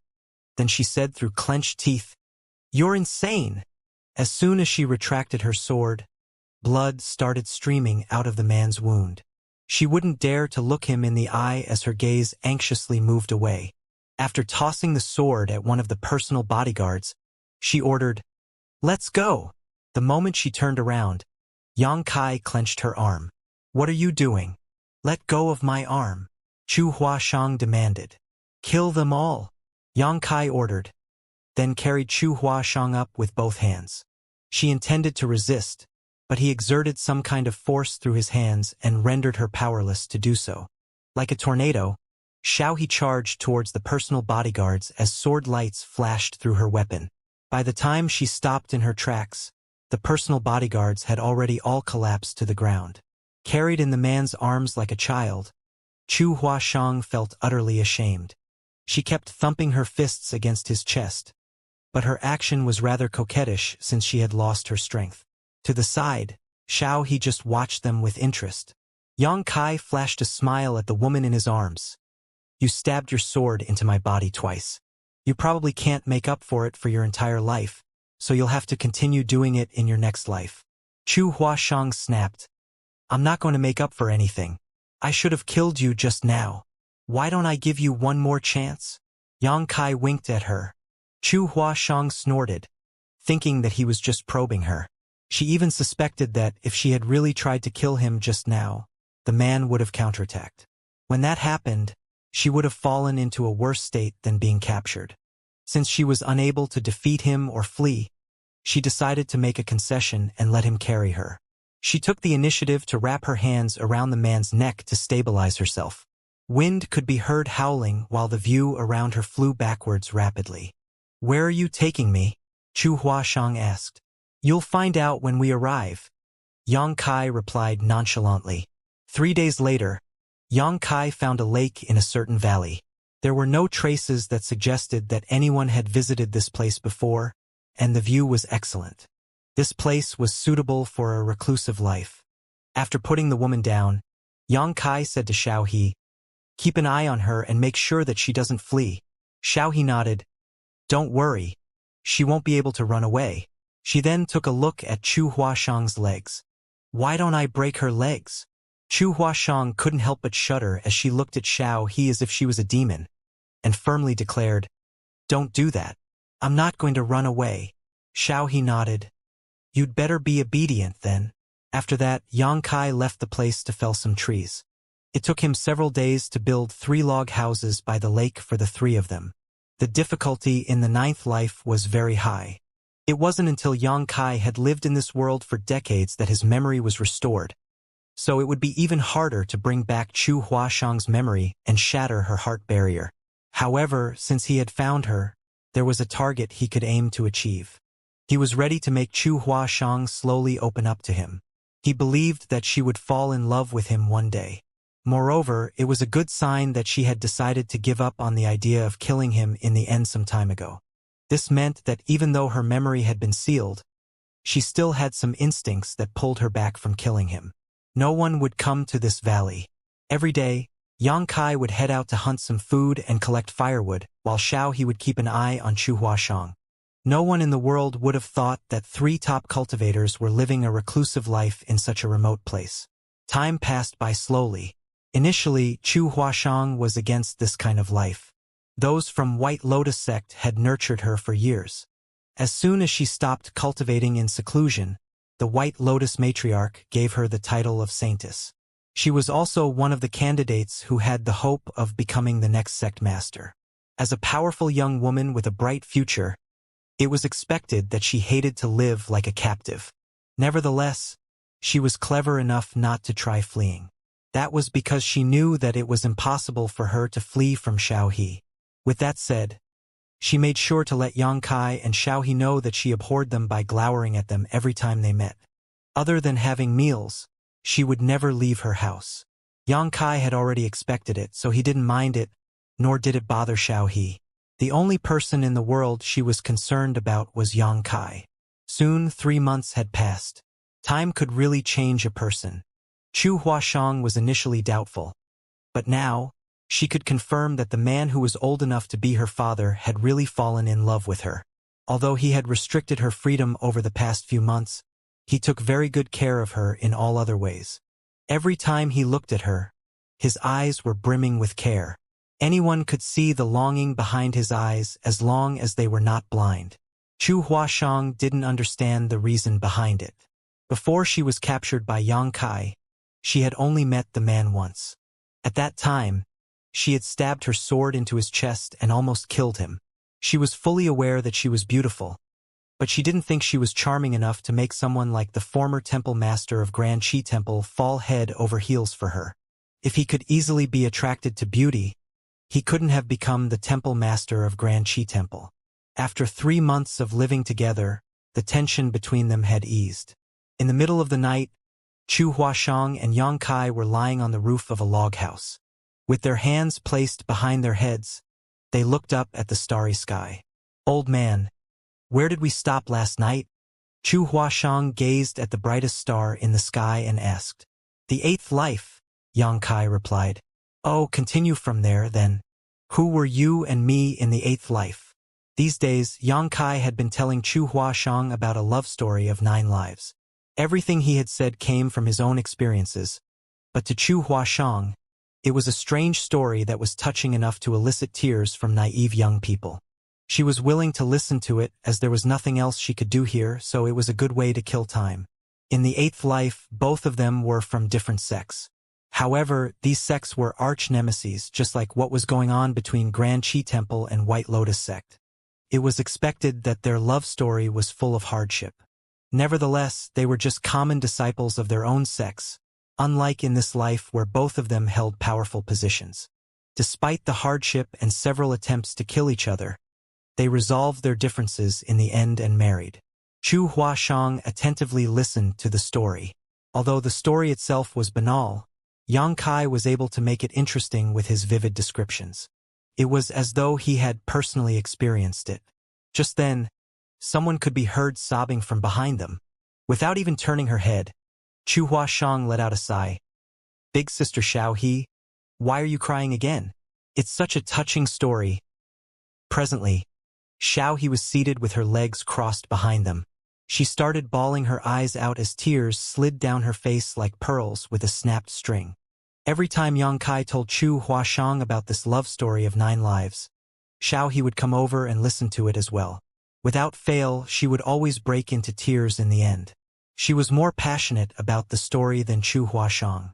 Suddenly thinking of something, Yang Kai asked, "Xiao He, if you were the sect master of one of the sects in the 8th life, what would you do after finding out that someone in your sect was in love with a disciple from an opposing sect?" Without pondering on it, Xiao He replied, "I would have agreed to let them get together regardless of what it took." Yang Kai put on a bright smile. "You really did. Thanks. Xiao He was perplexed. What do you mean? Yang Kai didn't explain anything. In fact, Xiao He, as his sect master in the eighth life, had really allowed Yang Kai and Chu Huashang to get together, just like she had said just now. In order to help them, she even decided to destroy the opposing sect despite knowing that she would also be killed, thus clearing the biggest obstacle between the two of them. Now that they were in their ninth life, Xiao He's reply matched what she had done. Yang Kai could now confirm that Xiao He was a real person who had barged into this samsara world somehow. However, it wasn't certain about her identity in Yinyang Cave Heaven. Old man, according to you, we're supposedly in our ninth life now, right? Chu Huashang asked. Yes, it's the ninth life as well as the last. Is it because of what we went through in our previous lives that you fell in love with me at first sight? Yes. Chu Huashang couldn't help but sneer. You're pretty amazing, old man. The story you've fabricated is so moving that I've almost believed it. Xiao He appeared beside her and looked down at her. How could you not believe him? You should believe it and get married to him tomorrow. It's a love story of 9 lives. It will be complete after you two get together. Chu Huashang snapped. I'm not going to get married. You should do that yourself. After giving it a thought, Xiao He shook her head. The person I'm waiting for hasn't found me. I'm not going to get married.